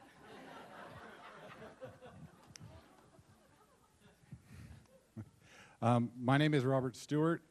I am the UDOT Region 2 Director. Region 2 encompasses all of Tooele County, Salt Lake County, and Summit County. I've been in transportation for 25 years. To say that I started in transportation would be a lie. I am a construction guy at heart. I was going to work for one of the big D's, Laytons, Oaklands of the world. Found my way into transportation, and I've really just enjoyed the variety that it comes with it, and also the satisfaction that knowing that I can make a difference in people's lives. Everybody needs transportation. It's job security, so there's an aspect of that. But also, it's one of those things where it's an endeavor where we get to make a difference in people's lives, and they don't notice it, and that's really, really rewarding for me. Thank you, everybody. My name's Tim Sanderson. I'm with the Transportation Department for Park City Municipal. I've been here for almost exactly a year. As a matter of fact, I think it was my 3rd day where I came to this event last year. I sat through the whole day, and I was astounded with how much I learned, and it was such a great orientation to the community for me. So I hope you guys are enjoying it as much as I did. I've been in transportation or transit really since the early 90s. I started off as a bus operator up in Canada. Since 2001, I've been an executive for transit agencies across North America, including Nashville, Ann Arbor, Michigan, Des Moines, Iowa. But this is far and away the best place that I have been able to work with it. And just, I think, in order to prove that, how many people here, because I do this at most times I do a presentation or something, how many people here have taken the bus in Park City? Okay, that is unbelievable. Most of the time when we go to a leadership thing, there's a handful of 5 or 6 people, but that must have been 75 to 80% of us. So thank you for your strong support of our services. All right. So as you all know, we are in a push-pull situation with growth all around us, a booming resort economy, and residents that want to be able to work, live, and play here. We know traffic and transportation are on the top of your list. We saw it today on the screen. I want to talk about how we approach these challenges ahead of us. Each of you represents a different segment of our transportation community, and therefore you come to the solutions from a different perspective. Robert, I'd like to start with you. UDOT, obviously you represent the state perspective. We interact with state roads on a daily basis. Can't go anywhere without it.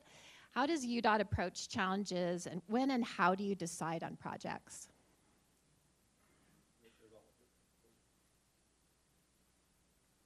sorry. There's a lot in that. So our planning process is a 30-year process. I don't know if a lot of people know that, but we come up with projects for 30 years out, and that revolves every 4 years. We come up with a new plan that broadcasts 40 years out, and so we are. I know that there's a faction of people that believe that UDOT drives land use.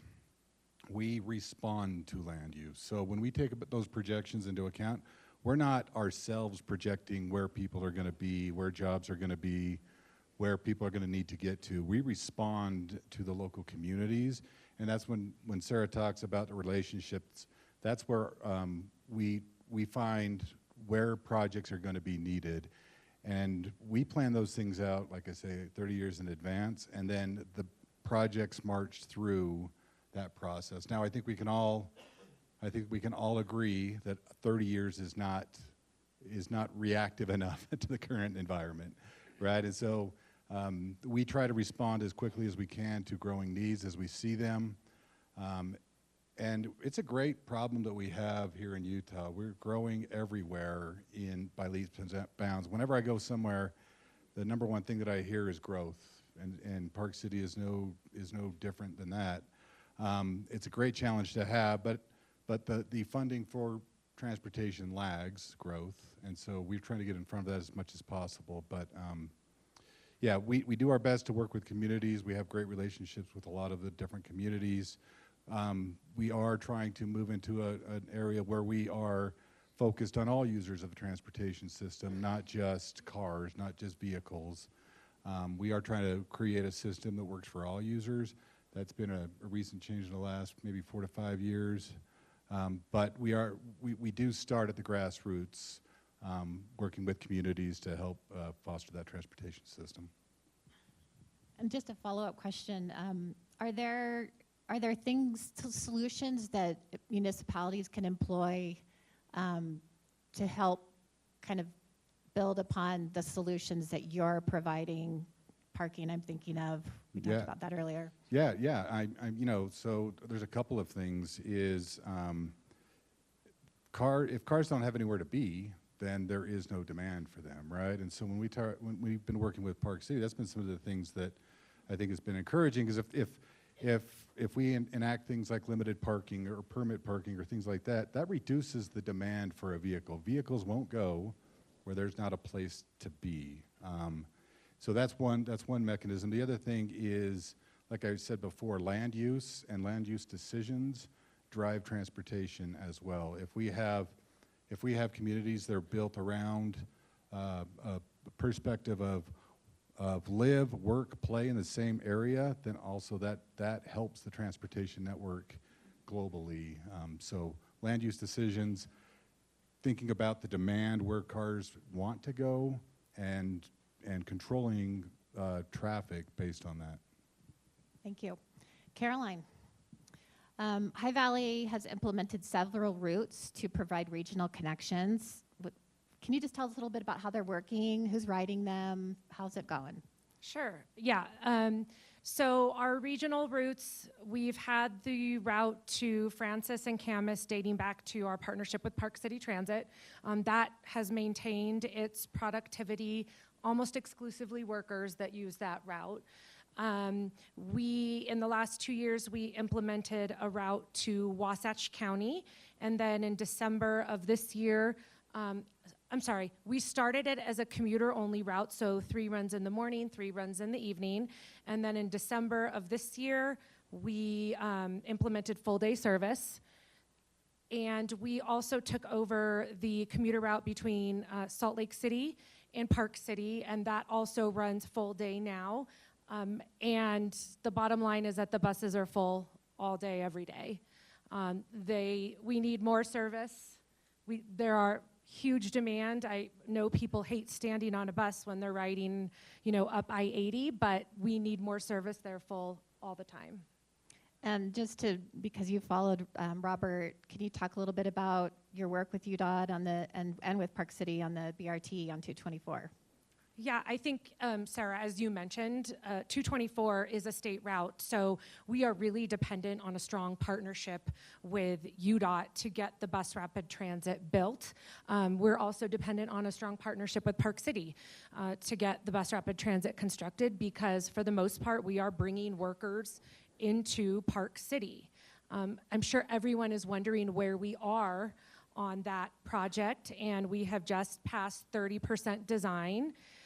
Which means that we will finalize design on what the actual bus lanes will look like within the next year. We've worked with our partners at UDOT and Park City and some in the community to design an initial concept for shelters, and those will be coming to the community very soon. If everybody is wondering when you're going to get to ride, that's going to be 2027. Great. Can you hand the mic to Tim? So Tim, bringing it down to the municipal level, as Caroline's working on 224, I know Park City's doing some work on 248 and park and rides and transit modes. Can you speak to kind of what's in the works right now? Sure. We've got a number of different projects that we're working on in Park City, and it's a mix. We've got some fairly large ones, or very large ones, which is Recreate 248, which is, again, similar to the BRT line coming down 224. We're looking at a solution on 248 to include a park and ride and a very quick movement into Old Town Transit Center. So that's coming up. You'll probably start seeing some engagement activities in the upcoming months. So that's the biggest one we're working on, but we're also working on a number of small things as well, because it takes both in order to encourage ridership. And really what our goal is to move people. As Robert said, our goal is to move people to where they want to go rather than just cars. And so using transit, using active transportation and those kinds of methods in order to do it, especially in a small place like Park City, really makes a lot of sense. To that, a couple of things that we have recently done. One is we've implemented the 2010 route, which has been extraordinarily popular, servicing and connecting Park Meadows or Upper Park Meadows with the ski resorts in downtown. Again, extremely successful. We've also had added additional service from Richardson Flat Park and Ride, which has been spectacular. As a matter of fact, over Sundance, we were close to 90% capacity at Richardson Flats. We got to the point where we actually had less available parking at Richardson Flat than at China Bridge downtown. Which is exactly what we want to do, just in order to change that behavior, get people using our services. And then finally, for those of you that do use Park City Transit, we unveiled the Transit app probably about 6 months ago. If you haven't downloaded, I would encourage you to do it. It's called Transit.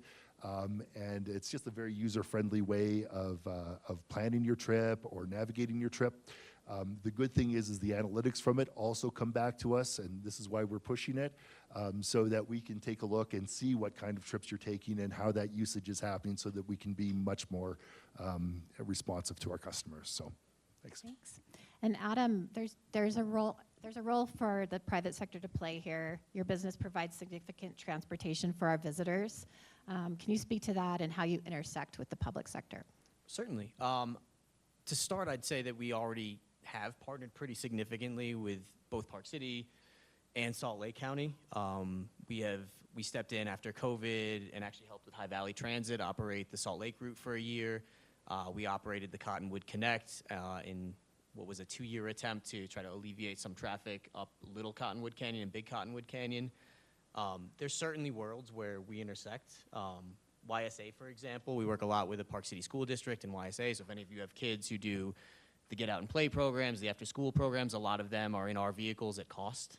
They sort of operate in an hour where our buses aren't typically busy, so we can give them a pretty significant discount. We've started working with the Park City School District, taking sports teams, football teams, basketball teams down to their events, always as far as St. George, when the school buses that they operate can't handle it. So functionally, what we tend to do is step in when capacity for public transportation sort of hits a logjam, whether it's a school bus or just availability.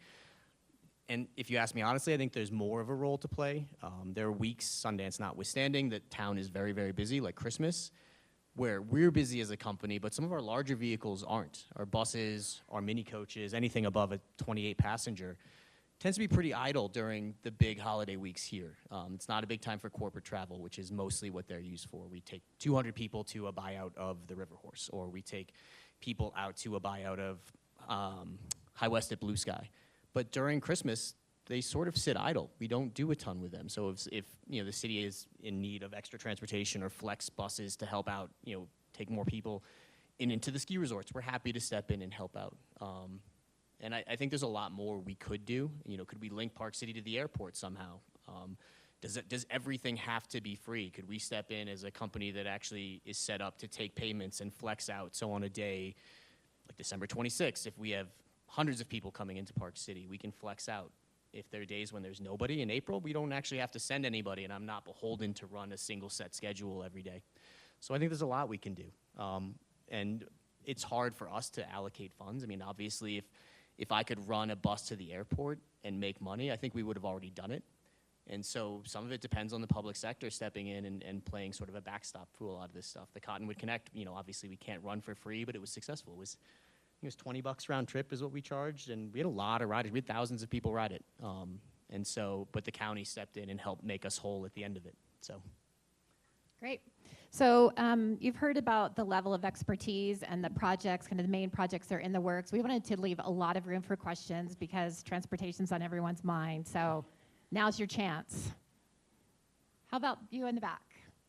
248 Twins Junction for UDOT and Park City. It seems like the interchange unit there needs to be redesigned so you can get directly in and out of the parking lots, maybe moving your parking lot closer to the interchange. Is there any design work and future build thought going on about that?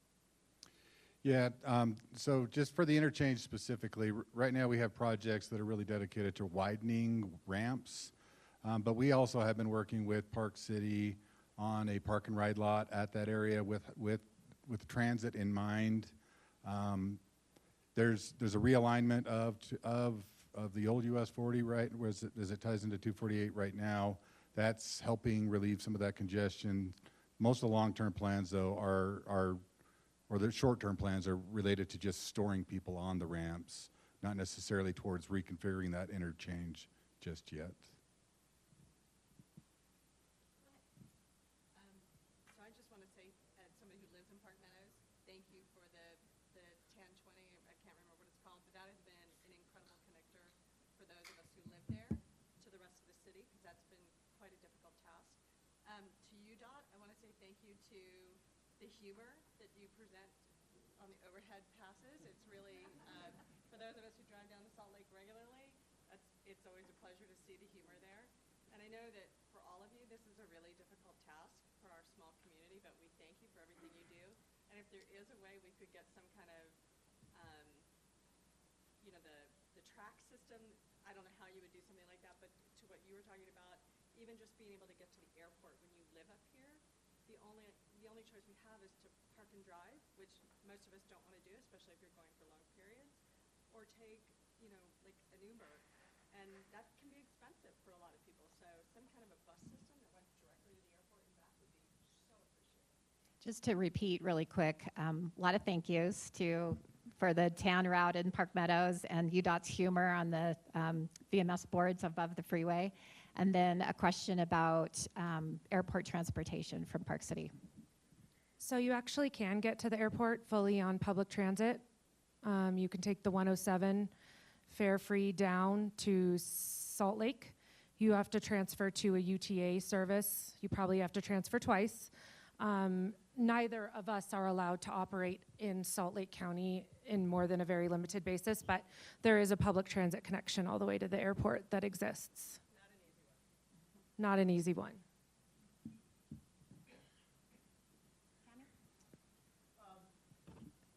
Is there any thoughts of having a bus from Richardson to the canyons next year in light of the fact that they're going to put in this parking lot, which I don't see how they're going to do it in 1 year, but I'm not an engineer. I can speak. Oh, are there any thoughts of putting in a bus from Richardson Flat to the canyons next year? Was the question. I can tell you from the High Valley Transit side, the answer is no. That's not our priority. It's also not technically within our service area. I mean, we work a lot with Park City, and so that's not a huge barrier, but that's not at the top of our priority list for next year. Do you want to add something? Okay. You can, right now, take a bus from Richardson Flat to Canyons. It's using both of our services. So if you take the Old Town Express from Richardson Flat, it'll take you to A Fresh Market. You get off there and you could transfer to a High Valley service that'd take you right up to the canyons there. So it'd be part of our partnership. I found another mic, so we can actually mic the people asking questions.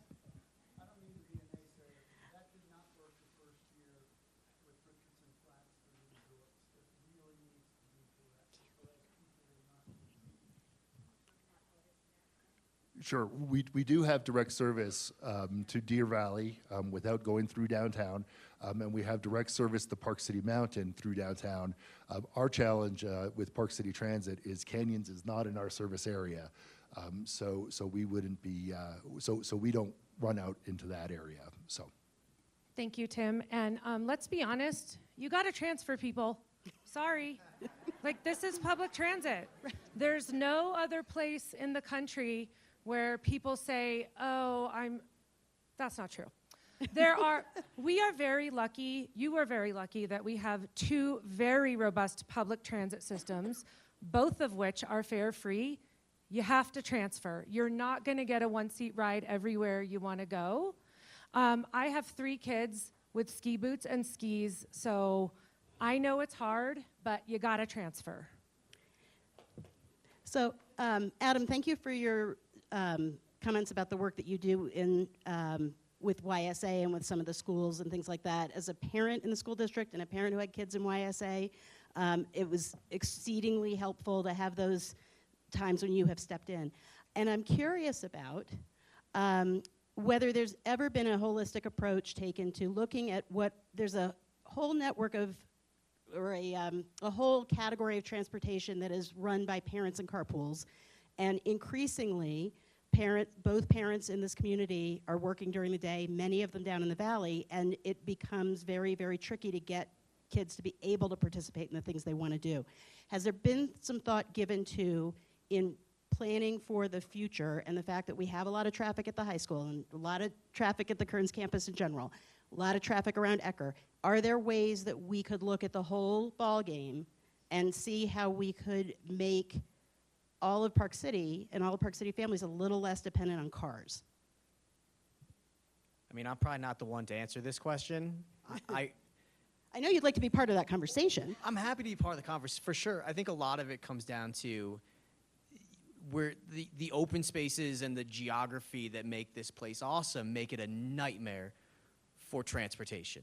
It's such a big space. You know, if you wanted, I feel like a lot of people when they talk about riding the bus here want a bus to show up show up right in front of their house and pick it up and then take it exactly where they want to go. And that it's hard. It's square mile after square mile after square mile. Just look at, I live in Jeremy Ranch, and to get a bus all the way around it would take half an hour.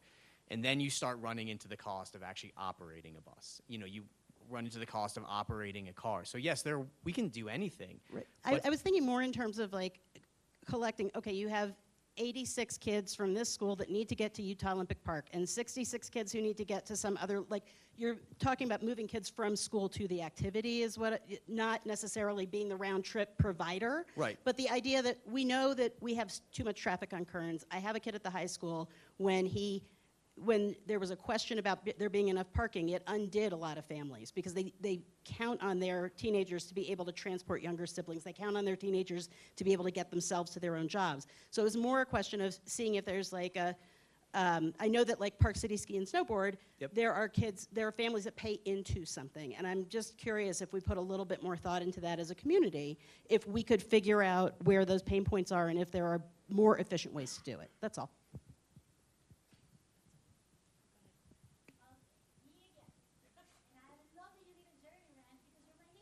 Look at that. What's going on with Summit Park? We had a bus stop for a minute and then it went away. So you did, but guess how many people use that bus stop? Like 0.65 in an entire season. I know everybody says I use that route all the time. No, you don't. Okay? You don't. But happily, you have microtransit, which goes all the way to the top of Summit Park. And your response times in Summit Park, even in the winter, are about 7 minutes from your door. Did you try at 8 a.m. on Saturday morning? Of course, thank you for trying. Please try again.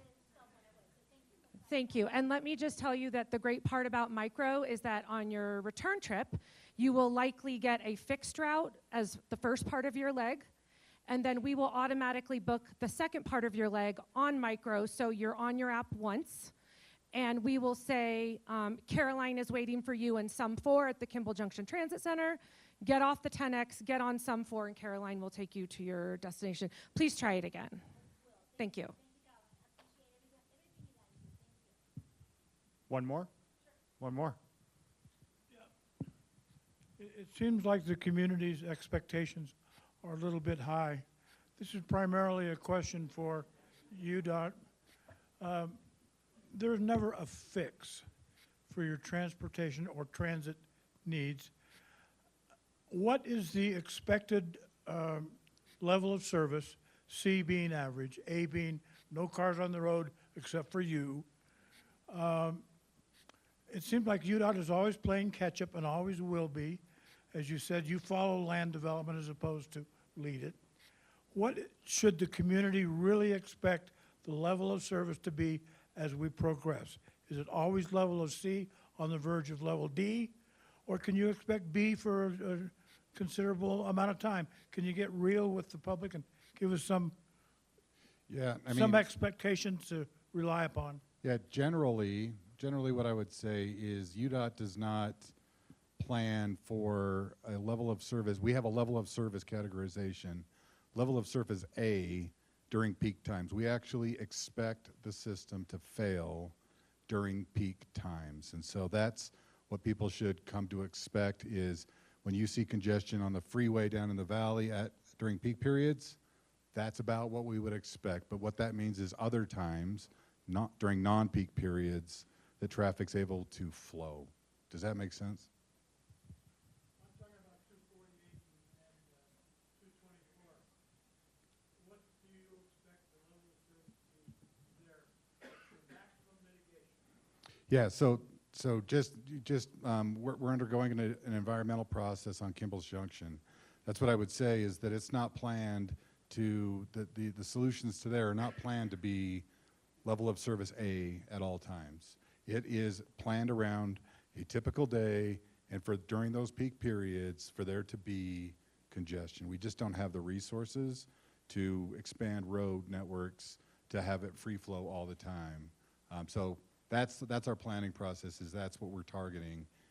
And we don't like failure, but we plan failure during those peak times. So even multimodal solutions of mitigation, the expectation is to have a fix of your transportation problem is unrealistic. No. So this is where the partnership with transit plays in really, really well. And that's like right now we have shoulder running buses. Shoulder running buses only run when there's congestion. And so transit becomes the solution during those congested times to get around all of the delay that we see. Sorry, if I could just add maybe 2 or 3 comments to that. I agree wholeheartedly with what Robert had just said, but I would also add, at least regarding 248, and I'm speaking solely of proper Park City proper, we're not going to fix transit. You're never going to get to the point where you're free-flowing your car around at the busiest times of day. That's not going to happen. But what our job is to make it so that we can move people.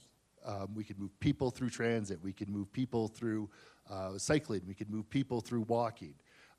We can do a number of different things in order to manage that transportation load. And that's really what our goal is to make it not so that you can drive anywhere you want, but that you have mobility. Thank you.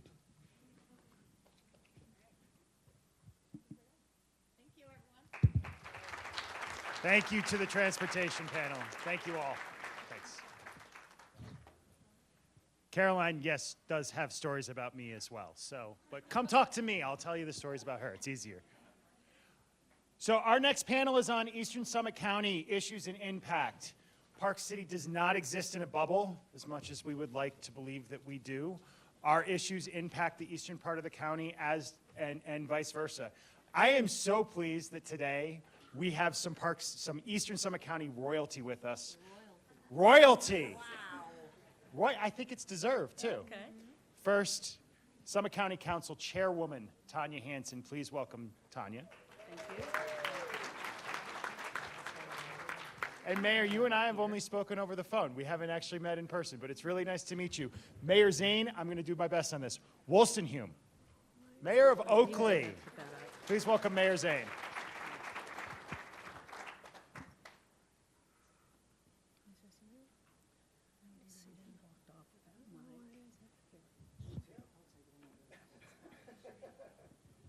Greetings, everyone. It's afternoon, it's after lunch. You're all trying to stay awake, so we'll do our best to keep you entertained here for a few minutes. I am a graduate of Class 7 leadership. Lucky number 7.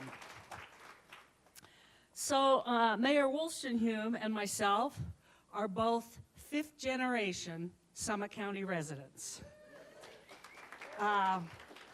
We both reside and have lived on the east side, but interestingly enough, both of our mothers were raised in Park City. So as children, he and I spent a lot of time in Old Park City because that's where aunts, uncles, cousins, all of our family lived in Park City. So when people talk about seeing change in Park City and Summit County, we have not only seen it, we've lived it. So, all right, enough about that. Let's talk about Summit County for a few minutes. Here we go. Let's see. Let me ask a question first before I get into this. How many people in this room live in Summit County but outside of Park City proper? Okay, fair number of people. That's good. That's good. So, as you may know, for hundreds of years, the Northern Shoshone and Ute Native Americans lived in Summit County well before the Mormon pioneers came along and settled Eastern Summit County and created our county in 1854, but it took them a few years to get things organized there, so that was 1861. Summit County is named for the summits of the mountains, okay? So we are bordered on the west by the Uintas, by the west from the Wasatch, east from the Uintas. Thank you. Now, if you don't know anything about the Uinta Mountains, I suggest, not right now, but at some point, you Google the Uinta Mountains because they are very interesting and a unique mountain range in the United States. It is the only contiguous mountain range in the United States that runs east to west. And it has several of the highest peaks in Utah. The highest peak being Kings Peak at over 13,000 feet. So if you've never been out to that part of our county, you should check it out. As everyone knows, we've moved from mining to tourism. And I want to spend a few minutes talking about that. Because when everyone thinks of mining in Summit County, they think of Park City, the famous Park City mines. But there was a lot more mining going on than just Park City. We have a community called Coleville, and that name comes from the mines of coal in the Coleville area. In Camas, there's a story, but you'll need to ask Mr. Wolstenhume about this or Google it, but not right now, that perhaps there were gold mines in the Uinta Mountains, but we're not going to talk about that today. But what they did do is they started mining lumber and wood, okay? So then you talk about the mines in Park City. All of Summit County contributed to the mining in Park City because the coal from Colville kept the mines operating in Park City. The lumber for the head frames and the buildings in Park City, a lot of that came from Camas. So we were all in this together. Now we talk about tourism. Not much has changed. Let me go back.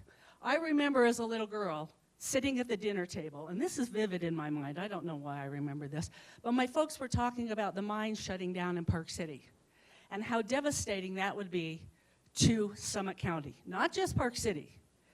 All of the miners, most of the miners came from Wasatch County and Eastern Summit County and Park City.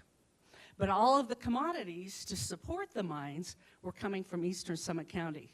So when the mines shut down in Park City, it was devastating all over the county, okay? So people don't think about that, but we've all been in this together. And now we talk about tourism and the impacts of tourism to Park City. But we all have tourism all throughout Eastern Summit County as well. We have state parks, we have the UNA Mountains, we have special events, we have rodeos, we have restaurants. Tourism is throughout our county. And the citizens of Summit County support the tourism in Park City. They said today earlier that 9,000 people commute to Park City every day to work. A lot of those people are coming from Eastern Summit County. I was one of them. I did that for many years and worked in the resort industry. So when you think about Park City, you've got to think about Summit County as well, because we're all in this together. Let's see, what else have I got? Okay, here's a lovely map. Well, maybe not so lovely, but you get the idea. Summit County is a huge area. It's over 1,849 square miles. Summit County is larger than the state of Rhode Island. Who knew? There's 6 municipalities. You can see them up there, and the mayor is going to talk about those municipalities a little bit later. Our population, and I had to double check this today to make sure this number is correct. Our population is actually 42,880 people today. Let's see, we have 1.2 million acres in Summit County. 44% is federal lands. And on this map, you can see kind of the dark green. That's all federal lands. That's in the Uinta areas. We have 2 planning commissions. We have 3 fire districts. We have 27 special service districts, boards, and commissions. To say that there's a lot going on in the county, I think is a bit of an understatement. We have a lot going on in our county. As you all know, there's a lot of conversation about development, and the development is happening right now. Well, I got news for y'all. Development's been going on forever in Summit County. This is nothing new. 30 years ago, we said stop the development, and it just kept on coming. So there's a lot of development going on. But the county has been very, very active of trying to head off some development, okay? And how we've done that is by saving lands. And it's not just the county, it's municipalities, it's Snyderville Basin, and it is personal property owners. So this map illustrates all of the land in Summit County that is currently being saved and protected from development. The dark green, again, is the federal lands. The bright pink is Summit County. And then you've got municipality.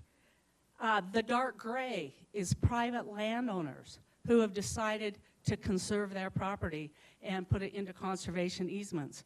I'm proud to say that my family is one of those who has put our 4,700-acre ranch in a conservation easement in Eastern Summit County. Thank you. I'm very proud of that. My dad was a visionary, way ahead of his time. Anyway, so this kind of gives you an idea of what's going on. So when you think about development, we're doing a lot of good work, folks. It's over 100,000 acres. or 8.3% of our county that's protected. I challenge you to ask other counties in Utah how much of their land is protected besides federal land. That's another conversation. So how are we doing this?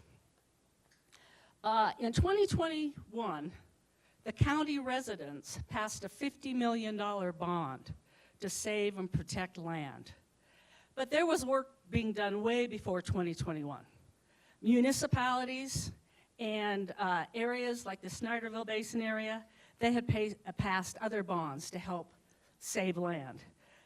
Some of those properties you're very, very aware of: McPullen Farm, Bonanza Flats, High Ute Ranch, the Kimball Junction parcel along 224, which is just below the Olympic Sports Park, and Round Valley, to name a few.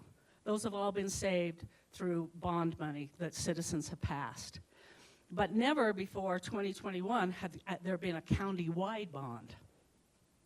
So the county-wide bond passed. So then you're going to ask, well, okay, now the county's got all this money, and what the heck are you doing with it? Well, we're doing a lot with it. But before I get to that point, I want to tell you what the criteria is to save open space and these purchases. The criteria is preserving rural areas that that provides community buffers, and it's significant to saving agricultural lands. It's for passive lands, passive recreation, okay, and public access, potential trail connections. It's also for land with significant resources, and that includes scenic view corridors, riparian corridors, wetlands, and wildlife habitat. And also is for properties that will help reduce development density. So that's the criteria to save the land. So what have we been doing? Well, you've probably heard a lot of this. We have taken our $50 million and we have tried to stretch it and build on that $50 million through grants, working with Summit Land Conservancy, Utah Open Lands, those folks, to help us get grants to put towards this $50 million. In the Camas area, we have been able to save the Ure Ranch and the Andrus Farm, which is, if you're not familiar with that area and you're driving from Park City into the Camas Valley, you drop into the valley off of Highway 248, so big, beautiful open meadows. That's the area that we're working on, and we've been successful with those two properties, and we continue to work in that area. Not only is that really important ag land, that property sits on an aquifer that is highly productive and provides water for everybody downstream. So that's a really important piece of property. Not on the eastern side of the county, but I have to talk about the 910 Ranch, right? That's 8,800 acres behind the Jeremy Ranch Golf Course. We're in the process of getting very close to closing on a conservation easement on that property. We bought the property for $55 million. We are awaiting any moment for a $40 million federal grant to help offset the cost of that so we can have more bond money to save more land. So our county employees do great work going after grants. We're very proud of that.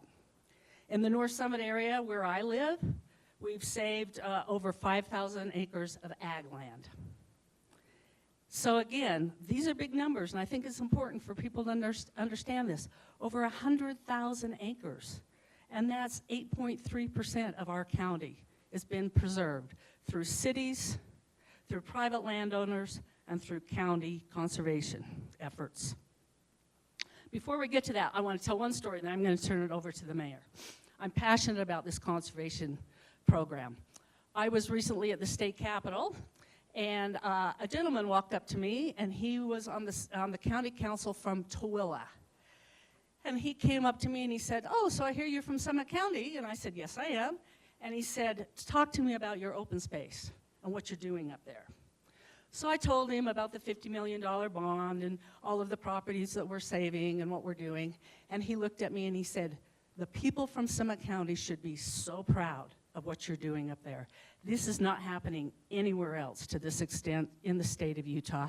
You are visionary. to be saving this land. So to everybody in this room, we should be very proud.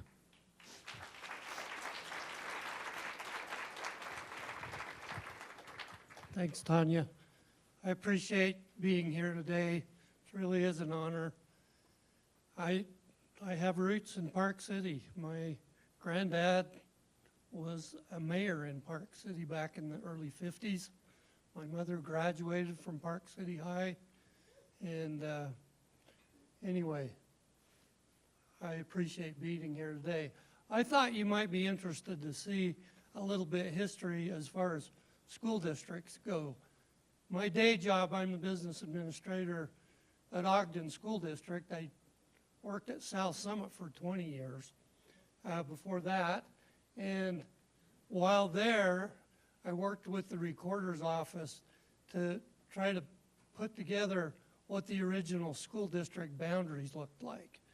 So if you look at the map on the left, this shaded in pink, that was the extent of the Park City School District back then. 1913, the school districts were formed.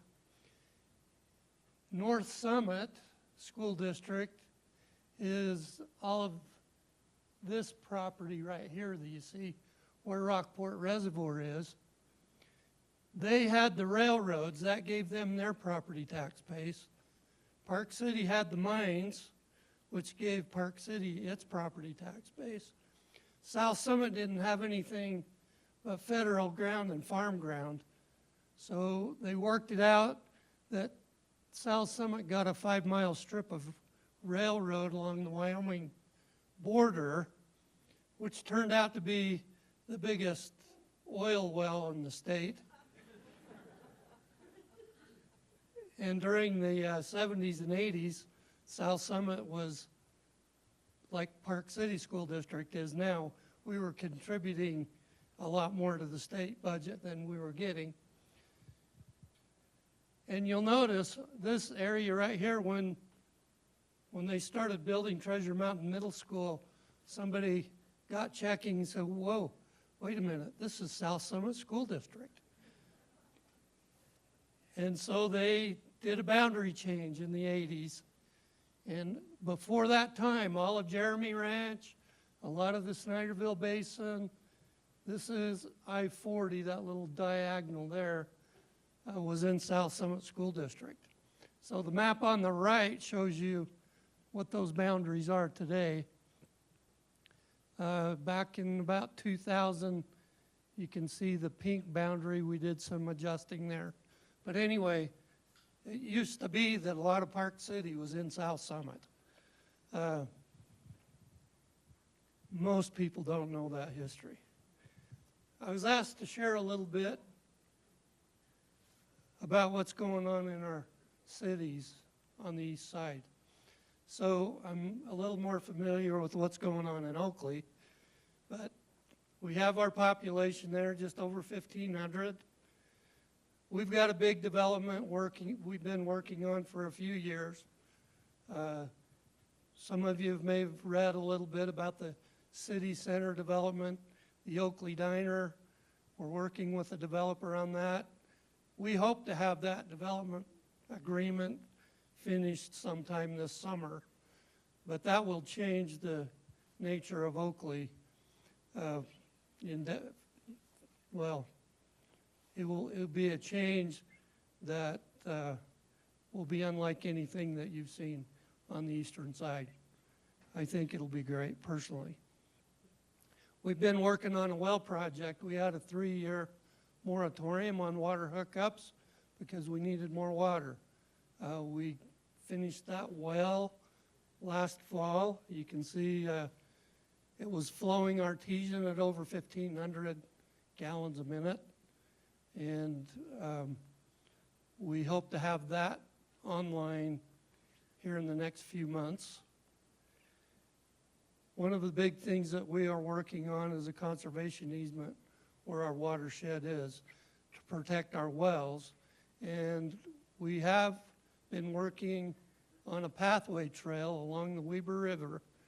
And I'm optimistic that before the end of this calendar year, that trail will be completed all the way from Peoa in Wooden Shoe along the Weber River all the way to the eastern boundary of the town, which is at the foothill of the Uinta Mountains.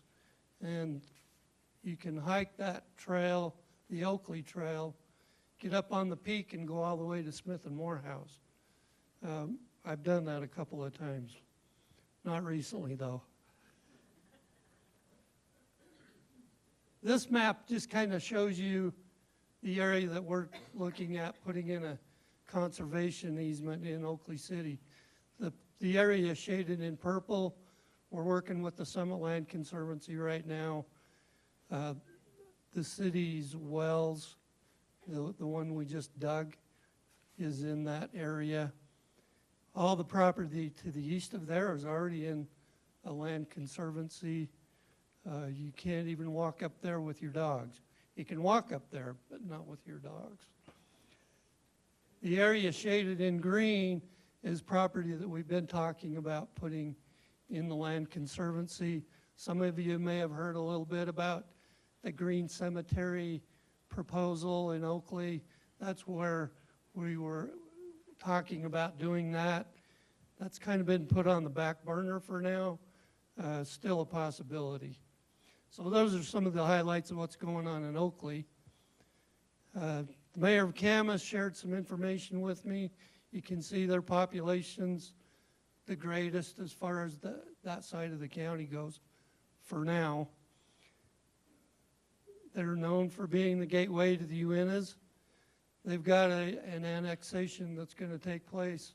Some of you may have heard of Ballerina Farms. Some of you may follow about Ballerina Farms. Well, they bought some property that they're going to annex into Camas. They have plans to build a creamery and some sort of business venture there that they're looking forward to. And they've been really involved with SR 32 corridor plan that we're working on with UDOT.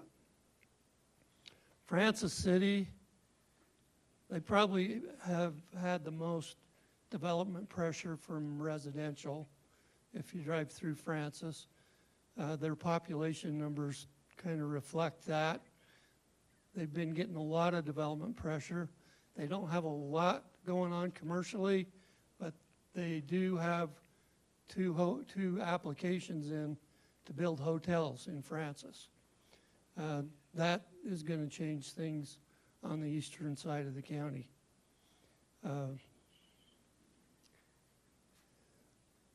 Mayor Marsh from Colville shared some information. Obviously, they are the historical county seat.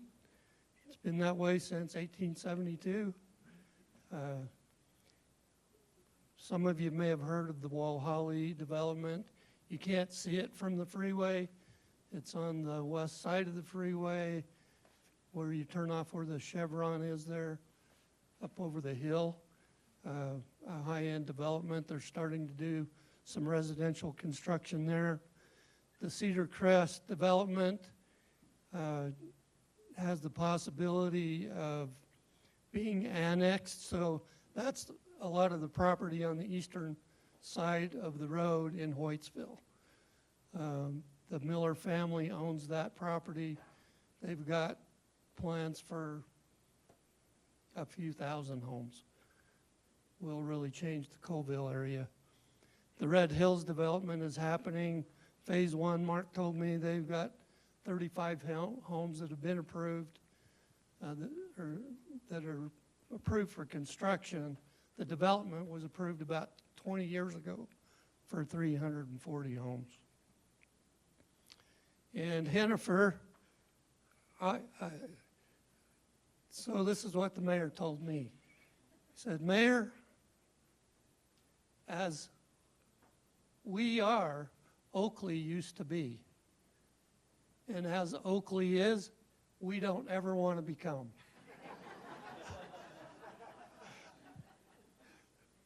So they also have had a water moratorium in place that they lifted last November. And their water impact fee is $20,000 if you want to build a home in Hennifer. They are, You know, I'm really envious, actually. They've been working for years on a secondary water system, so they don't have to use culinary to irrigate their yards. And that's going to be completed soon. I'm jealous of that. And they are also planning a walking corridor along the highway going up to East Canyon from Hannaford. So that's a little bit about what's going on in the municipalities on the east side. I'll let Tanya wrap it up. Thank you very much. So as you can see, there's a lot of development pressure going on the east side of the county. I call the Colville-Hennepin area the last frontier. And if you've never been to Hennepin, go for a ride. It's like going back in time to Mayberry RFD. I kid you not. So just to wrap this up, what I would like to say is I hope you've learned a few things about Eastern Summit County.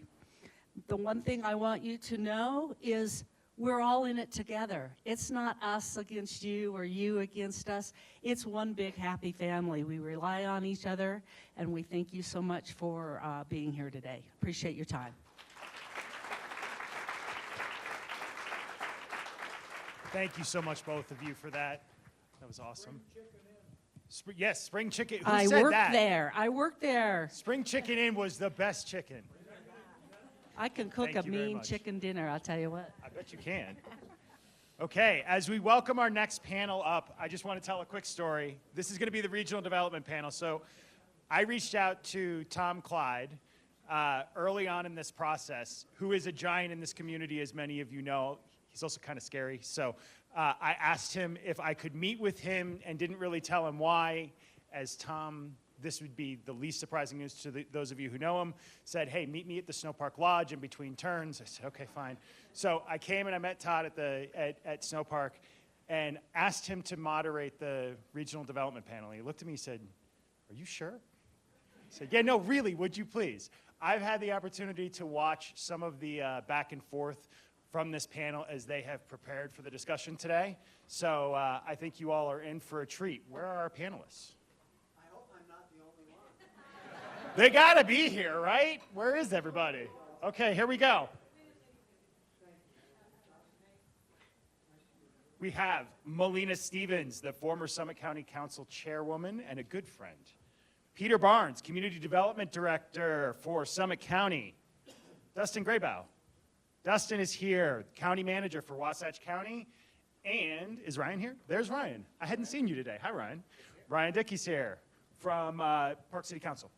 Thank you, guys. And do you have mics? One mic? Two mics? Well, it's always dangerous. Thank you. Always dangerous to hand me a microphone. So when things get out of hand, get the hook. Like many of you, I am not a native of the area. I've only been here. I'm a newcomer. I haven't been here only 70 years. My family moved to the area from Heber, which was a long ways away back then. My great-great-grandfather and generations before were part of the group that ended up stealing Heber Valley from the Indians. We've been there that long.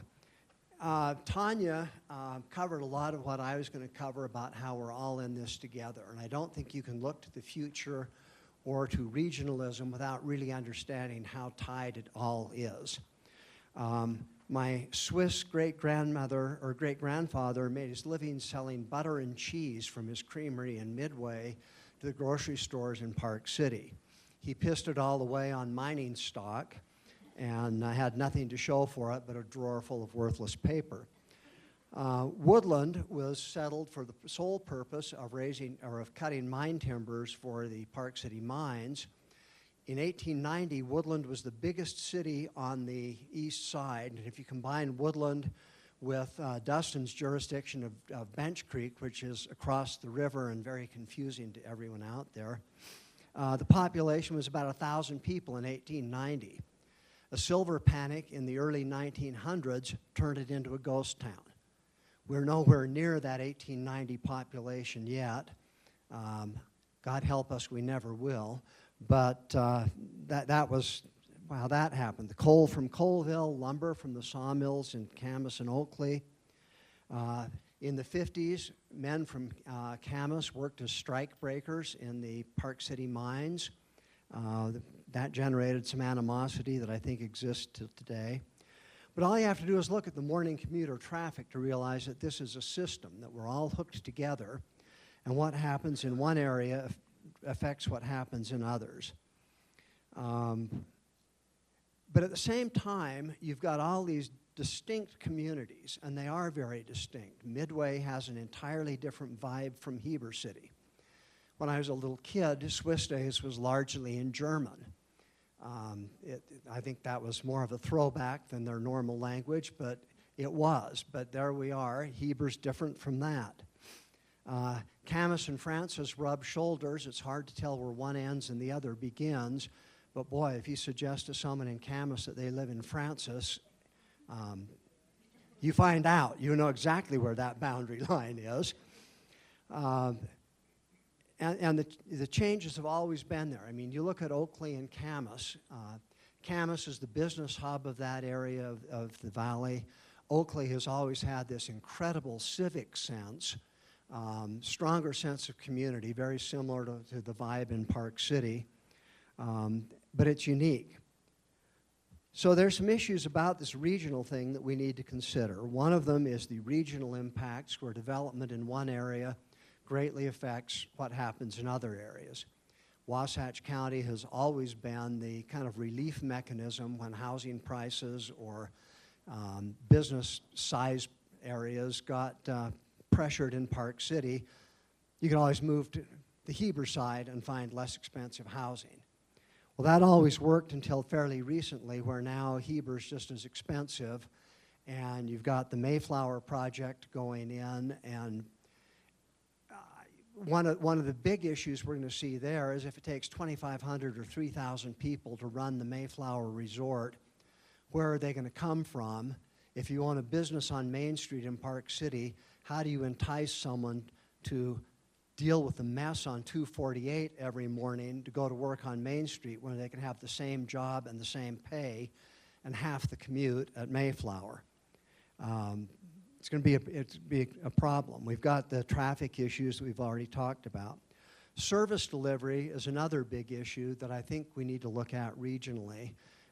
Mayor Wolstenholme pointed out the bizarre school district boundaries, but the practical reality of it is that if you live in Hideout, your kid goes to school in Heber, you get your mail in Camas, and you think you live in Park City. Now, nothing in that makes sense, but that's where the school district boundaries are. Why those kids don't go to Camas is just because we have 100-year-old jurisdictional lines that are there. We run into that with not just the school district, but other services as well. Fire service is extremely expensive. Are there ways we could economize on that? Then another area that we ought to consider is how we protect that unique characteristic of these different communities.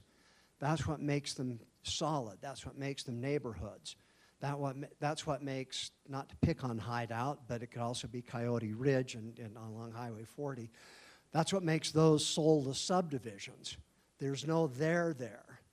I heard somebody once describe it as if you're building a new community, keep in mind where the 4th of July parade would be.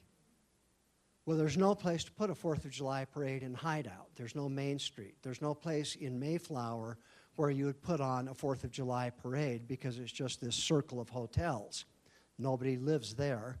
In the other areas where people live, how do you build a sense of community in those neighborhoods? How do you make those function as communities of their own? They're part of this bigger whole, but they stand unique. How do you protect the uniqueness between Oakley and Camas? They're different. You drive through there casually and look at them, and even just buzzing through, you see the differences. Those need to be preserved and fostered. So those are some areas to talk about. And then just to really throw a wild idea out there, and people think I'm nuts, and I am. I think our future, the joint sort of keystone that's going to tie all of this together, is of all places Richardson Flat. That terrible wasteland of mine waste and pot gut habitat and debris. You know, I've personally disposed of old appliances out there through the years. Not recently, but it's been done. I mean, somehow that becomes our future. It's 1,200 acres owned by one group, the Miller Group. Again, we've got our jurisdictional charter. We've got Hideout with a piece of it. I think, Ryan, does Park City have a little bit of it now?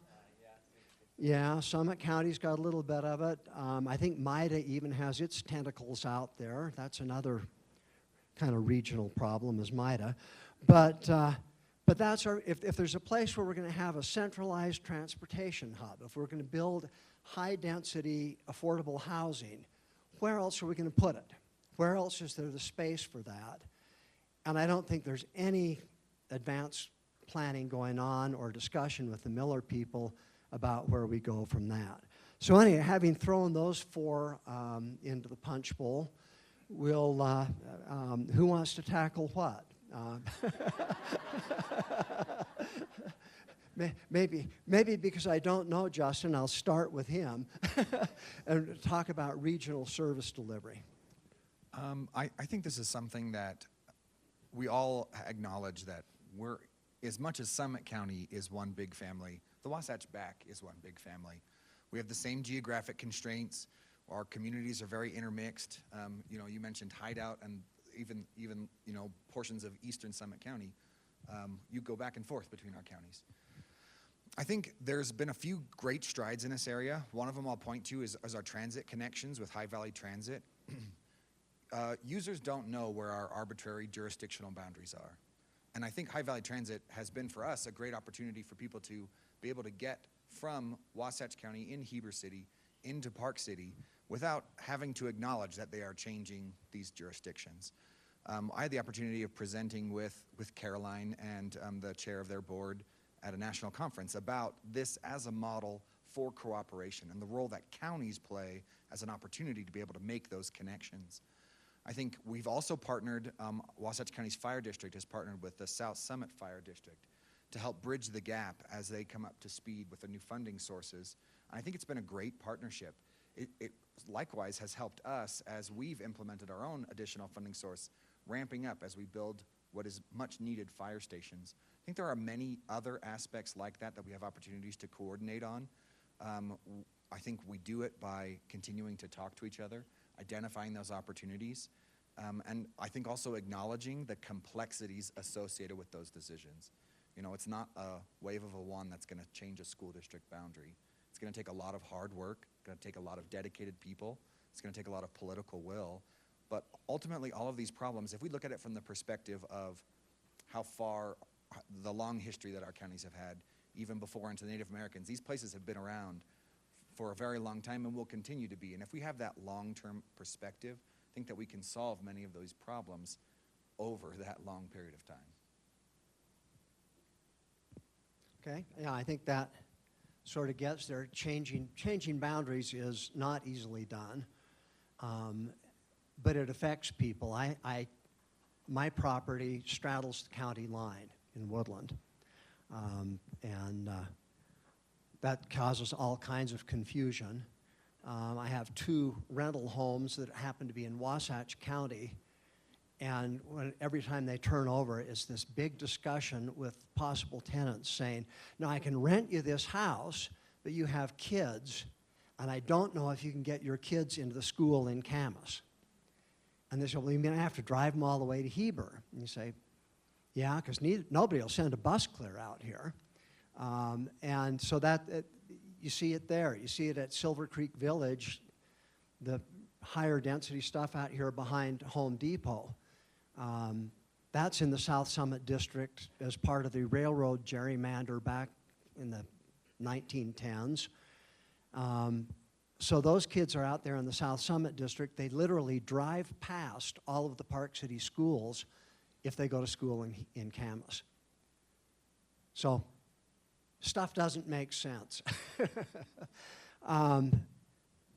in terms of trying to preserve the character of the towns, does somebody want to dive into that? Melina, do you want to? We didn't do a lot of prep on this part. Well, absolutely, and wanted to also emphasize as far as the collaboration with Wasatch County, and just piggyback off of what Dustin was saying, that as we've worked together both, I think transit was a beautiful model. I think that was when really Wasatch County and Summit County in the recent past started working together more closely, which has been really exciting because we've had other opportunities with a rural transit organization that our communities and cities, or counties and cities, are both working on, as well as even some affordable housing with some of our partners with Mountain Lands and others that are working on. And so and I would say also, just to bring up that we recently, in the last quarter of 2024, encountered a jurisdictional issue, one of those things that Tom Clyde just indicated. How did this happen? This doesn't make sense. Where every single member of Wasatch County Council and Dustin came to our Summit County Council meeting to have a very hard conversation about some of the decisions that had been made 20 plus years ago that are now impacting our residents today. And so I would say, to me, regardless of where we're at with some of these issues that don't make sense, that we have people that are willing to sit and engage in a room to determine how to move forward with the crazy ways that things interact and how they materialized over decades and decades. Many of those things don't make sense now. I'm sure they made sense at the time, but we have a lot of collaboration. And that's, in my mind, why as we move forward with the different communities that we have, and I would say both with our specific municipalities, those 6 municipalities, as Tom stated, have very distinctive personalities. Oakley is very, very different than Colville, which is different from Park City. But we also have some unincorporated township areas that are also distinctive in personality. And most of the people that live within Summit County live in unincorporated areas. The bulk of that within the Snyderville Basin. But we also have areas in Wanship and Hoytsville and other areas in Woodland that are Peoa, that's another big one, that are unincorporated but have distinctive personalities, have people and families that have lived there for generations, have different traditions in those areas and ways that they want to preserve those traditions. And so as a year and a half ago, Summit County did a visioning exercise where we really tried to elicit understanding from both county-wide, what are our residents really looking for county-wide, but also what are each individual community looking for. So we collected that data both by zip code so that we could dig down and also distribute that to some of the municipalities in those areas so that they could have the information as well to really see what are these communities looking for. And there's a lot of commonalities. I mean, a lot of things that came from that are, open space, outdoor recreation. One of the things that we often miss when we look at some of those big transformational things, the decisions that have been made in the past that Tanya spoke about, that these are huge. I mean, these were visionary, and visionary from 30 years ago when the first Summit County and Park City councils decided that we're going to start preserving land, because the only way we can guarantee that this land will be preserved is if we own it or if there's a deed restriction on it. And so we've done fantastic with that as a community. One area I think that we've missed is, if we're going to preserve this land, then where does the density go? Where's the housing going to go? What is that going to look like? And I think jurisdictions have tried to determine. I would say right now, to Mayor Wolstenhume's point, that Oakley is really looking at, has a really concrete plan as far as how they want to move forward with that. Other jurisdictions, we are trying to put those into place and have tried, but it becomes problematic because some people I think get nervous and scared about choosing our own evolution. We want to stay in the now. This is familiar, we have some problems. But what I believe and what I think the past has shown is that we can choose our evolution by determining what areas we want to save, what areas we want to build, how we want that build to look, how we want to serve our workforce and other elements of our community, our families, our seniors, et cetera, or we'll lose control of our evolution, because evolution happens no matter what. Do we choose that? Is it thrust upon us by the state? Does it just happen haphazardly? Which I think there's a combination of that that has led to where we're at as a county.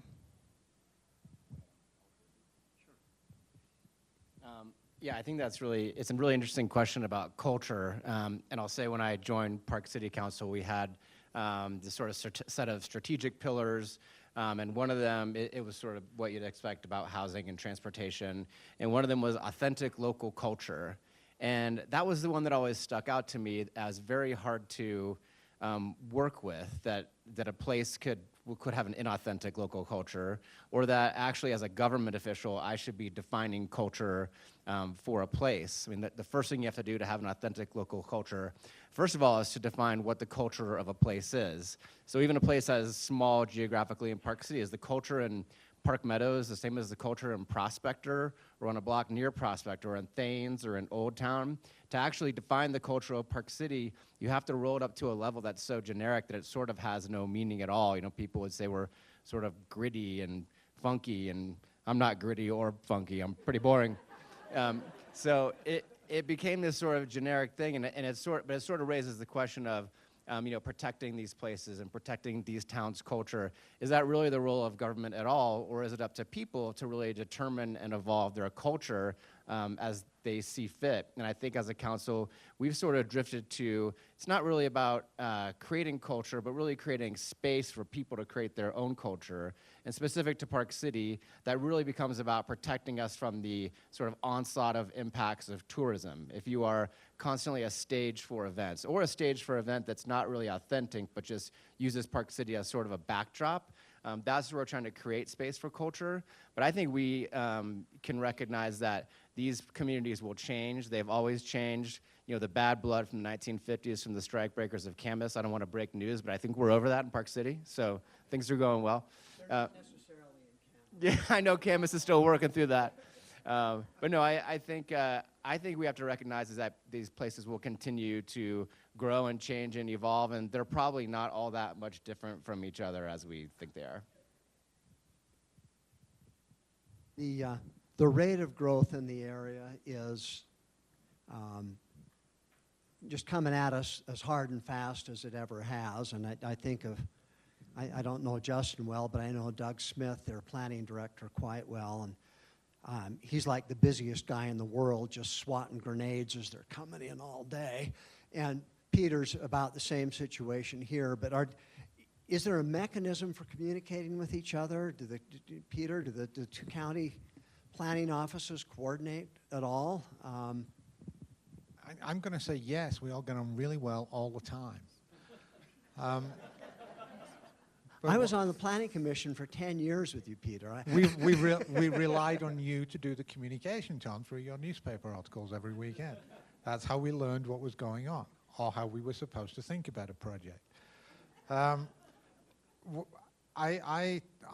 I've been in the area since the early mid-90s. I'm not from these parts, and I dare say that many of us are not from these parts, so we can't claim to have the history that Tom has. But I actually, at one part in my life, I worked as an archaeologist in the Middle East, uncovering towns that were thousands of years old. I've worked in the Caribbean on large development transportation projects. I'm an architect, urban designer by trade.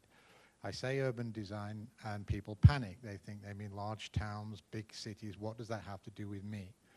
Urban design in my language, and language is incredibly important when we talk to each other. Make sure we all actually understand what we're talking about. The urban designer, like an interior designer, like a decorator or a regional planner, you're actually talking more of the spaces between than the things themselves. So a building is a building, that's architecture. Two buildings, I now have a space between and a relationship between those two buildings. That's where the urban designer steps in. That's where the public realm becomes incredibly important. That's where the influence of the public becomes important. What Tom's getting at is who exists in that space? Who mitigates that conversation between whether it's two buildings or two towns or two municipalities, or maybe those settlements that are not municipalities of their own but have existed for some time. Jeff Jones, he'd recently just arrived, I believe, in Summit County as the Economic Development Director, and he invited myself and the then County Engineer Leslie Crawford to go on a quick trip up the road from Colville to Echo to talk to a group of people in Echo about possibilities in their town. And we had a small meeting, much smaller than this. We could all have probably sat around one of these tables. And we were told, I think, in no uncertain terms by the quote that I remember is, "We are a ghost town. We like it that way." And we kind of thought, okay, well, we'll come back when you're ready. It's not for us to come and impose something upon you. But interestingly enough, when you talk in detail to any of these people through the visioning exercise, through any of the communities, when you listen to those people rather than talk to those people, you find out that their fears, needs, wants are all very similar. I found that wherever I've worked, and I've worked plenty of places all over the world, those fears, dreams, hopes, aspirations are very, very similar. How they manifest themselves, how they how they actually appear or don't appear is actually very important. What are we as the Community Development Department in Summit County trying to do? We're an enabling organization. We're not proposing a project. We are not preventing a project or approving a project that we designed. We hopefully influence it to a better way, but we're trying to improve the dialogue and the communication. We've tried that. I know we've done that ever since I've been there about 11 years. My predecessor, Pat Putt, he'd been there just a little bit longer. It was a dream of ours that we keep communicating with everybody involved, whether they like us or not. We started off, Tom will remember, when Pat and I arrived and we said, we're going to change the zoning in Eastern Summit County. That'll be easy. Took us 4 years going out every 2 weeks to a different community in Eastern Summit County, and we just did the same thing. Every 2 weeks we went to a different group of people and talked to them. 4 years of communication before people realized we were not going to go away, and luckily we didn't, it wasn't our decision. We didn't take the blame. The elected officials make those decisions at the end of the day, but the rezoning took place.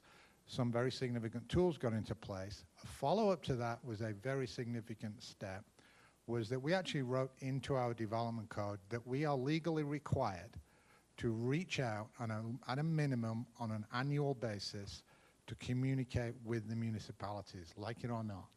And it was really a continuation of what we'd learned in communicating with people, that we need to go to them. We are not an organization that sits in an isolated building in the county seat, waiting for someone to bring their project to us. We will come to you. We'll come to talk to your community, find out what you need, what you want, what you're afraid of, what you're worried about. And believe it or not, they're all the same things, and nothing's changed.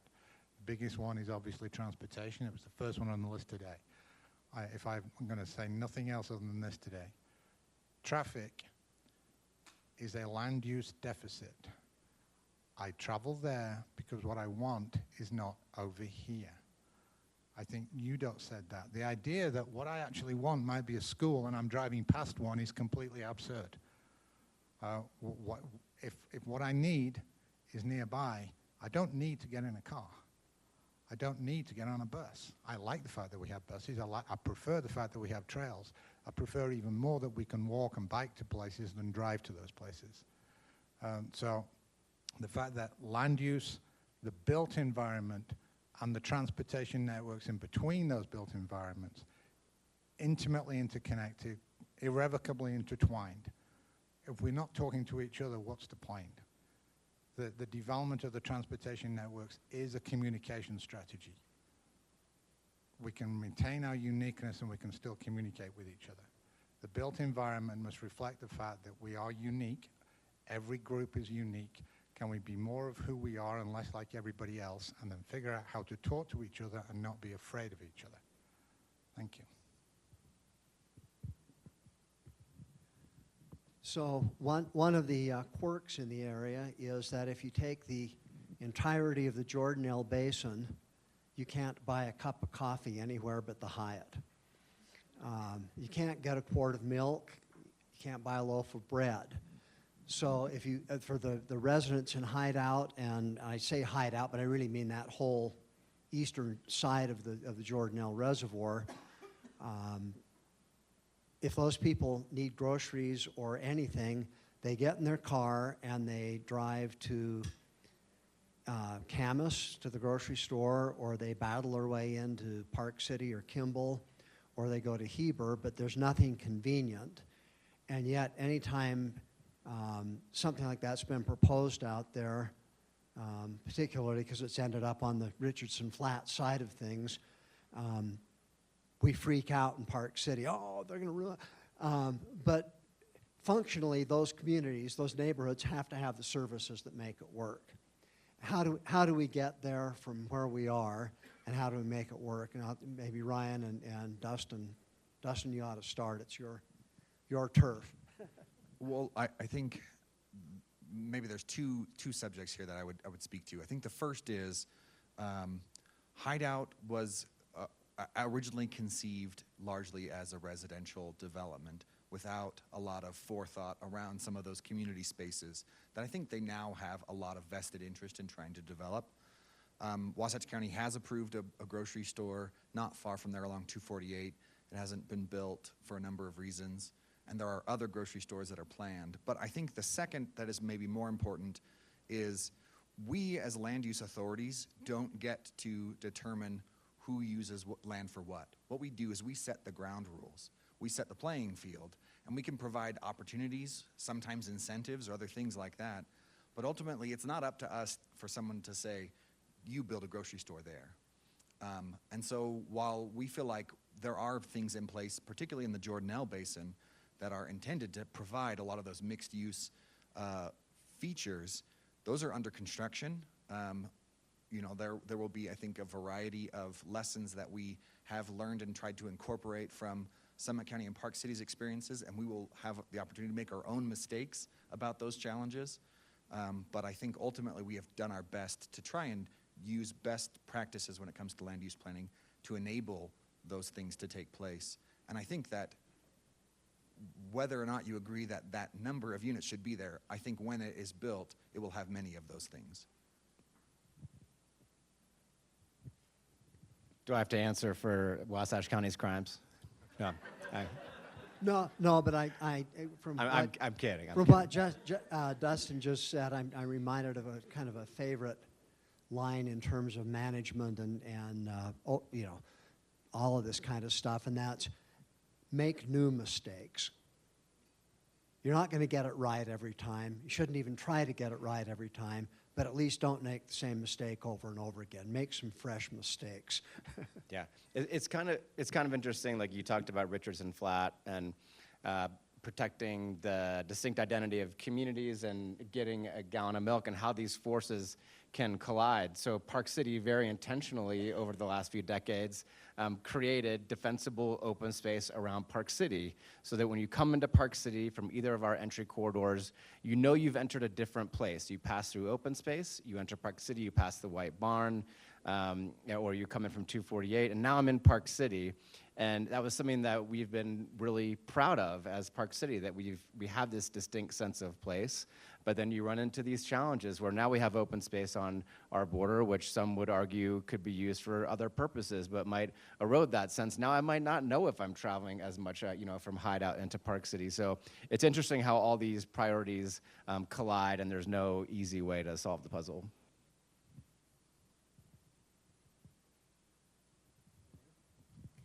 Just one thing about this as well, and I've spoken about this when I was on the council, that I moved several years ago, maybe 4 or 5 years ago, from the Willow Creek area just in the middle of the Snyderville Basin to Pine Brook. And Pine Brook, I'd always liked that neighborhood. I'd lived near that neighborhood before, but I didn't recognize until I'd moved there how significantly my everyday life would change, simply because of the things Tom has indicated, because there are services. There's a school right there. There's 2 schools right there.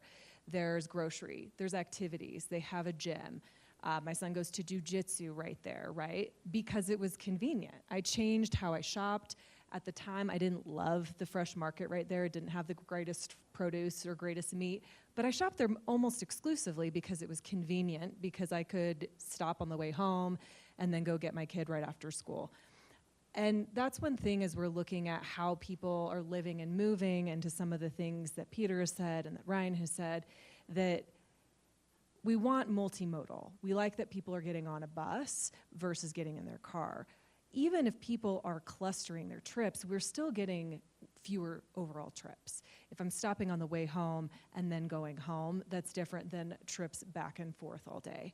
And I think as we look at developing neighborhoods, and I think there are opportunities within our community, and I'll speak just for Summit County, I'm sure in Wasatch County there are similar opportunities, but having more nodal neighborhoods that have grocery, have coffee shop, have other activities and services will really help with that. And we have opportunities, I would say in particular in the Silver Creek area, that there are multiple projects that have proposed grocery and other services that can serve not only those parts of the greater Centerville Basin area, but really could serve elements of the east side.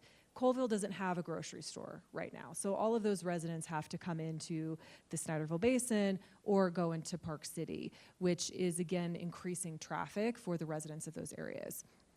One of the challenges is when some of these developments are proposed, there's often community backlash or there's other issues that get in the way. Some of those are within the code itself that then prevent that type of development from taking place. And so having you as leaders participating in this, coming to county council and city council meetings and saying, yes, we actually support having a grocery store here because this will serve our residents, this will increase the quality of life for the people already living here, and it will decrease how many of these residents have to go into these other areas, which will increase the quality of life for those people, decrease some of those traffic needs. So I think it really comes down to our willingness as a community to, again, choose our evolution and to choose to make a different mistake, because that's not how we've developed overall over time. We haven't developed these nodal neighborhoods predominantly. And I would say, at least in the Pine Brook, Jeremy Ranch area, there's not a lot of traffic. I have waited in line at the grocery store in the 4 years I've lived there 2 times, and both times less than 5 minutes. And that grocery store is doing well enough that they did an entire remodel a year and a half ago. Changing direction just a little bit, I was looking over at Terry, who a while ago shared with me a wonderful article she wrote for the Salt Lake Tribune back in the early 80s, announcing that Wasatch County had just approved the Mayflower Resort development and that it was charging ahead under new ownership and new management with the grand opening expected in November of 1985. And here we are. What's interesting is that what's actually being built under the current plan is pretty darn close to what Bob Mathis approved back in the 80s. Bob and I were good friends, and I remember sitting in his office, and he showed it to me and said, "What do you think?" And I thought, "You're out of your mind. That will never happen." And it took 40 years and some magic funding, and now it's happening. But there's a gravitational shift that's going to happen, because while that's coming online, Snow Park is basically going to go dark for a few years while they rebuild the Snow Park parking lots and the new project there. And suddenly the main entrance to Deer Valley is Highway 40. Welcome to Exit 8. Here is the new heart of Deer Valley. And I don't know what happens when it's done. I don't know if things will shift back to Park City as the entrance, or if it will split, or where the front door is, but that's a regional shift that's going to affect everybody in ways that I think we can't predict at this point. You want to address that? Well said. No, I think that's like many things we do, and you heard it in the transportation section of these presentations. I think having options is a good thing. I think it will, by its nature, be able to self-regulate at least a little bit of if one area becomes too busy, you have another option now. And I think that that has a potential to have a positive impact on both communities. I mean, it is a monumental shift, right? It's a significant expansion of Deer Valley's resources, a significant expansion of commercial activity. I think the hope is that this is a tide that is rising, that there will probably be some disruption in that transition period, but I think we hope that we can reach a new level that ends up a little bit more palatable for all of us.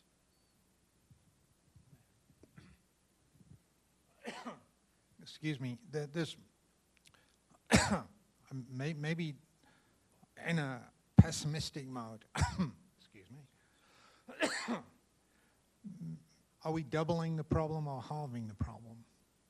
And I would rather take the optimistic approach. I'd rather say the multiplicity of choices creates an opportunity to try a variety of solutions. The problem with the built environment, of course, is that when you put a bulldozer in the ground in the middle of a green field in Camas, you've irrevocably turned that from agriculture to a developed area. It's never going to go back to agriculture. The difference between developing one side of a mountain range or another side of a mountain range for a ski resort means, are you actually creating more opportunities for more people that you can all gain the benefits of, or are we all suffering from now everywhere is suffering from the same problem? I'd like to take the optimistic approach and say, no, these are opportunities for different things, so they can be complementary to each other. If we want to protect the spaces between, we actually probably need to fold in upon those things that we're already building upon. And if we look at the ski area, if the ski area has another entrance, that's a good thing, is it not? 27 years ago, I sat in one of the precursors to something like this. There was like a dozen of us in the room. I suggested at the time we should pedestrianize Main Street, Park City, and permanently open a road through to Mayflower. I was told by the organizer of that meeting over my dead body on the pedestrianization side, and I thought that was a good reason, but that didn't go down well. But the idea of providing alternative means and methods to doing something that people wanted to do is an opportunity to dilute a problem. The idea of, we don't need another grocery store. Maybe you don't, but if you live in Silver Creek Village, or if you live in the Promontory and your only opportunity is to drive to Kimball Junction, maybe if you could take that entire car journey away and the congestion at Kimball Junction by providing more local service where the people are, then maybe that's part of a solution. I remember before this building was built, there was a discussion in Park City as to whether or not Park City needed a hospital. I don't suppose anyone's considering taking this one away. So maybe it turned out to be a good idea. But we do have to try, but we can't just randomly experiment. What we need to do is try and identify those things that we want and stop worrying and agonizing over the things we don't want. We can describe the direction we want to go. What do we have? What do we want? All we're going to do is discuss how we're going to get there. We either do it ourselves, you organize how you want to do it. Do you want to get there? Or do you want somebody else to tell you how everybody else is going to get there? And maybe the result is something you're not going to want. We've got just a couple of minutes here to wrap up, so if there are questions, Theo, you. I certainly don't want to challenge anything that Tom White says is words of wisdom have been around for a long time. But there are three issues that I'd like to clarify. We have a lot of malleable minds here, and I don't want people leaving here with the wrong impression about a couple of things. I come to the defense of Maya because Maya doesn't go where they're not invited. There's been some talk in the past about Maya sneaking over the hill, taking over Park City, and that ain't going to happen. Park City won't invite him, Maya won't go, and there's no military benefit to it. I worked with Maya since 2013. I know. Back to 1984, Bob Mathis, the county planner, made Mayflower go with two plans. One with the reservoir, one without the reservoir. Double the cost, the 10-foot interval. The reservoir decision wasn't made till '87. So nobody knew what was going to go on. Then you had the tax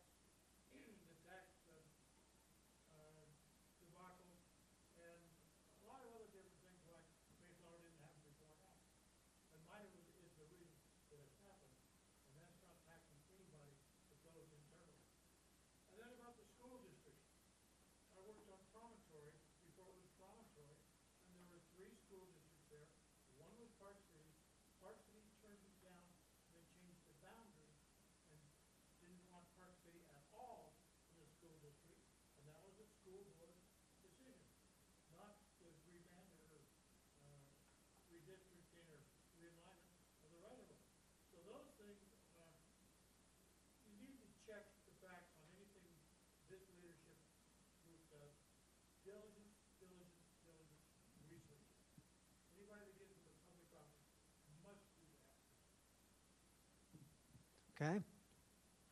Way in the back there, shout, please.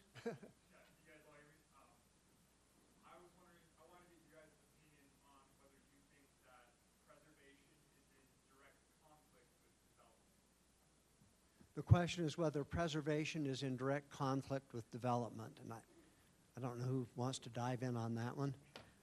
I'll try it and then hand it over to Peter because I think he's probably the best person to answer that question. But my opinion of that, and much of what I have learned from Peter and Pat Putt and others, is that they don't have to be in conflict.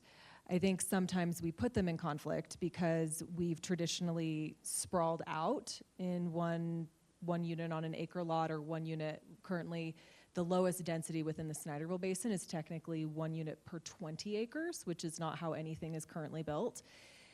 But that's how we're used to it. I think that if we're going to have open space and preserve more open space, that some of the trade-off is increased density, which I know scares people at times to say that, but there is a product when it comes to townhomes and other multifamily living situations that can really serve our workforce, our kids, assist with some of the problems that we have that, you know, some people don't want or need a single family home. I love my townhouse. I love having an HOA that takes care of my snow removal, my landscaping, and then I don't have to worry about it. So there's a couple of approaches here, and I want to end by having Tom answer this one at the finish. History is not something that used to happen. History is still happening, and history will continue to happen way into the future, long after we're all gone. So what are you proposing to preserve? Is it a lifestyle? Is it a building? Is it an open space? And the answers are going to be different in each case. Obviously, if you want to preserve open space, you're not going to build on it. But if you want to protect some areas of open space, then perhaps another means of developing elsewhere needs to be considered. And if the only solution is, well, we're going to drive backwards and forwards across that open space to get to those two places we built, that's kind of silly too. If you want to preserve a lifestyle choice, maybe that lifestyle is agriculture on the east side. I've got news for anybody here who doesn't know. The east side isn't something that you go and visit at weekends. It still exists during the week. There are some people over there who are quite sick and getting up and milking cows at 5 in the morning. There's probably only one person left doing that. I'm not really sure. So if we want to maintain agriculture as something that is not something that we just go and look at as a tourist, because it will die out very quickly if that's the case, we need to find another means of continuing that landscape and that alternative lifestyle. What is the future of agriculture on the east side? Is it some form of agritourism? Is it small scale farming? Is it something more like the ballerina farms model where they're taking the boutique type dairy industries? But how do you make this work? You know, the idea of quaint peasants living in poverty is not a lifestyle that anyone's going to choose if they have extremely valuable land. If the choice is going to be dairy farming or stucco boxes, I'm going to tell you that someone's going to be living in Hawaii and you're going to be inheriting the stucco boxes when you go through the weekend. So we need to have alternative means and methods, and that is not preservation in the historical terms of keep it the way it is, but it's conservation values and preservation of a values choice, not a physical environment. I don't know if Tom has got any comments on the agricultural side of things, but I think we need an alternative. No, but I did want to comment on the Cedar Crest process that I was part of for a long time. That's the giant Hoytsville development. But when we first started meeting with the community on that, some of the early questions that Peter and Pat put to the population there, the people who are going to be most directly affected by this, is what is important in Hoytsville? What makes Hoytsville Hoytsville? And we identified a half dozen historic buildings, the cemetery site, stream access areas, and with some flexibility and creativity in the ultimate zoning ordinance on it, you can find adaptive reuses that make these old houses and old stone barns like the Hoyt homestead, you can make those functional for some other reason. Where if you say, well, okay, we're going to zone this and that's going to be residential only, and you look at it and say, this is a falling down 100-year-old house, nobody wants to live here and the cost of getting there is beyond what I can do residentially. You got to have the flexibility built into it to allow that use. And frankly, I've always thought part of what is the charm of the east side and the charm of a lot of Wasatch County area is that there wasn't a lot of zoning early on, and so there's spontaneous stuff. And I always remember driving into Midway and discovering that somebody's garage was the genesis of backcountry.com. And I bought skis from them out of a two-car garage in Midway that was probably operating in complete violation of every zoning ordinance there. And I thought, well, this is wonderful. What a serendipitous find. But I think we're probably through. Well, I'll take one more here. So I think this afternoon has been really incredible. I think the speakers we've had this afternoon have been amazing, and it's been a very interesting perspective from a leadership point of view. I think one of the things you're asking is for us to become leaders, right? You want us to be involved. You want us to show up. I would say, as somebody who's had a home here for 25 years and lived here full-time for 15, and who is active in the community, a bit like an ever-ready bunny, two things: exhaustion and bravery. I don't usually have a problem speaking, but coming to a meeting, like you're talking about, saying show up and let your opinion be heard, sometimes I feel like I don't know enough to actually speak coherently to you. And so it can be quite difficult. And that's where the bravery part comes in. And I think that's where a day like today and Leadership Park City and getting involved in our nonprofit organizations and things like that is really helpful. The exhaustion part is really where you already are. And for those of us who live here and raise our children here and are growing old here, it's exhausting when you have Sundance and Christmas and President's Day and 4th of July, and everybody comes into our community and our grocery stores are empty and we can't get a parking place, and now we have to pay to park, and we don't really have a heart in Park City anymore. I hate to say this. I've said this many, many times over the last 10 years. Old Town used to be our heart. We used to walk our kids to City Park in the summertime to go to a picnic, a concert, a movie night. We used to go up to Deer Valley then, and then it became, something that got very expensive and people couldn't do. Our kids don't have a place to go and hang out. So it is exhausting. And I think the part that is missing for some people like me who want to be active, and I am very active, is community. And I'm just not sure how we solve that problem. I mean, I love Colville. I love how each of these places do have a culture. You may not think of it as a culture, but we are a mining culture. And Oakley is kind of the cowboy place. And Heber used to be kind of like back behind Park City and much more, 20 years behind us and very cool and fun to go to. And, we do have that, but I'm not sure what we are anymore in Park City. It feels like we're a small group of full-timers, a lot of part-timers, and we get run over a lot. So I'm not sure how to resolve that. I'm hoping Leadership Park City, I'm hoping our nonprofits and other things, but just as somebody who lives here, it's hard. And I spent 25 years living in Ireland. My husband's Irish. We have villages.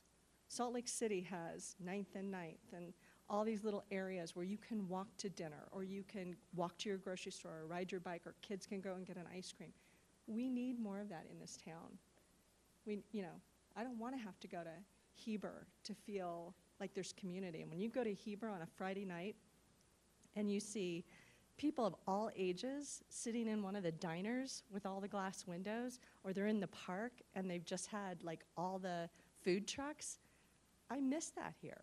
And I would love to see us get back to that space that we used to have. So I'm very positive about Park City, very engaged. Just offer us some support and encouragement to be brave and stay connected. That kind of sums it all up very nicely. You've hit the nail on the head. If you find the answer, will you let us all know? I have a favorite phrase. It's not the despair, it's the hope I can't stand. Um,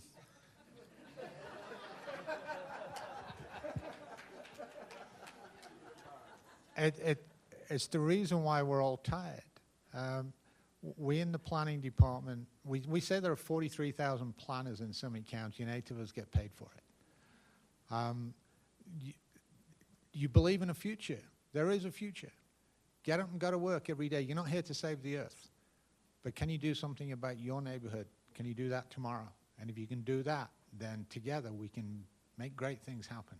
Never, ever give up. Do not surrender. That panel did not disappoint. Thank you all so much for participating in this. Huge round of applause for these guys. Regional development in this community, easy topic. Easy for them to come up and share their thoughts, right? Y'all ready to talk about some Olympics? No? You're exhausted. No, we're exhausted, right? Quick stretch as our panelists come up, maybe. Stretch the back. We got one left, one panel left. We saved a great panel for last. So, as we approach this last panel, I just want to let you know, when I first took this position, the Olympics were very much top of mind for me because I was looking out over a 10, 12, 15-year perspective on what Leadership Park City was going to be. And the Olympics are a motivating and driving factor in that timeline. So I was thinking about this a lot, and the more I thought about it and the more I learned about it, the more I realized I didn't know very much. The Olympics are complicated.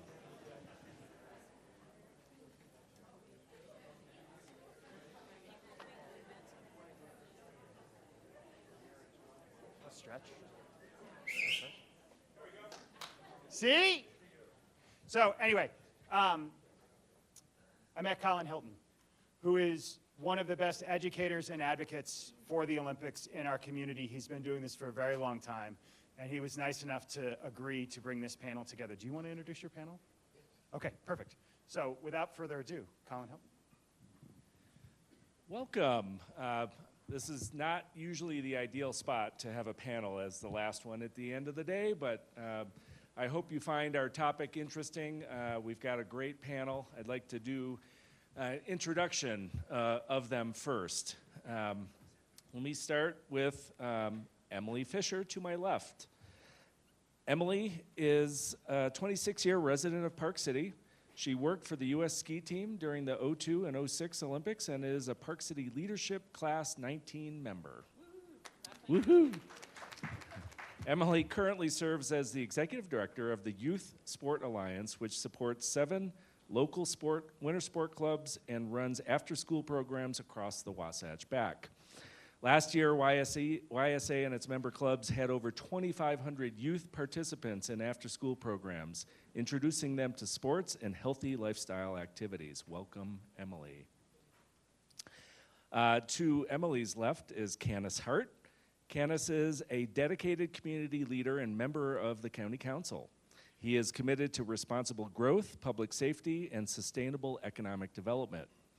With a strong background in business, outdoor recreation, and public service, he brings a balanced and pragmatic approach to addressing the county's most pressing challenges. Passionate about preserving the region's quality of life, Canis works to ensure that local policies reflect the needs and values of residents. Canis, do you want to mention how you put that intro together? Full disclosure, I was asked to write some sort of intro, so I ChatGPT'd that. So that's. Next down the line is Tana Tolley. Tana's family has deep roots in Park City, dating back to 1860. As descendants of both Mormon pioneers and Yugoslavian miners, they were integral to the town's early growth and development. Her family's enduring legacy is also reflected in their ownership of the Red Banjo, the oldest family-run business in Park City. Tana continues this legacy with her 4th year serving as a city councilor for Park City Municipal, where she works to preserve the town's history while fostering a conscious, sustainable vision for its future. Raised in a family of former Olympic athletes, and now her nephew is a 2034 Olympic hopeful. Tana brings a unique perspective, blending community values and forward-thinking goals to ensure Park City's growth remains both mindful and collaborative. Thank you, Tana. Megan Nick is a two-time World Cup winner and an Olympic bronze medalist from the 2022 Winter Games in Beijing in the sport of freestyle aerial skiing. Woohoo! Over the course of her skiing career, Megan also completed her master's degree in environmental policy and management with a concentration in energy and sustainability. This past year, she started a position with Summit County, where she is pursuing her passion in sustainability. Love these stories of athletes transitioning into a working career, and it's not always easy, and Megan is a very successful one, so thank you, Megan. Next to Megan is Gar Trainer. Gar is the general manager of Woodward Park City. He moved to Park City in 2018 to become the director of sport education for U.S. Ski and Snowboard, and then moved to Woodward in 2023. Gar is a former British ski racer and Olympian who competed at the Olympic slalom event at Deer Valley in 2002. Welcome, Gar. Thank you. Okay, so a little bit, in this panel, we're going to talk about the future games that were awarded in this past July for 2034. This is a topic that I think presents both challenges and opportunities. So we're going to have perspectives from two elected officials, three people really involved in youth sport and engagement of youth in winter sport. And I think we're going to have a interesting discussion about how the games in the future are going to be a little bit different than how and why the state of Utah looked to do this leading up to 2002. So that being said, my first question for the panelists is, when the 2034 games were awarded to Utah last July, what went through your mind as to what that meant to you personally and professionally? We'll start with Emily. Okay, that was an amazing day. So leading up to that day, the Youth Sports Alliance was founded after the 2002 Olympic Games, spearheading a community effort to get kids out and active and using the Olympic venues. So when the IOC came and they did their final site visit in April, we got an opportunity to talk to them about what we're doing with the Youth Sports Alliance and how we get 2,500 kids out and using all these different venues and our trails and how we make this all happen with transportation and gear and scholarships. So they love that story. The bid committee loves that story. Many of the people on the bid committee were involved in the 2002 Olympics. So this legacy is very important to them. So I was invited with the bid committee and two athletes that we've supported for a number of years to Paris for the actual announcement. So to be in that room with the IOC and to have Catherine Rainey Norman talk about the Youth Sports Alliance on that stage was like the most surreal, probably professional moment I've ever had. It was incredible.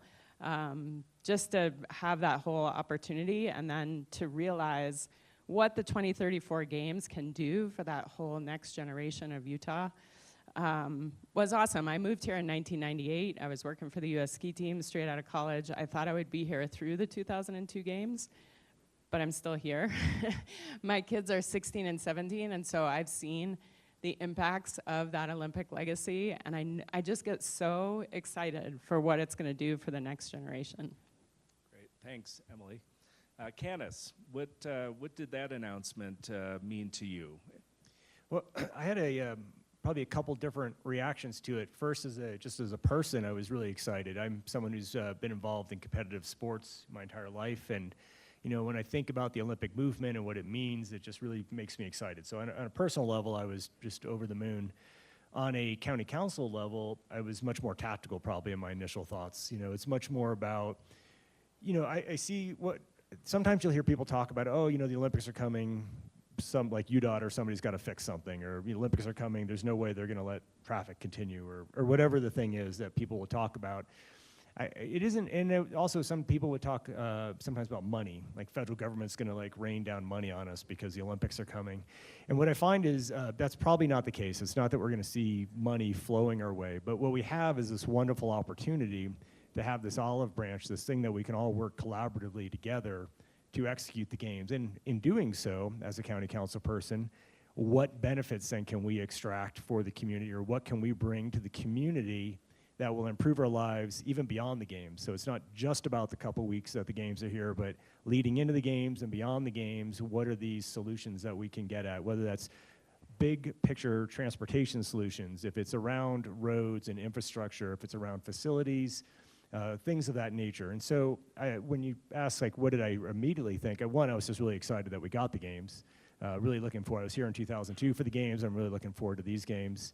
But also then just we have to start thinking over these next really only 9 years, which will go by probably like in the blink of an eye, how much and how well can we work with our partners around the state to make sure that we as a community get the most benefit out of the games beyond the games in of themselves.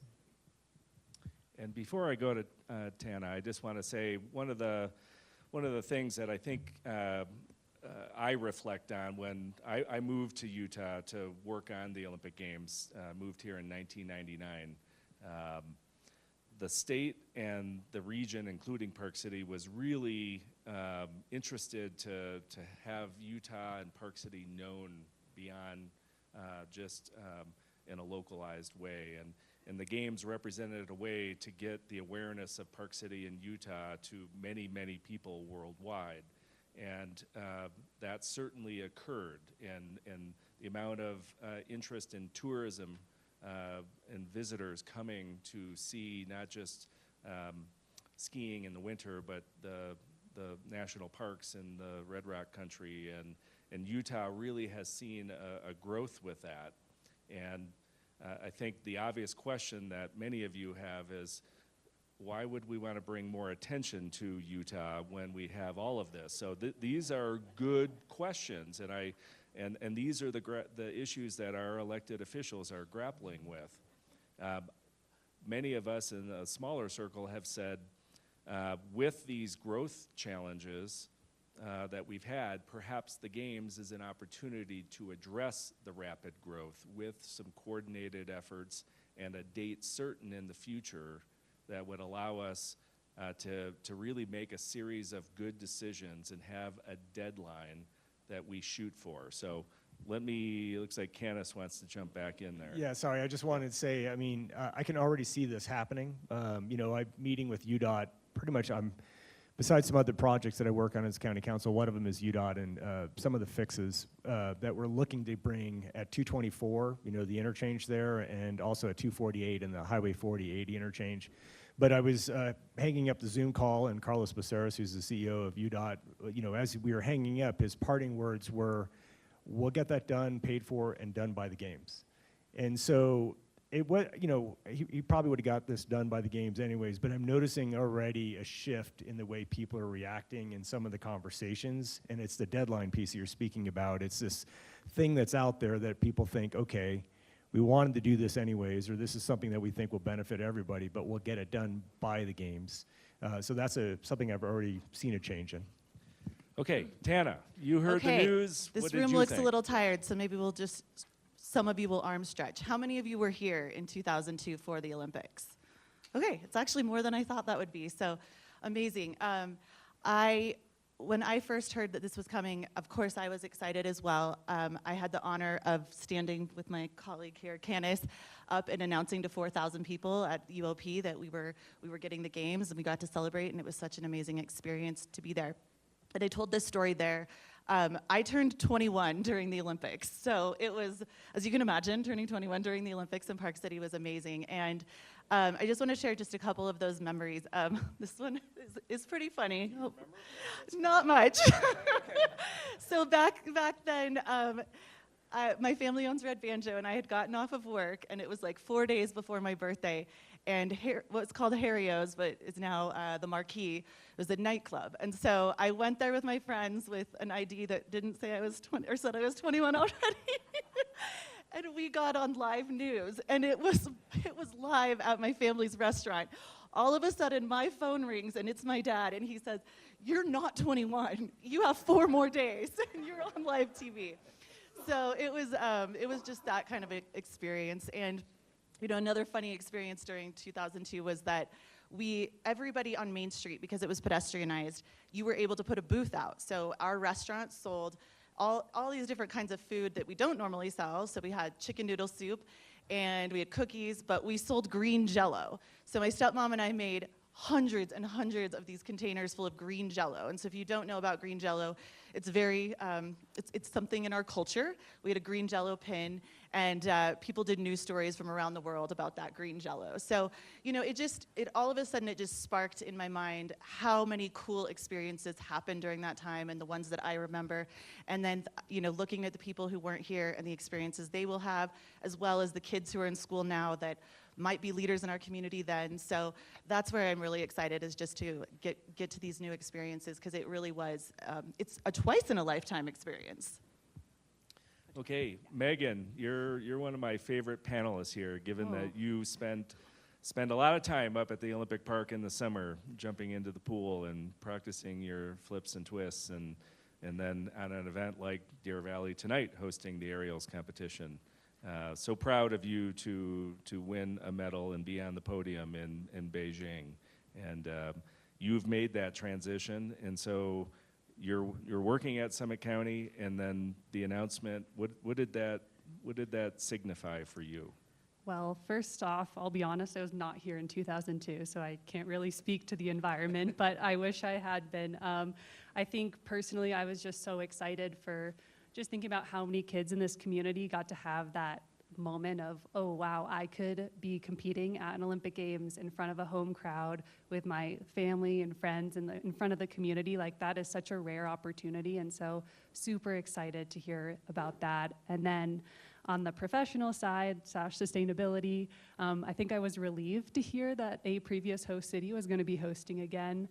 And just thinking about how many more resources can go towards forward-thinking and innovative initiatives, hopefully sustainability focused. But yeah, that'll be super cool to see, because Utah has done such a good job, and Colin has done such a good job at reinvesting in the infrastructure and maintaining it, and continue to have involvement with these venues. It'll be really cool to see what we can come up with, because we're that much farther ahead. Great, thank you. Gar?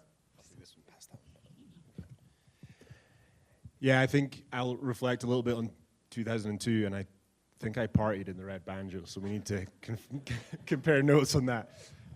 But yeah, I think connecting the dots between 2002 and 2034 for me, on a personal note, my brother nobody from my family was able to come and watch in 2002 for reasons that I won't get into, but when the announcement was made and the celebration party was hosted up at the UOP, my brother was actually in town, and it was kind of serendipitous that we were able to celebrate that party together. And to be at that event at the UOP and to see the community come together and to see this culture of sport and cohesion and celebration around the Olympic movement, which, let's be honest, it is the pinnacle of world sport, right? The world is watching when the Olympic Games are on.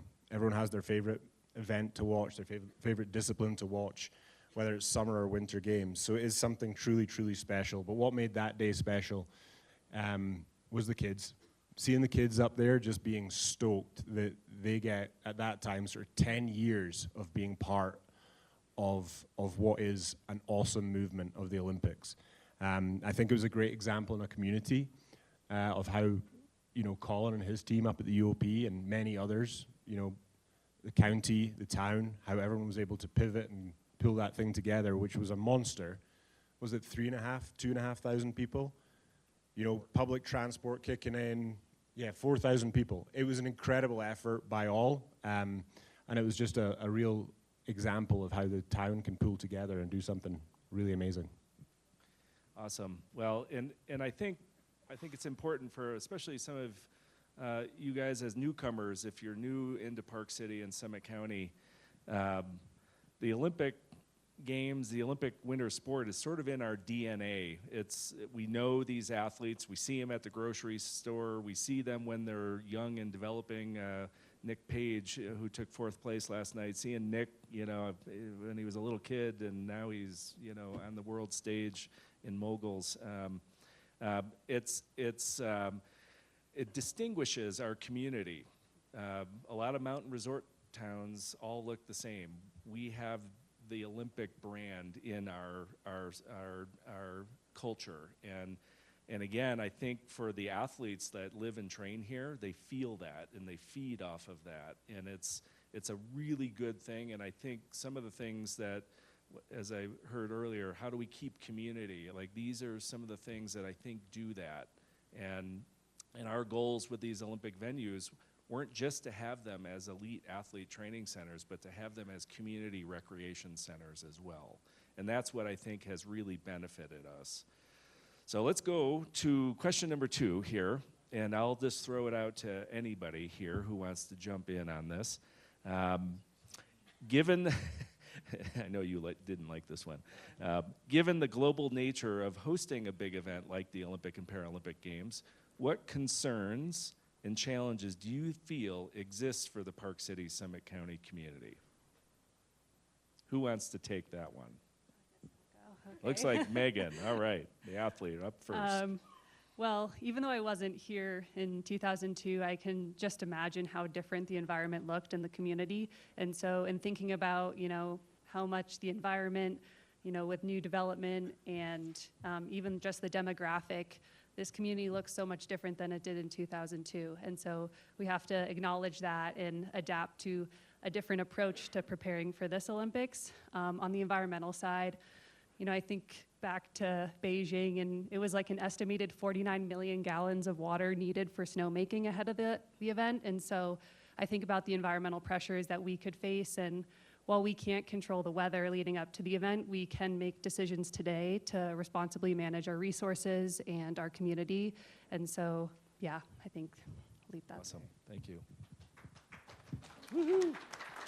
And I would say, just before Candace goes, the International Olympic Committee has some very high standards on environmental sustainability and all sorts of versions of sustainability, perhaps at a higher level than our state does.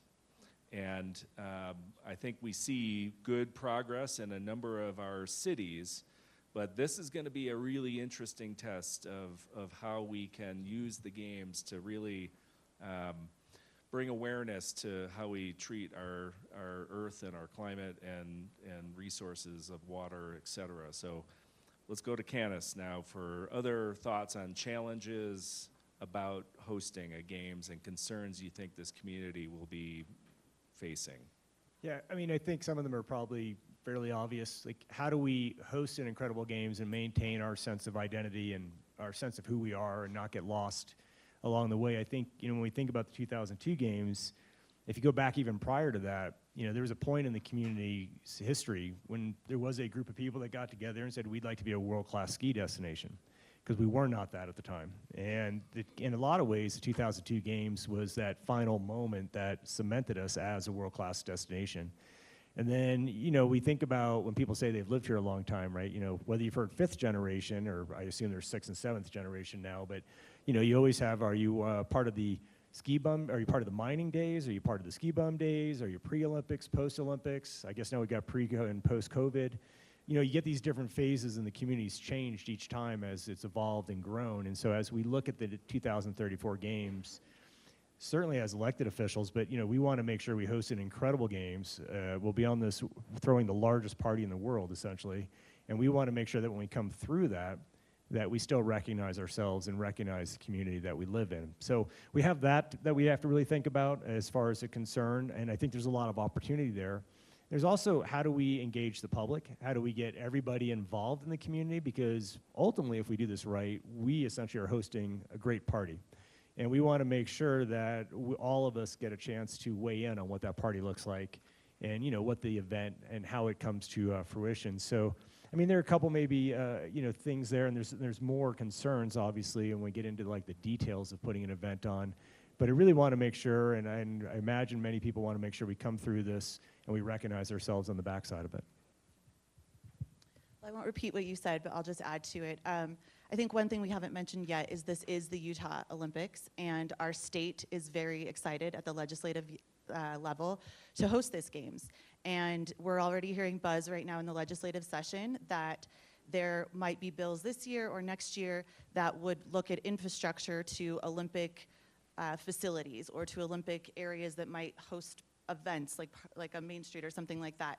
And what does that look like? And what I've been told is that they want to ensure that these areas are upgraded to welcome the world, and that's a big focus. And so how do we take that idea at the state legislature and their enthusiasm for this and ensure that at the local level we are able to capitalize on that and then do what's best for our local community in regards to that? And I'm just going to tag on to that to say, as somebody as a part of the bid committee, to clarify, our interest of hosting these games are not to build any new infrastructure just because of the games. If there are projects that everyday needs of regions need, that the games can help be a catalyst to helping them get built ahead of the games being held, then that's a positive. But the part of our pitch to host the games is we don't have to build any new venues. We have 100% use of current facilities or some temporary ones that we build. And there is a goal to not use, and I'm going to say this every meeting, but people don't believe it, there is no goal of having any local or state tax dollars used to put on these games. Now, there's a asterisk there that says, do we need to fix some of the transportation elements at, say, Kimball Junction? Yes. Is that an everyday need that the community needs? Yes. The funds that might come for that might get a boost because of the games, but it's not because of the games. So just, that's an important clarity I want to put out there, that the state is looking to help make sure we put a great face on when we host the world, but it's not going to be a reason to build or spend monies on Olympic venues or anything else. So there is other, I'm going to, given that Scott's probably wanting me to end on time for you all, I'm going to jump to our last question, which talks about the opportunities of what these games represent for our community.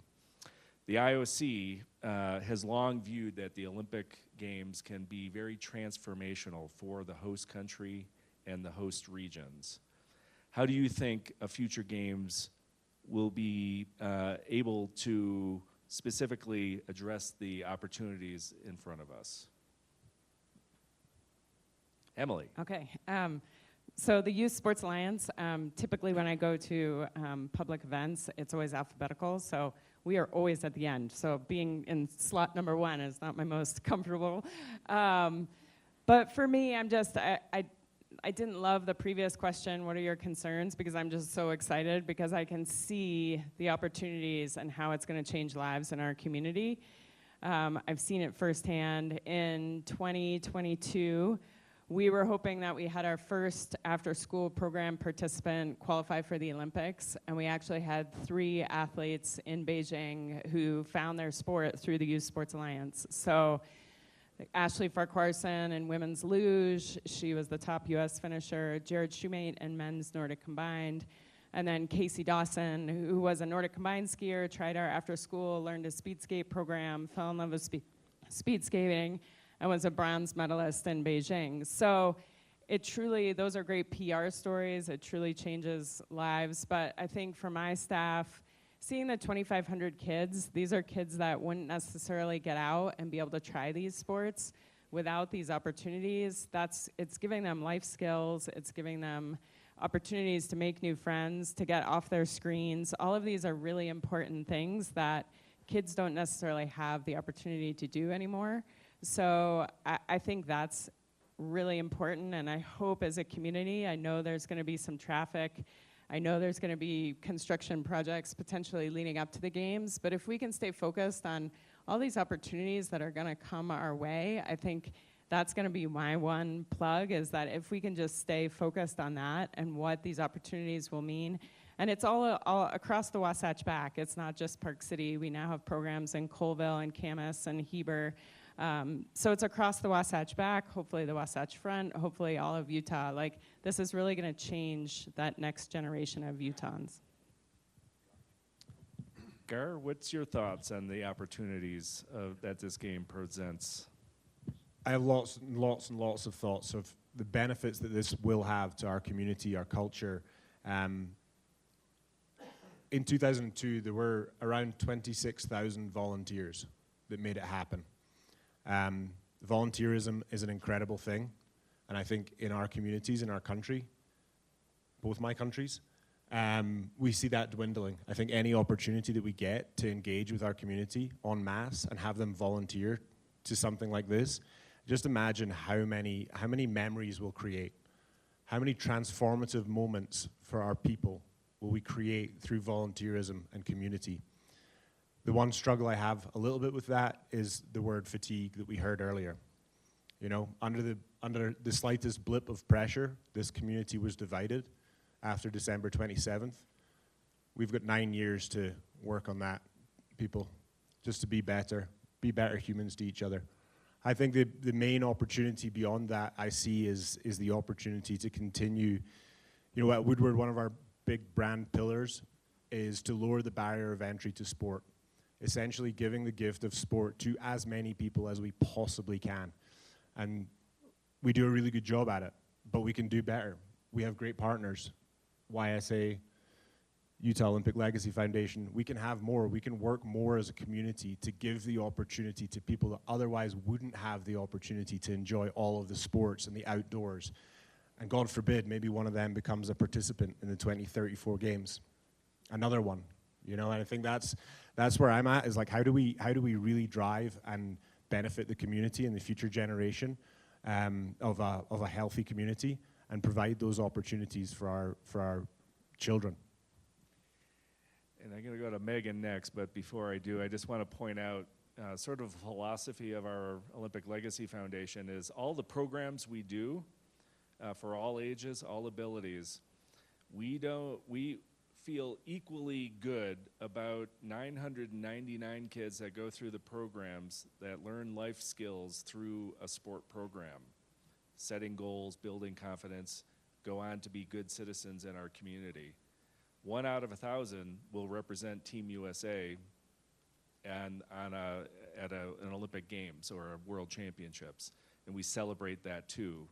But out of those 1,000, we're batting 1,000 by successfully having kids engaged in outdoor recreation and learning life skills in those programs. So I think that's been our hallmark, and the world is seeing we're putting on a different model of how we use Olympic venues, and I think we want to continue that and keep that cycle going. So, Megan, what's your thoughts?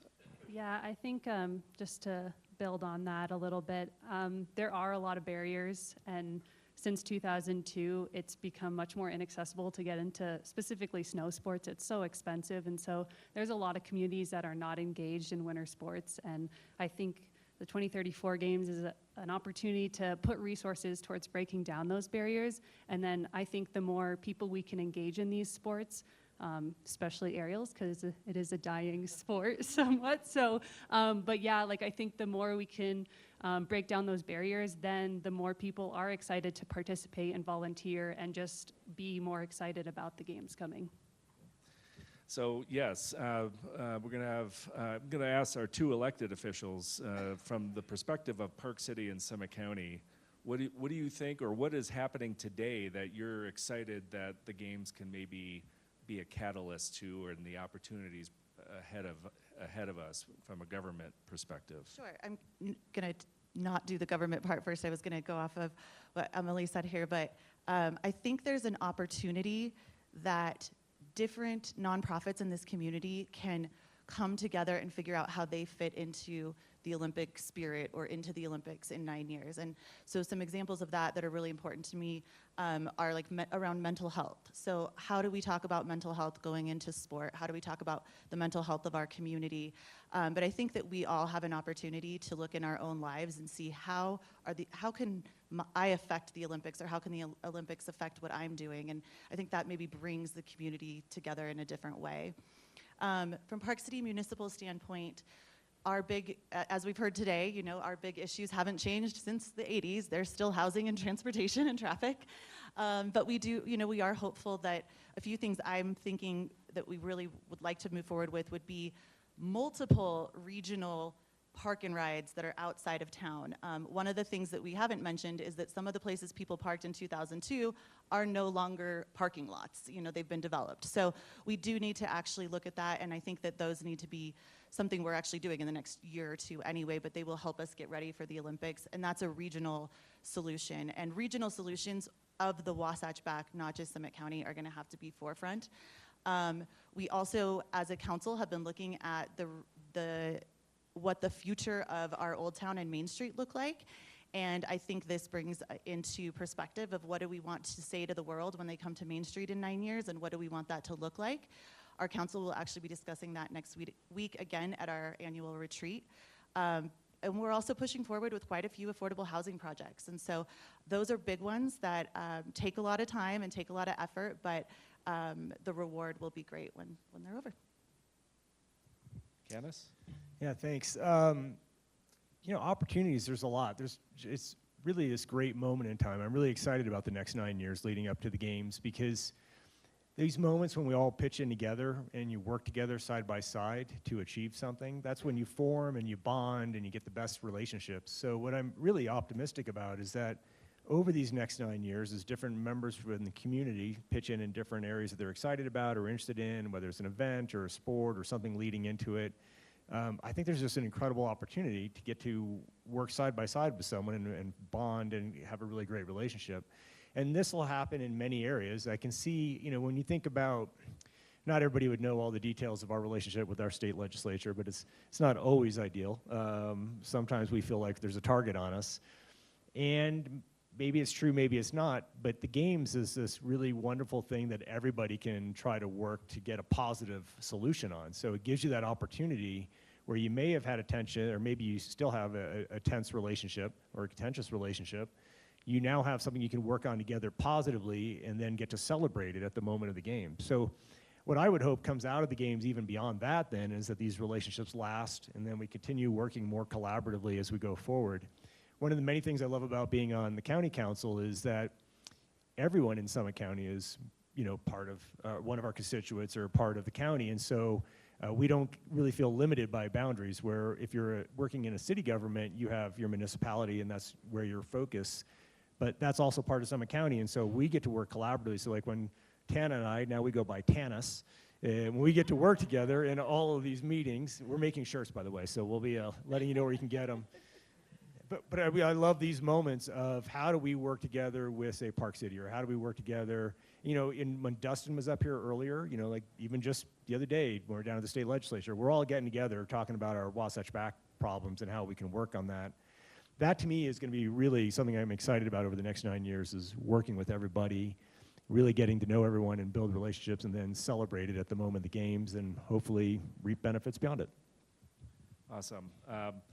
Having been over in Paris for the summer games this past summer, and with Emily there too, we met with a lot of their community leaders, and they cautioned that don't think the games can be the savior of every community issue. And so one of the talking points that we've had with our local officials is, what are maybe not 52 really good ideas we should do, but what, you know, 3 to 5 or 5 to 6 ideas are things that we can rally around. And that, I think, is really the biggest challenge, to figure out how we regionally pick a number of projects and really put a key focus on. So all the local jurisdictions have been really great about saying, let's do this in partnership. The organizing committee that's going to be announced at the end of next week will guarantee you we're going to approach this in a cooperative way with the communities and with our resort and venue partners. And I think this is going to be a really fun endeavor. So let's go to some questions from the audience. I love always to hear some questions. Terry.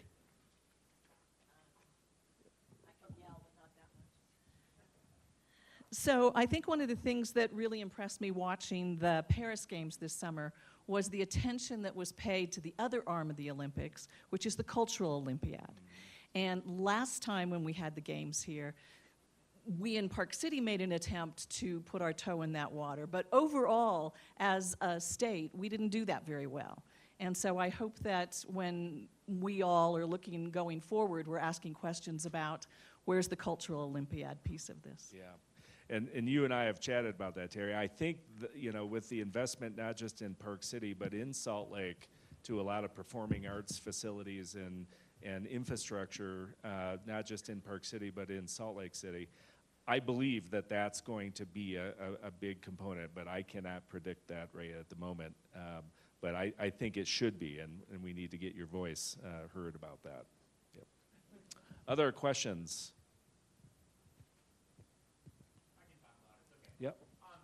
Just thinking about, ways in that where Utah can, I think, demonstrate to the world that it can do something really unique with the Olympics or using its past Olympic legacy being one of those. I'm curious if any of the panelists have thoughts about how the Paralympics could potentially be another opportunity for Utah to showcase something it could do different and better than it's done before. Great question. Anybody want to jump on that? Yep. I mean, I can speak sort of high level to it. I think it's a massive opportunity. I think we all often forget, that it's a joint package, and it speaks to a vast audience. And I think we're uniquely positioned to support that element and tell that story with Wasatch Adaptive National Ability Center. I know it's rooted deeply in the community in terms of supporting the Paralympic movement. I also think it's massive that, this is the home of U.S. Ski and Snowboard as well. And U.S. Ski and Snowboard around 18 months ago brought U.S. Para under their umbrella. So I think there's not only great stories to tell about it, there's been great movement in that direction already. Like, that legacy exists in this town, which I think is really amazing. And one good thing that's different than '02, there were no Paralympic events in Park City in '02. There will be in 2034 at the UOP for snowboard. So we look forward to that, and I think the amount of good reception and the stories of the Paralympics are so rewarding, and I think that will be much more embraced than where it was in the past. And I'll just say quickly that I really think the next generation and how the Paralympics have been sort of building and working with the Olympic Games, we really see with our next generation that everybody is seen as an athlete, right? Whatever their ability level is. All of our programs are integrated, so we work with Wasatch Adaptive and the National Ability Center. So if a student has a different ability, we work with the NAC, so they have an instructor, but they get to do the programs with their friends. So really, it would be great in my mind, if you kind of just see it as this month-long sporting event, and there's, athletes of different abilities. And I think this next generation really sees it that way. And so that's what I hope. One more. Yep. Sorry to speak again, but I run a family foundation here in Park City, and we try to create level playing fields for all people. We work a lot in education, mental health, people of varying abilities, immigration is another big one. And while I am super excited that the Olympics are coming back to Utah, I remember being here pre-Olympics and what was required to get us ready for the Olympics. One, it was a huge amount of leadership, but two, we needed a lot of immigrants here to build. And I know that you're saying we're not going to have a lot of building infrastructure need, but we are going to have to update what we had in 2002. So we are going to need those immigrants here, and we are going to need to have housing for people, and we are going to need to have really good transportation. And I'm hoping that over the next number of years as we prepare, that we really are talking about it, not just at our own communities in the Wasatch Back, but we need to show up at the legislature and really show up. Like I was down there yesterday, I'll be down there tomorrow again, really, encouraging our legislature to listen to what our needs are going to be. Right now, they're living for this moment, the next 4 years. We, as a community, are going to be living for the Olympics coming. And the other thing was, the one thing about the Olympics in 2002 was the leadership. Mitt Romney did a fantastic job. This community showed up and volunteered in an extraordinary capacity. It was so much fun. We're going to need to do that again. And so we also did it, I think we were one of the few Olympic committees that made money. We didn't lose money. And I would love to make sure that we do that again. I mean, as somebody who's giving money away to nonprofit organizations and to the places that the legislature is moving away from, we're going to have to show an extraordinary capacity for leadership. I'll just say that all the discussions we've had so far with different leadership in different jurisdictions, the amount of engagement of the people to shape how the games happen in our backyard is going to be a lot. And so I know somebody said it before, we need people to highlight those key elements that we feel is important to represent our community. And with that, great things should happen.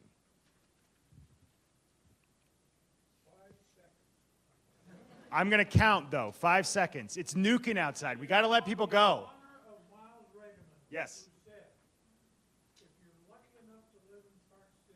You're lucky enough. Ain't that the truth? Thank you, panel. Thank you. I wrote my mom. I said, I hosted an event with an Olympian. I was so excited.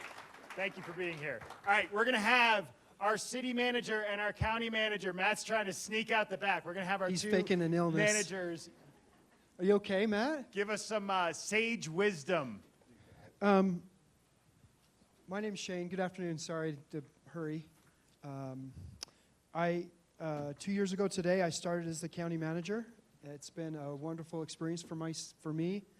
I think that today we've heard so many good things. What's on my mind as part of Summit County has been housing.